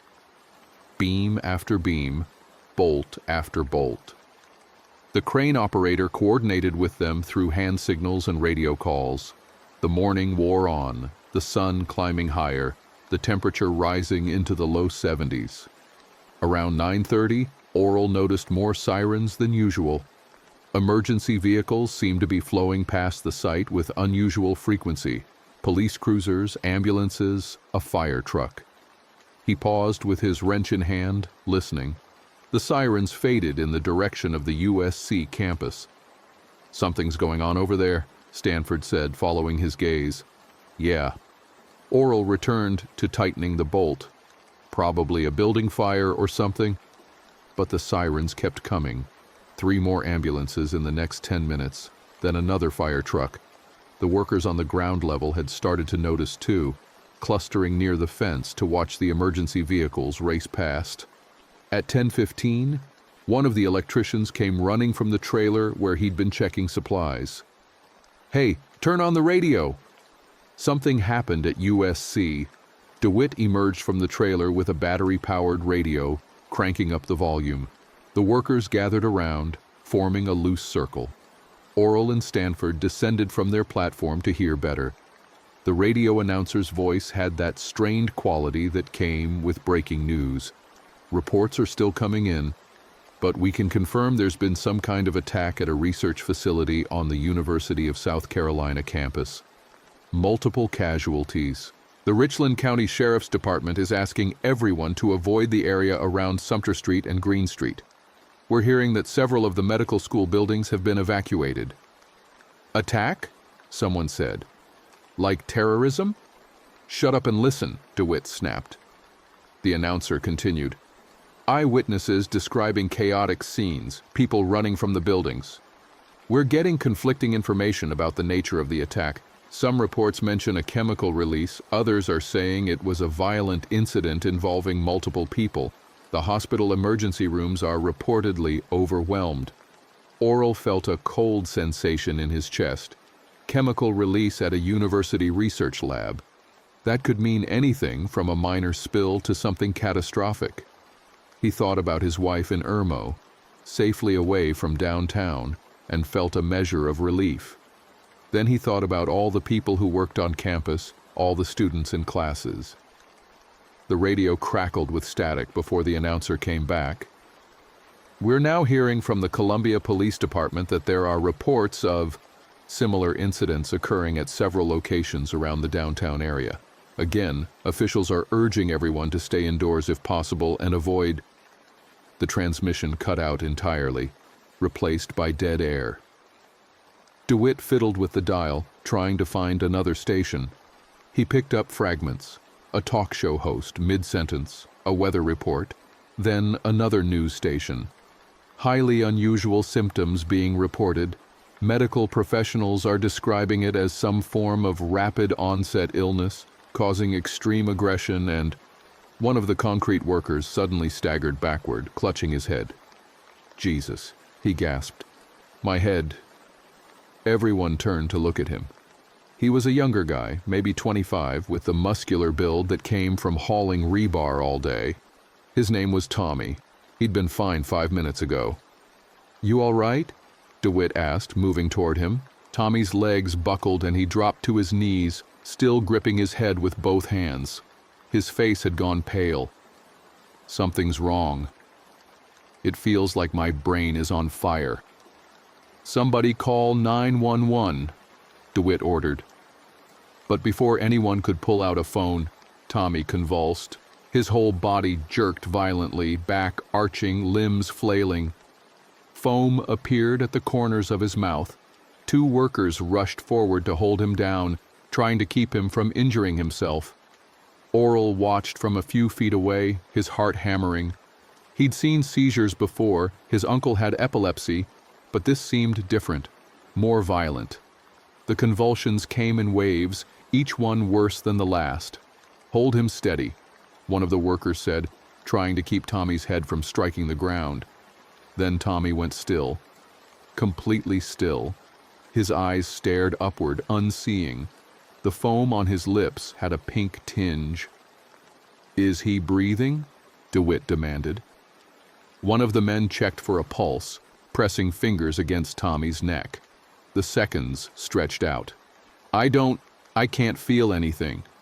"Start CPR," DeWitt said, his voice sharp with command. "Someone call an ambulance now." The worker began chest compressions while another pulled out his phone. Oral took a step back, his stomach churning. He'd never seen anyone die before. Car accidents, sure, but always from a distance. This was different. This was watching the life drain out of someone he'd eaten lunch with yesterday.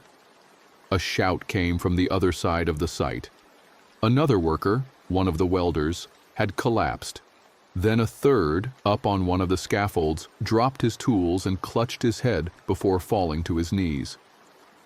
"What the hell is happening?" Stanford said, his voice tight with fear. The radio crackled back to life. "Breaking news. We're now receiving reports of mass casualty events across the downtown Columbia area. The nature of these incidents remains unclear, but emergency services are responding to multiple locations. Hospitals are asking people to stay away from emergency rooms unless absolutely necessary due to overwhelming patient numbers.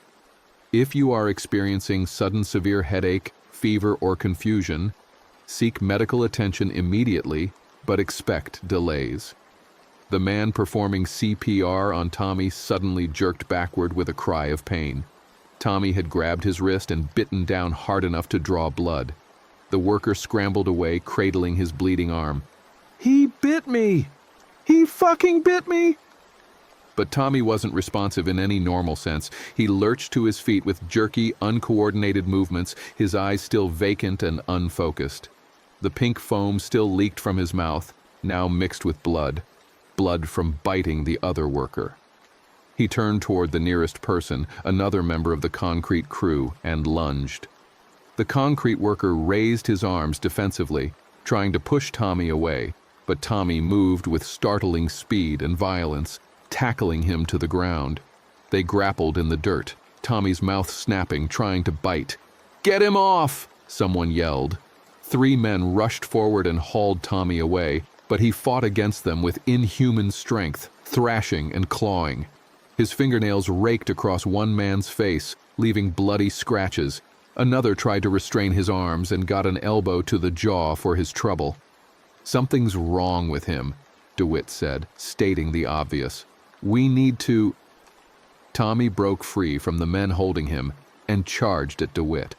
The foreman barely had time to raise his clipboard before Tommy slammed into him, driving him backward against the side of the trailer. The clipboard fell to the ground. Tommy's hands closed around DeWitt's throat, squeezing. Oral didn't think. He grabbed a 2x4 leaning against a stack of lumber and swung it like a baseball bat, connecting with the side of Tommy's head. The impact made a sick, hollow sound. Tommy's grip on DeWitt loosened, and he staggered sideways. Blood ran from a gash on his temple, but instead of going down, instead of showing any sign of pain, Tommy turned toward Oral with that same blank expression and lurched forward. Oral swung again, this time catching Tommy square in the face.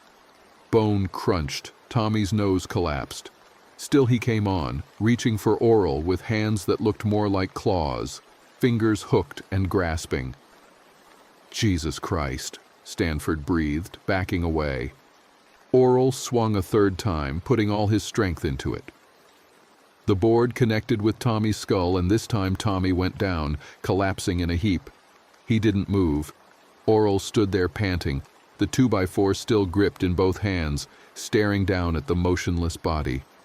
Blood pooled beneath Tommy's head. Oral had just killed a man. The thought wouldn't quite process. He'd swung to protect DeWitt, swung without thinking, and now Tommy was dead. Except Tommy's fingers twitched, then his hand moved. Slowly, impossibly, he started to push himself up from the ground. "No way," someone whispered. Tommy got to his knees, then to his feet. His head hung at an odd angle, clearly broken, but he stood nonetheless. Blood covered his face from the shattered nose and the gash on his temple. He turned toward the group of workers, and this time his mouth opened in something that might have been a growl or a moan. a low, guttural sound that had nothing human in it. The welder who had collapsed earlier suddenly jerked upright on the other side of the site, 50 feet away. He'd been down for maybe 2 minutes. Now he stood swaying, with the same vacant expression Tommy had. The third worker who'd fallen was also stirring, getting to his hands and knees. "We need to leave," Oral said, his voice cutting through the shocked silence. "Now." "We can't just leave them," one of the workers protested, gesturing at Tommy. "He needs help." "Look at him," Oral shouted. "Does he look like he needs help? Does he look like anything we can help?" Tommy lurched toward them again, and this time the group scattered. Some ran toward the gate, others grabbed tools as improvised weapons. The welder was moving faster now, his legs finding coordination as he headed straight for the nearest worker, a plumber who stood frozen with shock. Stanford acted on instinct, snatching up a length of rebar and swinging it like a spear, driving the pointed end into the welder's chest. The impact should have stopped him, should have dropped him. But the welder kept coming, the rebar protruding from his torso like some grotesque antenna, his hands reaching for Stanford's face.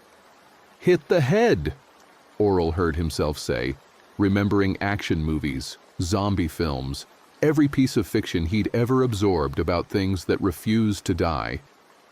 "You have to hit the head." Stanford swung the rebar upward, the end that was embedded in the welder's chest acting as a lever, and slammed the man's skull against a concrete pillar. Once, twice, 3 times. On the third impact, something gave way with a wet crunch and the welder finally went limp. More screams erupted from different parts of the site. The third worker who'd fallen, one of the carpenters, had gotten fully to his feet and was now chasing down an electrician. They disappeared behind a stack of drywall. The electrician's screams cut off abruptly. Tommy had cornered DeWitt again, backing the foreman against the trailer. Other workers tried to pull him away, but Tommy fought with such ferocity that 2 men got bitten in the struggle. Blood sprayed. Someone found a hammer and brought it down on the back of Tommy's skull once, twice, 3 times. Finally, Tommy dropped.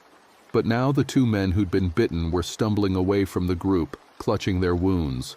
One of them, a laborer named Raymond, looked at his bleeding forearm with an expression of dawning horror. "It burns," he said. "The bite burns." "We need to get to a hospital," someone said. "Did you hear the radio?" Another worker shot back. "The hospitals are overwhelmed. We'd be waiting for hours." "Then what do we do?" No one had an answer. They stood in a loose cluster near the trailer, weapons clutched in trembling hands. Hammers, wrenches, lengths of pipe, whatever they'd grabbed. Around them, the construction site had become a nightmare landscape. 3 bodies lay motionless on the ground. Tommy, the welder, the carpenter. But the 2 men who'd been bitten were already showing signs. Raymond had sunk to his knees, gripping his head. The other man, whose name Oral couldn't remember, was sweating profusely despite the cool morning air. DeWitt's radio crackled. A voice came through, broken and urgent. "All units, mass casualty, downtown area, officer down. Oh God, they're everywhere." The transmission dissolved into static and screaming. Oral pulled out his phone and called his wife. It rang once, twice, 3 times. On the 4th ring, she picked up. "Hey, what's up?" The relief at hearing her voice almost made his knees buckle. "Honey, listen to me." "Are you at work?" "Yeah, I'm on my lunch break. Why? You sound weird." "I need you to go home right now. Lock the doors. Don't let anyone in. Something's happening downtown, something bad." "What do you mean?" "What's happening?" He struggled to find words that wouldn't sound insane. "People are getting sick. Attacking each other. I don't know what it is, but it's spreading fast. Just go home and stay there, okay? I'll get to you as soon as I can." "You're scaring me." "I know, I'm sorry, but please, just do what I'm asking. Go home now." "Okay? Okay, I'll leave. Are you safe?" He looked around at the chaos of the construction site. at the bodies and the blood and the workers standing shell-shocked with improvised weapons. "I'm handling it. Just get home safe. I love you." "I love you too." He ended the call and turned to Stanford. "We need to get out of here." Stanford nodded, his face pale. "My truck's in the parking area." "Same. Let's go." But before they could move toward the gate, Raymond began convulsing on the ground. The other bitten worker had already gone still, his eyes staring at nothing. Oral felt a creeping horror as he watched Raymond's body jerk and spasm, knowing what was coming, knowing there was nothing anyone could do to stop it. "We should help him," one of the younger workers said. "How?" Oral demanded. "How do we help him?" Raymond's convulsions stopped. For a moment, he simply lay there, chest rising and falling with shallow breaths. Then the breathing stopped too. "Check his pulse," someone said. No one moved to do it. They all knew what would happen next. They'd seen it 3 times already. Raymond's eyes opened. Empty eyes, with no recognition, no humanity. He sat up with the same jerky, uncoordinated movements the others had shown. Then he stood and turned toward the closest person. DeWitt raised his clipboard like a shield. "Raymond, it's me. It's DeWitt. Can you hear me?" Raymond lunged, mouth open wide. Oral grabbed Stanford's arm. "Now. We go now." They ran for the gate, part of a larger group of workers who'd reached the same conclusion. Behind them, screams and the sounds of struggle. Oral didn't look back. He focused on the gate, on getting through it, on reaching his truck. His boots pounded against the packed dirt, his hard hat bouncing on his head. Stanford kept pace beside him, breathing hard. They hit the gate at a run and spilled out onto Gervais Street. The scene beyond the construction site made Oral stumble to a halt. Cars sat abandoned in the middle of the road, doors hanging open. A city bus had crashed into a light pole, its front end crumpled, driver nowhere to be seen. People were running in every direction, some fleeing from something, others chasing, and the ones doing the chasing moved with that same wrong, jerky gait that Tommy and the others had shown. A woman in a business suit sprinted past Oral, her heels clicking frantically on the pavement. Behind her, a man in a security guard uniform pursued with outstretched hands and blood covering the front of his shirt. The woman glanced back, lost her footing, and fell hard on the concrete. The security guard was on her in seconds, driving her down, his mouth finding her throat. Oral forced himself to look away. The parking area for the construction site sat adjacent to the work zone, a gravel lot where the crews left their personal vehicles. He spotted his truck, a 10-year-old Ford F-150 with rust spots on the wheel wells and a cracked windshield he'd been meaning to replace. He ran for it, keys already in his hand. Stanford's truck was 3 spaces over, a newer Chevy. "I'm heading for my place in Lexington," Stanford called. "You?" "Irmo. Gotta get to my wife." "Good luck, man. Stay safe." "You too." They split, each heading for their own vehicle. Oral yanked open his truck door and threw himself into the driver's seat, jamming the key into the ignition. The engine turned over on the second try, and he'd never been more grateful for the sound. He backed out of the parking space, narrowly missing another truck that was doing the same thing. Workers were fleeing the site in every direction, on foot and in vehicles. He pulled onto Gervais Street and immediately hit traffic. Cars were backed up in both directions, their drivers honking and shouting. Some people had abandoned their vehicles entirely and were running between the stopped cars. Oral could see why. The street ahead was blocked by a multi-car pileup, and people were attacking each other in the wreckage. He cranked the wheel and pulled onto the sidewalk, his truck bouncing over the curb. Pedestrians scattered. He gunned the engine, trying to find a way through, but everywhere he looked, there was chaos. A man covered in blood staggered into his path, and he had to swerve to avoid him. His mirror clipped a street sign with a screech of metal. The radio in his truck came on automatically, tuned to the news station. "State of emergency has been declared for Richland County. Governor has activated the National Guard." Residents are urged to stay in their homes and avoid all unnecessary travel. If you encounter someone displaying symptoms of aggression or confusion, do not attempt to help them. Keep your distance and contact authorities immediately. However, we must inform you that emergency response systems are currently overwhelmed and response times may be delayed significantly. Oral tried to turn north toward the interstate, thinking he could loop around and approach Irmo from a different direction, but Main Street was completely gridlocked. Car horns blared in a cacophony. Someone fired a gun.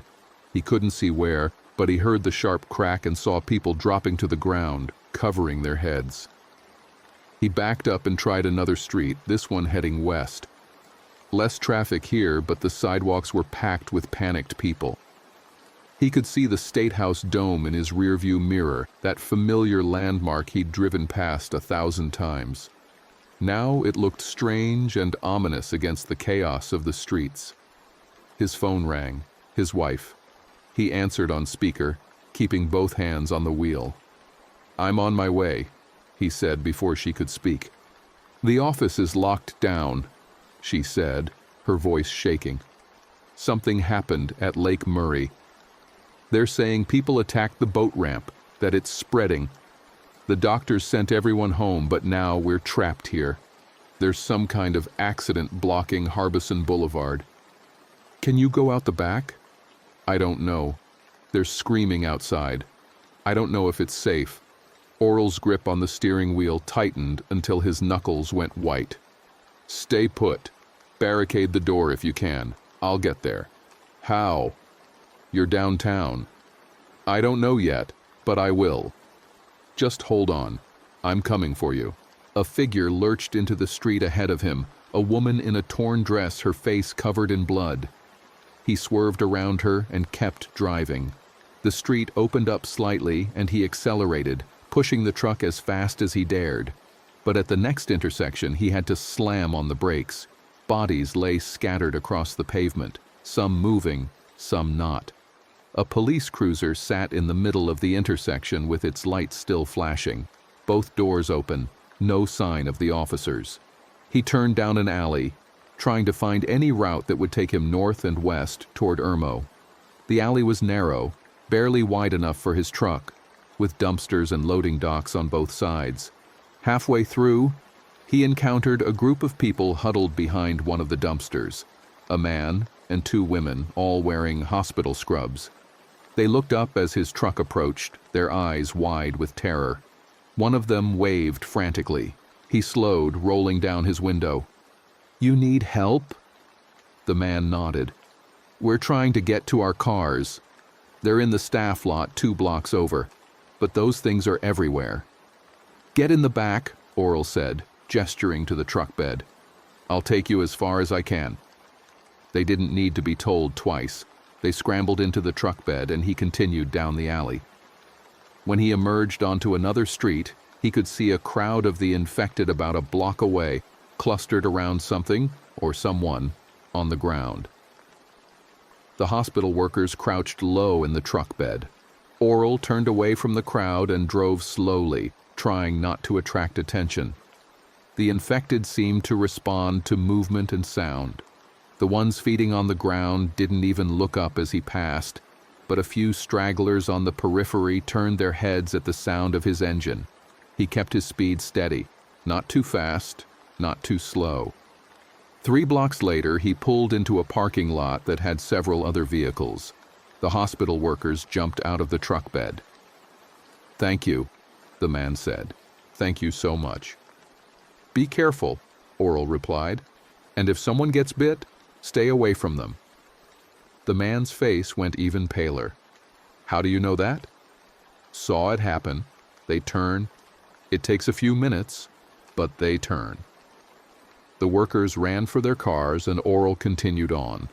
He pulled out his phone and tried to call his wife again, but the call wouldn't connect. The network was either overloaded or failing. He tried twice more with the same result.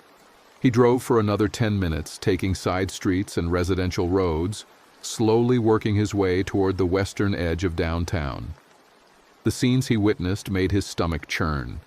An elderly man being dragged from his car, children running from what had been their mother, a police officer firing his service weapon into a crowd of the infected until they overwhelmed him. The city was dying. That was the only way to describe it. Colombia was dying street by street, block by block, as whatever infection or disease or curse this was spread through the population. And from what he'd seen, it spread fast. Bite to symptoms to death to reanimation in maybe 5 or 10 minutes, maybe less. He reached Interstate 26 and found the on-ramp completely blocked by a massive pileup. At least 20 vehicles involved, twisted metal and shattered glass spread across all lanes. People were climbing over the wreckage trying to flee on foot. The infected pursued them through the maze of cars. Oral reversed and tried another approach.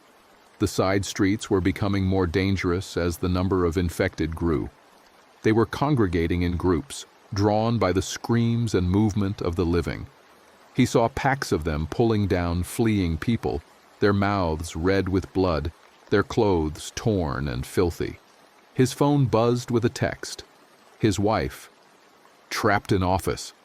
Can hear them outside. Please hurry." His hands trembled as he typed back, "Coming." "Hold on." He pushed the truck faster, running stop signs and red lights, no longer caring about traffic laws. All that mattered was getting to Irmo, getting to his wife. But the city was a maze of dead ends and obstacles. Every route he tried seemed to lead to another barrier, crashed cars, fires, hordes of infected blocking the way. Near the Congaree River, he finally found a bridge that was relatively clear. He crossed it, the water glinting in the afternoon sun below, deceptively peaceful. On the other side, he entered a residential neighborhood that seemed quieter. Houses with neat lawns and parked cars. He allowed himself a moment of hope that maybe this area hadn't been hit as hard. Then he saw the bodies on the sidewalk. A family, it looked like, torn apart. The infected that had done it were wandering aimlessly nearby, drawn by the sound of his engine. They turned toward him and began shuffling in his direction. He drove faster, turning onto a larger road that should lead toward the interstate access on the west side of the city. The streets here were less congested, but that just meant there were fewer obstacles between him and the infected. They emerged from yards and driveways, attracted by the noise and movement of his truck. One lunged at his driver's side door as he passed, actually managing to grab the mirror. He felt the impact, heard the screech of metal, and the mirror tore away.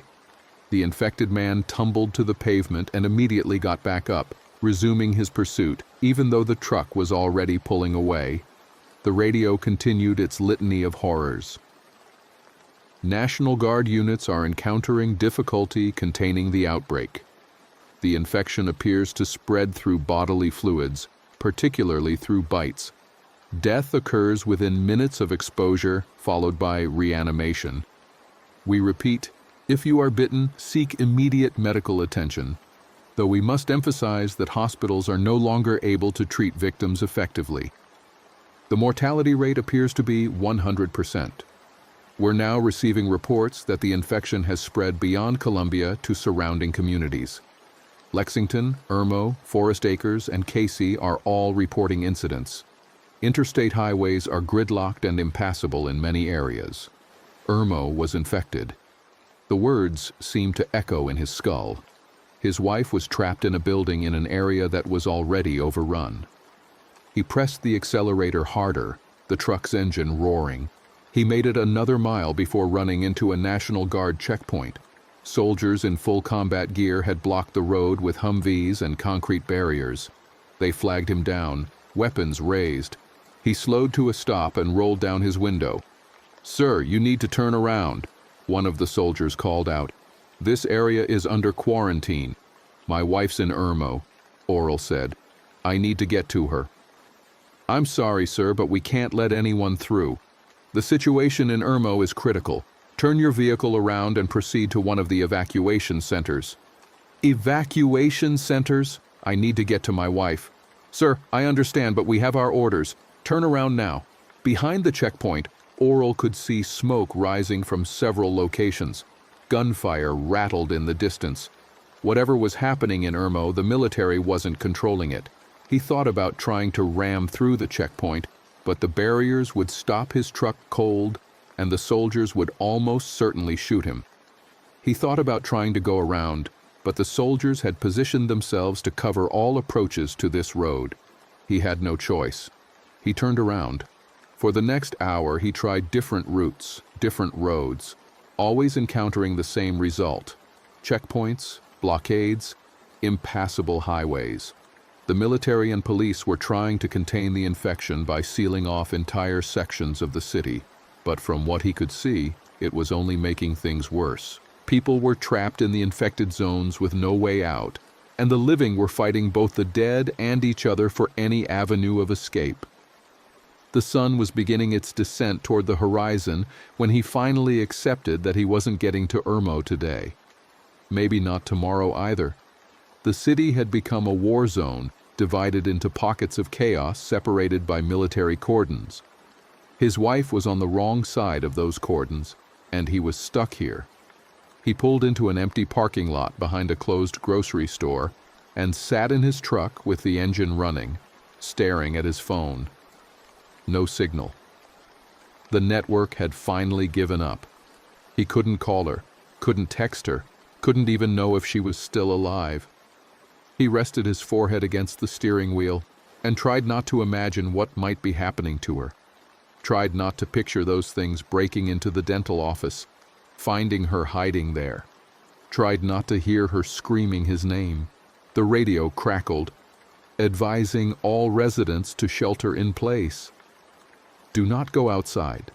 Do not open your doors for anyone. Conserve food and water. Further updates will be broadcast as information becomes available.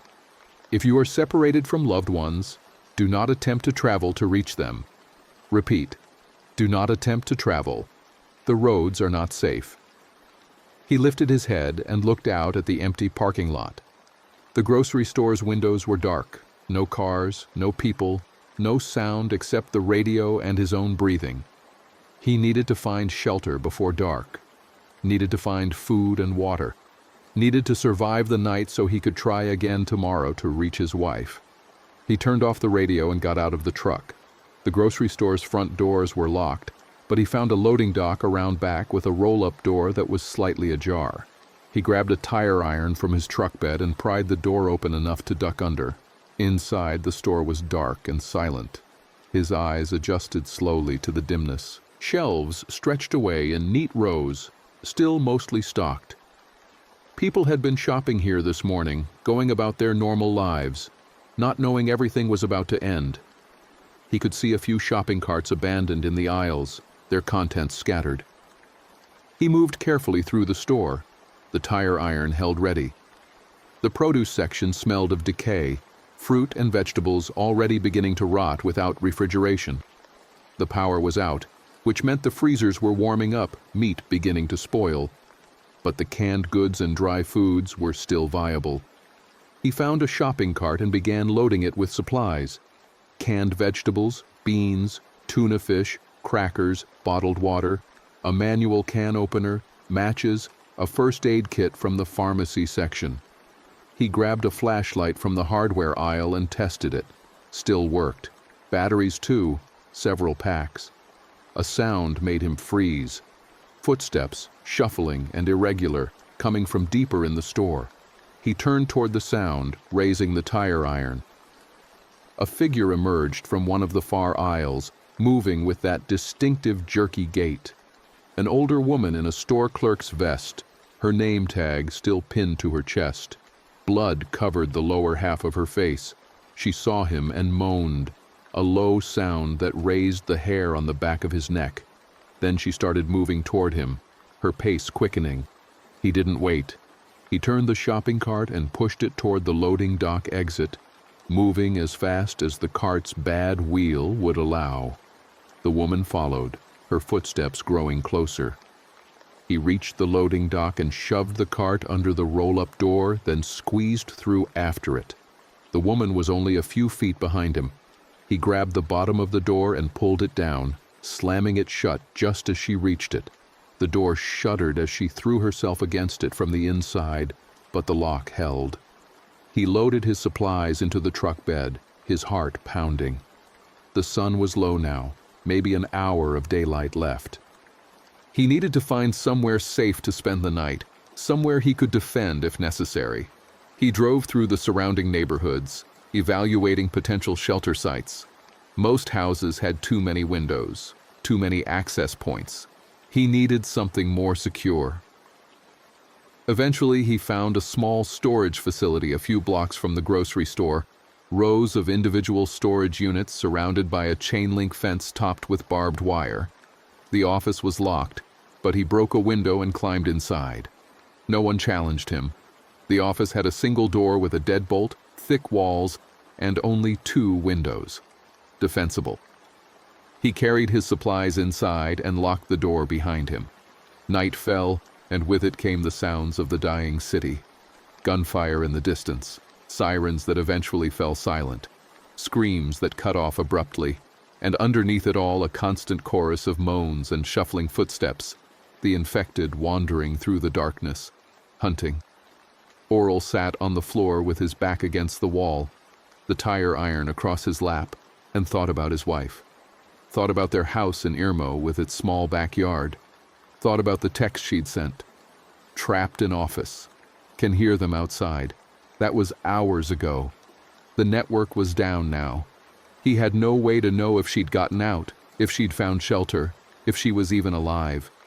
He allowed himself exactly 1 minute to cry, then wiped his eyes and opened a can of beans. He needed to eat, needed to keep his strength up. Tomorrow he would try again to reach her, and the day after that, and the day after that.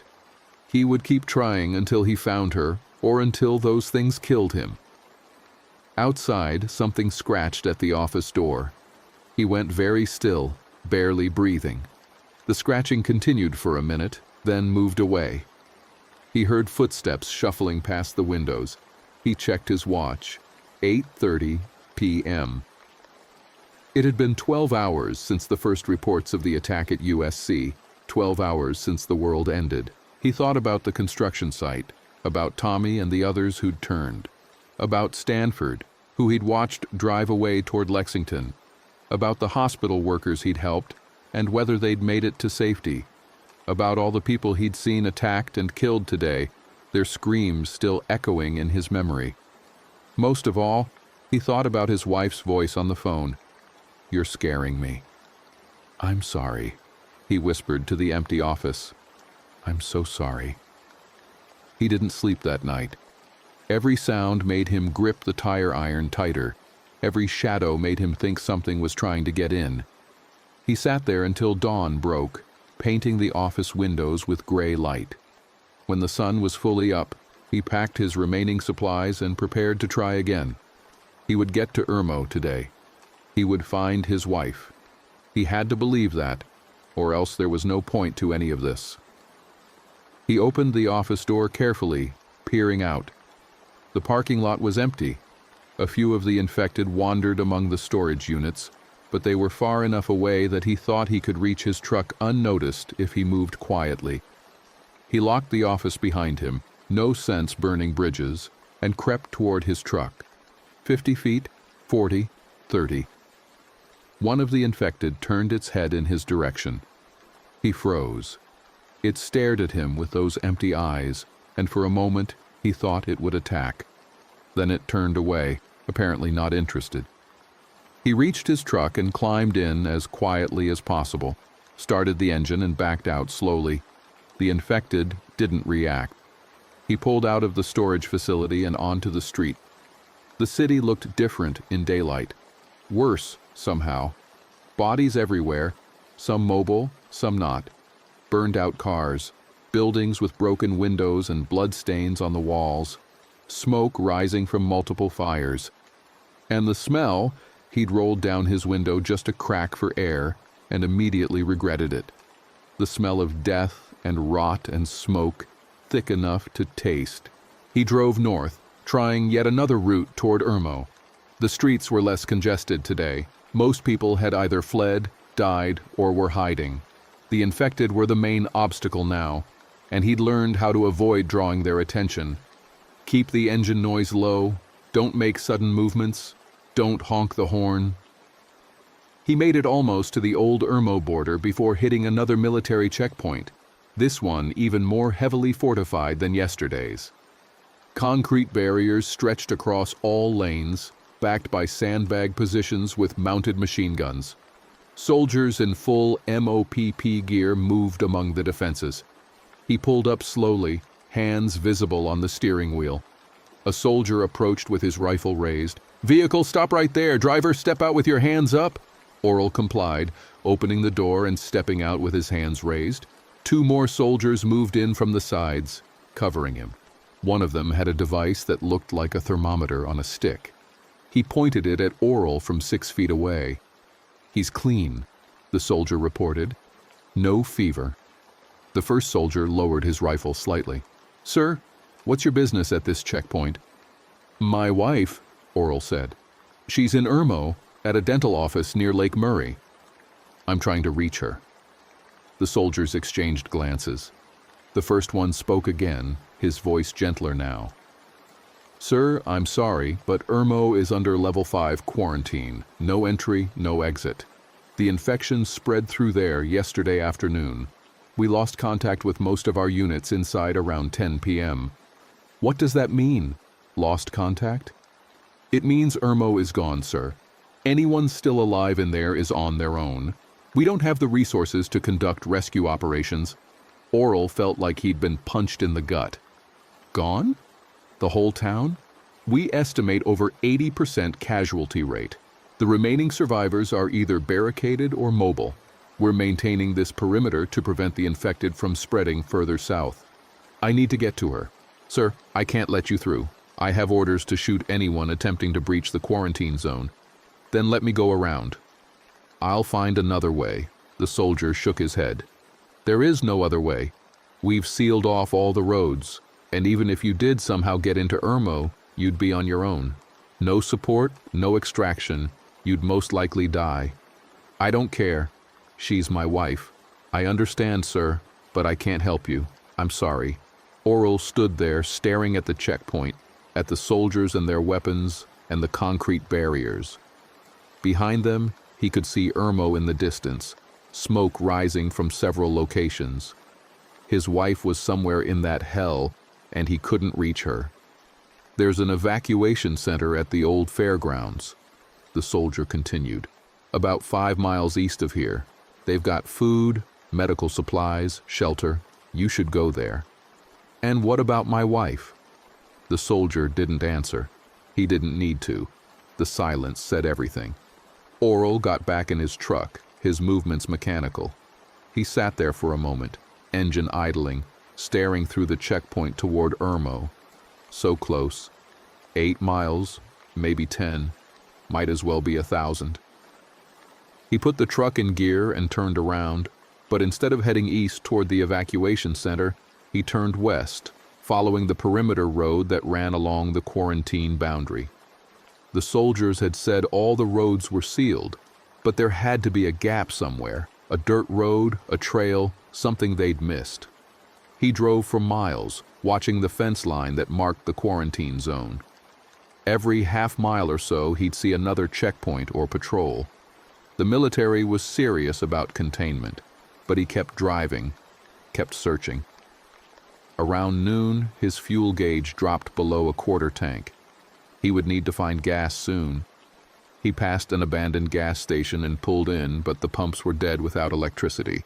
He tried the manual release on one of the tanks and managed to siphon a few gallons into his truck using a length of hose he found in the station's maintenance area. While he worked, a group of the infected appeared on the road, drawn by the smell or the movement. 5 of them, moving in a loose pack. He finished fueling quickly and got back in his truck, pulling out just as they reached the station. By mid-afternoon, he'd circled almost halfway around the quarantine zone without finding any way through. The military had been thorough. He was driving through an area of farmland when his phone suddenly chirped with a notification. He grabbed it, hope surging. The network must have come back up, at least partially. 3 text messages, all from his wife, all time-stamped from yesterday evening. They're trying to break in. Can hear them at the door. Oh God, please hurry. I love you. Nothing after that. The last message had been sent at 7:43 p.m., almost 18 hours ago. He tried calling her number. It rang once, then went to voicemail. Her voice on the recording, bright and cheerful. "Hi, you've reached..." He hung up and tried again. Same result. He sent a text. "I'm coming. Hold on." It showed as delivered but not read. He sat there in his truck on the side of a country road, surrounded by empty fields, and finally let himself acknowledge the possibility that she might be dead, that he might never see her again, that those last 3 text messages might be the final words he'd ever receive from her. He started the truck and continued driving. He had to try. Even if it was hopeless, even if she was already gone, he had to try. As the sun began its descent toward evening, he found himself back near downtown Columbia, having completed a full circuit of the quarantine zone without finding any way through. He was low on gas again, low on hope, and the infected were growing more numerous as darkness approached. He needed a plan. Charging blindly at military checkpoints wasn't working. Going around wasn't working, but there had to be a way. The quarantine line couldn't be perfect. If he could find a map, maybe identify weak points. He drove toward what had been Columbia's library, a large building downtown that might have maps or other resources. But when he arrived, he found the building already occupied, not by the infected, by living people. He could see lights inside, flashlights or lanterns, moving behind the windows. He parked his truck and approached cautiously, the tire iron in his hand. The library's front doors were barricaded with furniture, but he could see people moving inside. He knocked on the glass. Several flashlight beams swung toward him. A face appeared on the other side of the barricade, a woman in her 40s, worn and frightened.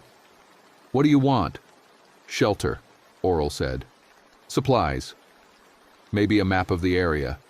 "Why should we let you in?" "Because I'm not infected and I'm not going to hurt anyone. I just need information." The woman studied him for a long moment, then turned and spoke to someone behind her. After a brief discussion, they began moving the furniture away from the door. Oral slipped inside quickly, and they re-barricaded behind him. Inside, the library was dim and crowded. Maybe 40 people sheltering here, families huddled together in different sections, children crying, adults with hollow eyes, the smell of unwashed bodies and fear. The woman who'd let him in introduced herself as Patricia. She'd been a librarian here before the outbreak. "We've been holding up here since yesterday morning. The infected can't figure out how to get through the barricades as long as we stay quiet." "You have food?" "Some. Water too from the bathrooms. But it won't last more than a few days. We're trying to figure out what to do next." Oral explained his situation. His wife trapped in Irmo, the military checkpoints preventing access. Patricia listened, then shook her head sadly. "I'm sorry. But from what we've heard on the radio, Irmo is gone. The whole northwest sector. The military abandoned any rescue attempts yesterday. I have to try. You'll just get yourself killed. Or worse." He knew she was right, but knowing and accepting were different things. "Do you have any maps?" She led him to the reference section, where someone had spread out several maps of Columbia and the surrounding areas. Oral studied them by flashlight, tracing the roads he'd already tried, looking for alternatives. But every route to Irmo went through the quarantine zone. "There might be a way," a man's voice said. Oral turned to find an older man, maybe 60, with a grizzled beard. "Name's Walter. I used to work for the power company, maintaining lines out in the rural areas. There's service roads the military might not know about. Old access routes through the woods. Can you show me?" Walter leaned over the map, his finger tracing a path.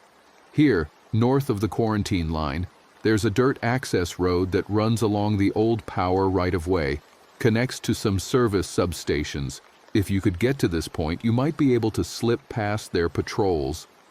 How do I get there? That's the hard part.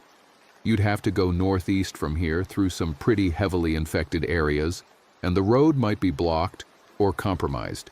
I haven't been out there since all this started. Oral studied the route. It was risky, maybe suicidal, but it was a chance. Thank you. Don't thank me yet. You'll probably die trying. Probably. He stayed at the library that night, sleeping in 2-hour shifts, always with one ear open for sounds of the infected. The people there shared what little food they had: crackers, canned soup, heated over a camping stove someone had brought. The children had stopped crying, too exhausted or too traumatized. They just sat there with blank expressions, clinging to their parents. In the early hours before dawn, Oral gathered his supplies and prepared to leave. Patricia tried one more time to talk him out of it. You could stay here. Help us. We need people who know how to survive. My wife needs me more. Your wife is probably dead. The words hung in the air between them. Oral looked at her for a long moment, then turned and walked to the barricade. They let him out, and he heard them rebarricading behind him. The streets were eerily quiet in the pre-dawn darkness. The infected seemed less active at night, maybe conserving energy, or maybe just confused by the lack of visual stimulus. He made it to his truck without incident and began driving northeast, following the route Walter had shown him. The infected became more numerous as he drove deeper into downtown. They congregated in groups, some standing still, others wandering aimlessly. He drove slowly, lights off, navigating by the faint moonlight. One wrong move, one loud noise, and they'd swarm his truck. He passed the State House, that historic building now surrounded by corpses and destruction. The grounds where tourists had walked just days ago were now a charnel house. He kept driving. As the sun began to rise, he reached the edge of the city where buildings gave way to industrial areas, and then to woods. He found the access road Walter had mentioned, barely more than a dirt path cutting through the trees. He turned onto it, his truck bouncing over roots and rocks. The road led him through dense forest, the branches overhead forming a canopy that blocked most of the light. He drove for what felt like hours, but was probably only 30 minutes, constantly worried that he'd reach a dead end or an impassable obstacle. Finally, he emerged from the woods onto a larger road.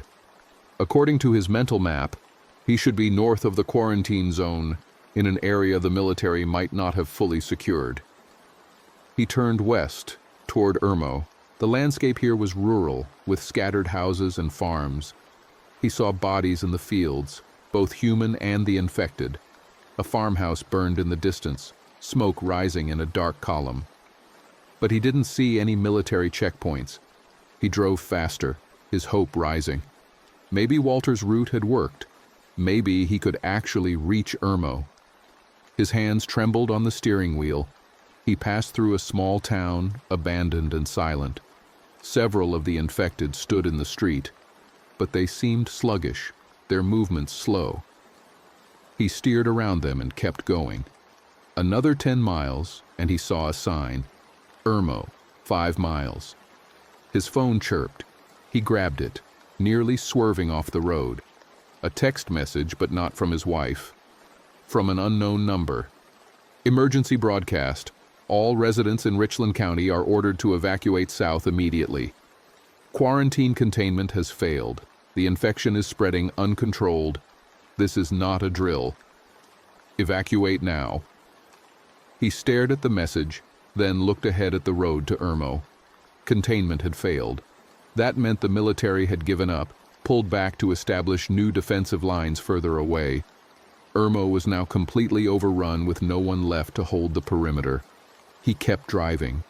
The outskirts of Irmo appeared through the trees, a mix of residential neighborhoods and small businesses. At first glance, it looked almost normal. Houses with neat lawns, a shopping plaza with cars in the parking lot. But as he got closer, he saw the details that revealed the truth. Doors hanging open, windows broken, bloodstains on the sidewalks, bodies everywhere. He drove slowly through the streets, looking for landmarks he recognized.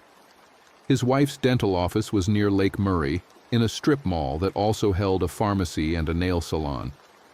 He tried to remember the exact location, but his mind was fuzzy with exhaustion and fear.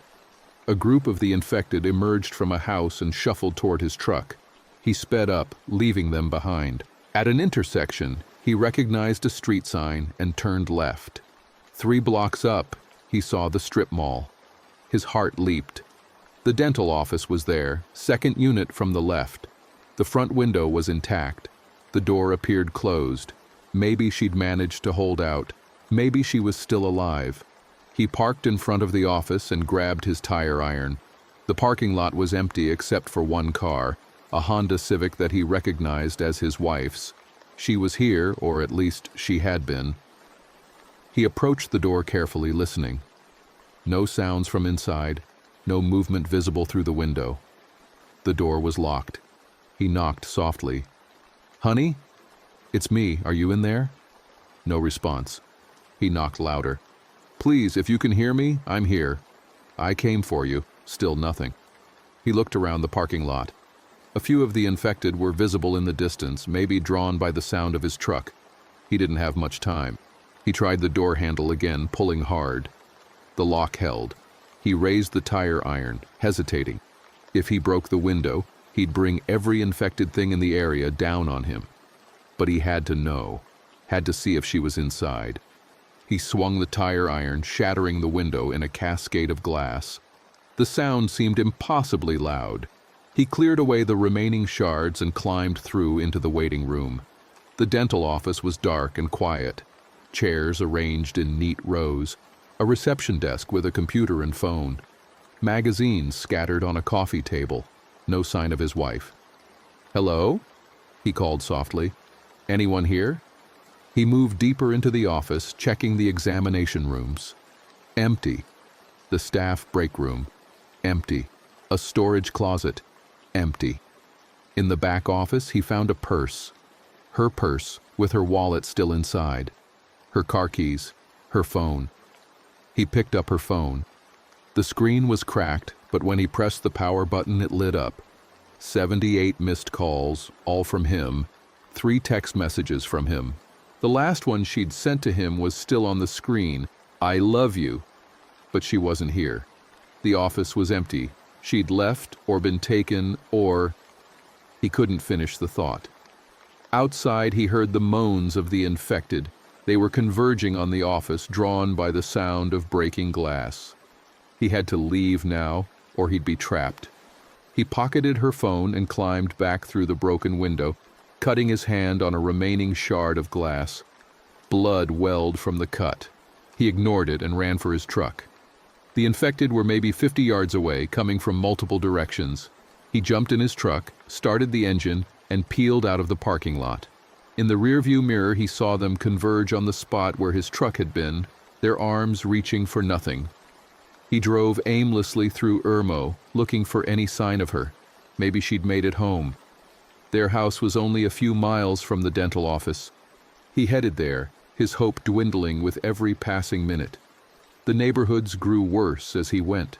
More bodies, more destruction. Entire streets of houses with their doors broken in. Cars crashed into trees and lampposts. A school bus overturned in a ditch, its small windows shattered. He found his street, found his house, the small ranch-style place with the backyard they'd bought together.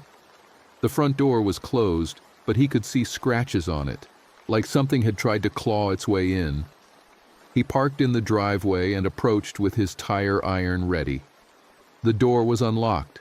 He pushed it open slowly, peering into the dim interior. "Hello? Honey, are you here?"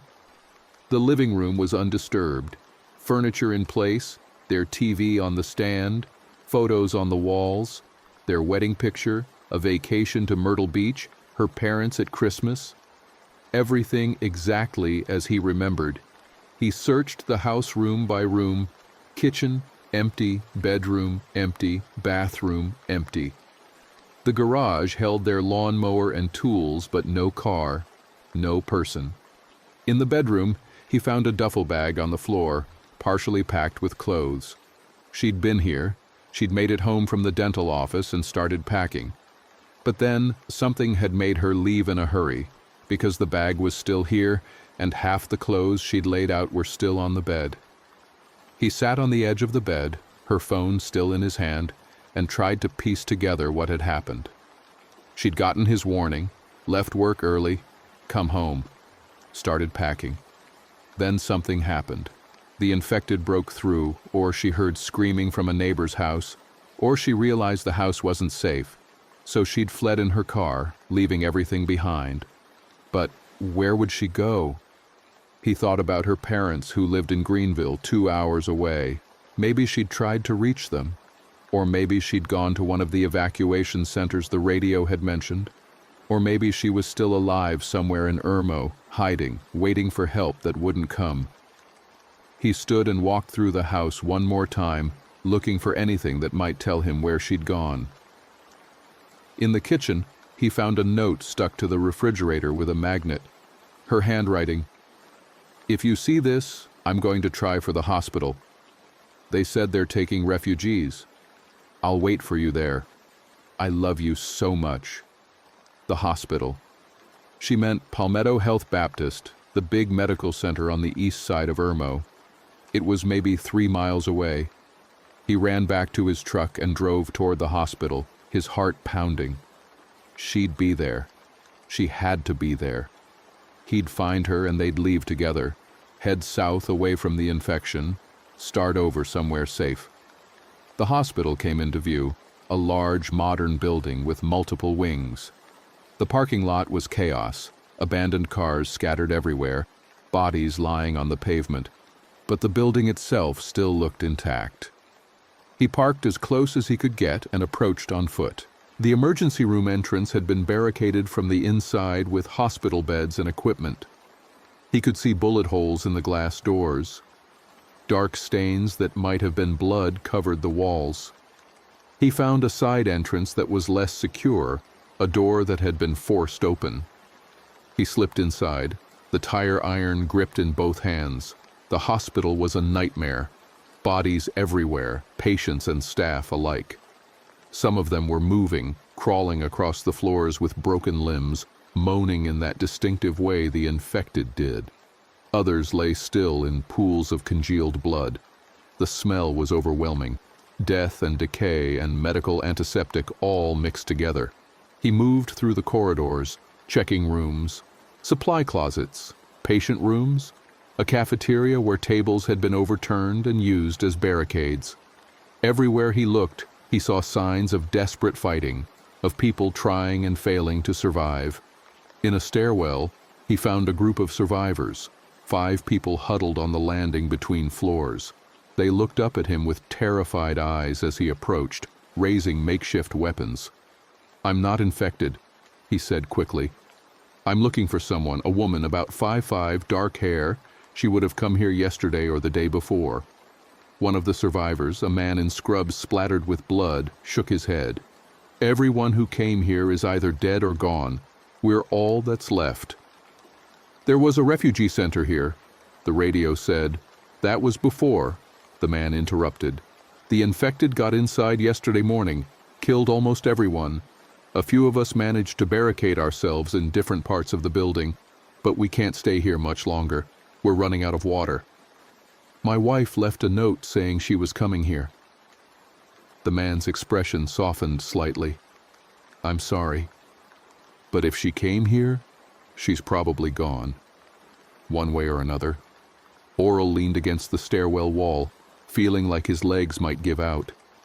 He'd come all this way, fought through the infected, bypassed military checkpoints, risked everything. And she wasn't here. She might be dead, might be one of those things wandering the halls, might have fled to some other location he'd never find. "You should leave," the man in scrubs said. "This building isn't safe. The infected are in the basement and they're working their way up. We're going to make a run for it soon. Try to get to the roof and signal for help." "There's no help coming," Oral said. I know, but we have to try. Oral nodded numbly. He understood. You had to keep trying, even when hope was gone, because the alternative was lying down and waiting to die. He left the stairwell and continued his search, checking every floor he could access. The infected were more numerous on the lower levels, drawn by the living presence of the survivors, but too disoriented to navigate the stairwells effectively. He avoided them when possible, fought when necessary, always moving forward. On the fourth floor, in what had been the maternity ward, he found something that made him stop. A woman's body lying in one of the patient rooms. Dark hair, about the right height and build. She lay on her side, facing away from the door, wearing civilian clothes, not a hospital gown. His breath caught in his throat. He approached slowly, afraid to look, more afraid not to. He reached out and gently turned her over. Not his wife. This woman was younger, maybe 25, with different features. But for a moment, in that dim hospital room with the stench of death all around, he'd been certain it was her. He sat on the floor next to the bed, his tire iron clattering from his numb fingers. How many more rooms would he search?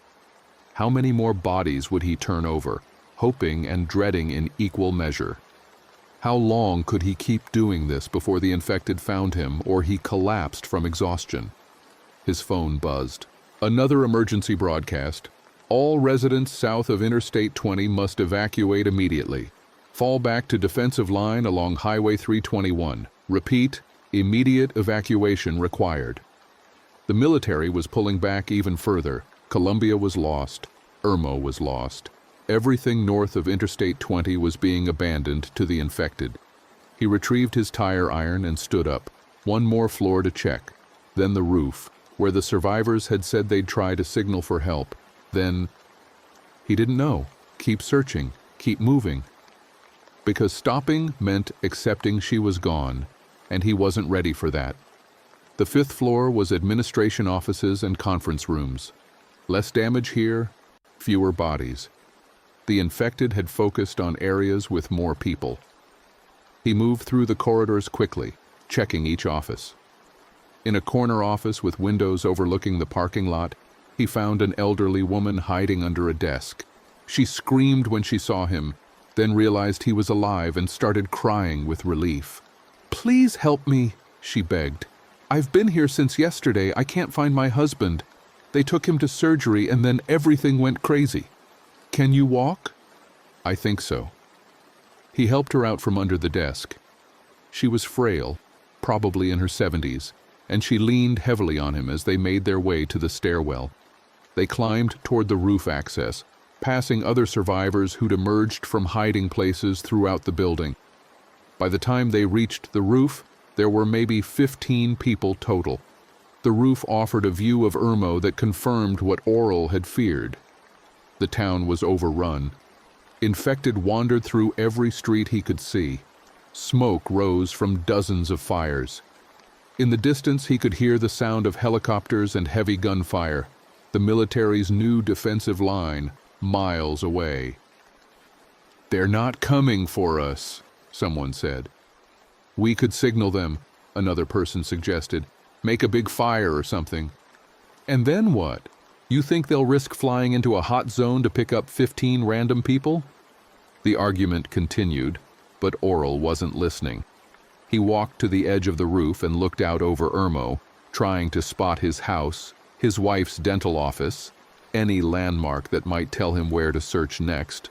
But from up here, everything looked the same, a carpet of destruction stretching to the horizon. He pulled out her phone and tried calling her number one more time. It rang again. On the third ring, someone answered. "Hello?" A man's voice, rough and strained. Oral's heart leaped. "Who is this? Where's my wife?" "I found this phone," the man said. "In a car on Harbison Boulevard." The car was crashed, driver's door open, no one inside. "What kind of car?" "Honda Civic. Silver. Her car." "Was there blood? Signs of struggle?" "Some blood on the seat. Not a lot. Looks like whoever was driving got out on their own." "Where on Harbison?" Near the Target shopping center. Car hit a light pole. You want me to leave the phone there? Yes, please and thank you. The man hung up. Oral stared at his own phone, processing. She'd crashed her car near Target, about halfway between their house and the hospital. She'd gotten out, taken some things with her, or maybe she'd taken nothing. Maybe she'd just run. The phone had been in the car, which meant she didn't have it with her now. He was no closer to finding her. All he'd learned was that she'd been alive long enough to crash her car. After that, anything could have happened. He descended from the roof and made his way out of the hospital. The other survivors called after him asking where he was going, but he didn't answer. He had to check that crashed car, had to see if there were any other clues. The drive to Harbison Boulevard took him through the worst of Irmo's destruction. The infected were everywhere now, congregating in massive groups. He had to take roundabout routes, sometimes backtracking when he found roads blocked by hordes too large to safely bypass. He found the Target shopping center, found the silver Civic wrapped around a light pole in the parking lot. The man on the phone had been right. Driver's door open, blood on the seat, phone in the center console. He searched the car thoroughly. Her purse was gone, no other personal items. But in the glove compartment, he found a map of Colombia with several locations circled in pen. One circle around their house, another around the dental office, a third around the hospital, and a fourth around a location he didn't immediately recognize, a street corner in West Colombia, on the far side of the river. Why would she circle that location? He studied the map more closely. The circled spot was in a residential area, nothing special about it that he could see, but she'd marked it for a reason. Then he remembered. Her sister. Her sister lived in West Colombia in a rental house near the old mill. They'd visited there last Christmas. He tried to recall the address but couldn't. Just that it was off Meeting Street, maybe a dozen blocks from the river. New hope surged through him. She'd tried to reach her sister. That's where she'd gone after crashing the car. He headed for the river, for the bridges that would take him into West Colombia. But the bridges were blocked, military checkpoints on both sides, soldiers refusing passage in either direction. The Congaree River had become a defensive line, keeping the infected in Irmo and Colombia from spreading west. "No one crosses," a soldier told him, his rifle aimed at Oral's chest. "Orders from command. The western bank is still clear, and we're keeping it that way. My wife might be over there. Then she's on the safe side. You should be grateful. Now turn around before I have to shoot you." Oral backed away from the checkpoint and drove along the river, looking for another way across. But every bridge was blocked, every accessible bank patrolled. The river itself was too wide and fast to swim, especially with the infected wandering both shores. He spent hours trying different approaches, different bridges, even considering stealing a boat from one of the marinas. But the security was too tight. The military had learned from their failed quarantine of Irmo. This time they weren't taking chances. By late afternoon, he had to accept reality. He couldn't cross the river. Not today, maybe not ever. If his wife was in West Colombia, she was trapped there just as surely as he was trapped here. And with the infection spreading, with the military continuing to pull back to new defensive lines, the definition of safe side was constantly changing. He found himself driving back toward downtown Colombia, away from Irmo, away from the river, away from any hope of finding his wife. The sunset painted the sky in reds and oranges, beautiful and terrible. The city burned around him, and he was alone. Near the State House, he ran out of gas. The truck sputtered and died in the middle of Gervais Street, 3 blocks from where he'd started 2 days ago at the construction site. He sat there for a moment, hands on the steering wheel, staring at nothing. Then he got out and started walking. He didn't have a destination. He was just moving, because stopping meant thinking, and thinking meant accepting that he'd failed, that he'd been too slow, too late, too far away when it mattered. The infected were thick around the State House. They'd congregated here in huge numbers, drawn by some instinct or maybe just wandering randomly until they found others. Hundreds of them, maybe thousands, filling the streets and the grounds around that historic building. He should turn around, should find shelter before dark, should do anything except walk toward the largest concentration of infected in the city. But he kept walking.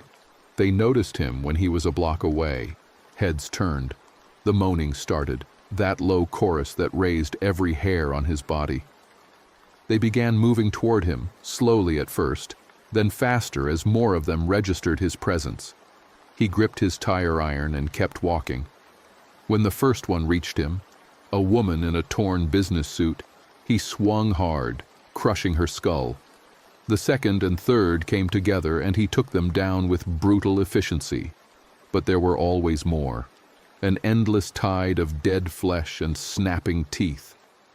He fought his way up the steps of the State House, his arms aching, his breath coming in ragged gasps. Blood covered his clothes, his hands, his face. Some of it was from the infected. Some of it was his own from where they'd scratched and bitten him. One bite on his left forearm, another on his right shoulder, a third on his leg that he didn't remember receiving. He made it inside the State House and slammed the door, buying himself a few seconds. But they were right behind him, their bodies throwing themselves against the door, their hands breaking through the windows. The door wouldn't hold for long. He climbed the stairs to the second floor, then the third. His legs felt like lead. His vision was starting to blur. He knew what the bites meant, knew what was coming. He'd seen it happen to Tommy and the others. Fever, seizures, death. He had maybe 10 minutes before the transformation started. He reached the dome, the highest point in the building. Through the windows he could see Columbia spread out below him. His city, his home, now a graveyard. Smoke and fire and endless streets of the dead. His phone buzzed. He'd forgotten he still had it. He pulled it out with trembling hands and looked at the screen.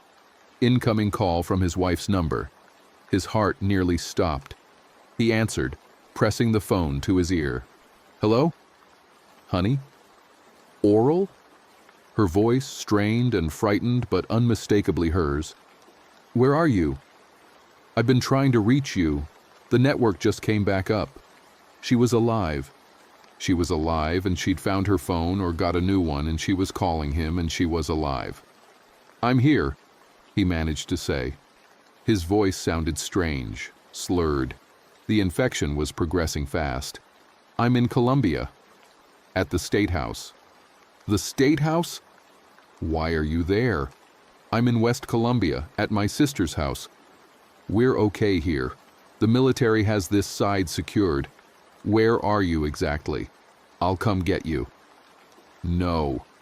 He slid down the wall, sitting on the floor of the dome. Below, he could hear the infected breaking into the building, their footsteps on the stairs. "Don't come back across the river. Stay where you are. Stay safe." "What's wrong? You sound strange." "I got bit. 3 times. I'm infected." Silence on the other end. Then, "No. No, that can't. You're lying. You're joking. I tried to find you. I went to Irmo, to your office, to our house, to the hospital. I looked everywhere. I'm sorry I couldn't find you sooner." "Don't do this. Don't say goodbye. There has to be a cure. There has to be something." "There isn't. We both know there isn't." He could hear her crying now, her breath hitching. "Please, please don't leave me. I love you so much. We were supposed to have more time." "I know. I love you too. More than anything." His fever was spiking, his head pounding. He could feel the infection spreading through his blood, changing him, killing him. "I need you to listen to me. Are you listening?" "Yes." Her voice barely a whisper. "Stay in West Columbia. Stay with your sister. Don't try to come back for me. Don't try to recover my body. Just survive, okay? That's all I want. I want you to survive. I can't do this without you. Yes, you can. You're strong. Stronger than me. You'll make it through this. The footsteps were on the third floor now, getting closer. He didn't have much time left. Either the infected would reach him, or the transformation would start. He couldn't decide which would be worse. "I wish I could see you one more time," she said. "I wish I could hold you." "Me too, but you're safe, and that's what matters. That's all that matters." His hand was starting to shake, making it hard to hold the phone. His vision was darkening at the edges. This was it, the end. After everything he'd survived, everything he'd fought through, it ended here in the State House dome with his wife's voice in his ear and a horde of infected climbing the stairs. "I have to go now," he said. "No, please stay on the line. Don't leave me yet. I love you, remember that. No matter what happens, remember I loved you." "I love you too. I love you so much." The infected burst through the door into the dome, dozens of them, their mouths open in silent screams. He dropped the phone and tried to stand, but his legs wouldn't support him. He fell back against the wall, looking up at them as they closed in. He thought about his wife, safe in West Columbia, thought about her voice saying she loved him, thought about their house with its backyard, about all the plans they'd made, all the time they'd expected to have. The infected fell on him, and for just a moment before the pain started, before everything went dark and cold and wrong, he was grateful that she would survive, that she'd made it across the river, that she'd remember him as he was, not as what he was about to become. The phone on the floor continued to broadcast her voice, calling his name, begging him to answer. But Oral was already gone, pulled down beneath a wave of rotting hands and gnashing teeth. The city he'd tried to save spread out below him in the dying light. His last thought was of her smile, the way it lit up her whole face, the way it made everything worthwhile. Then there was nothing but darkness and the eternal hunger.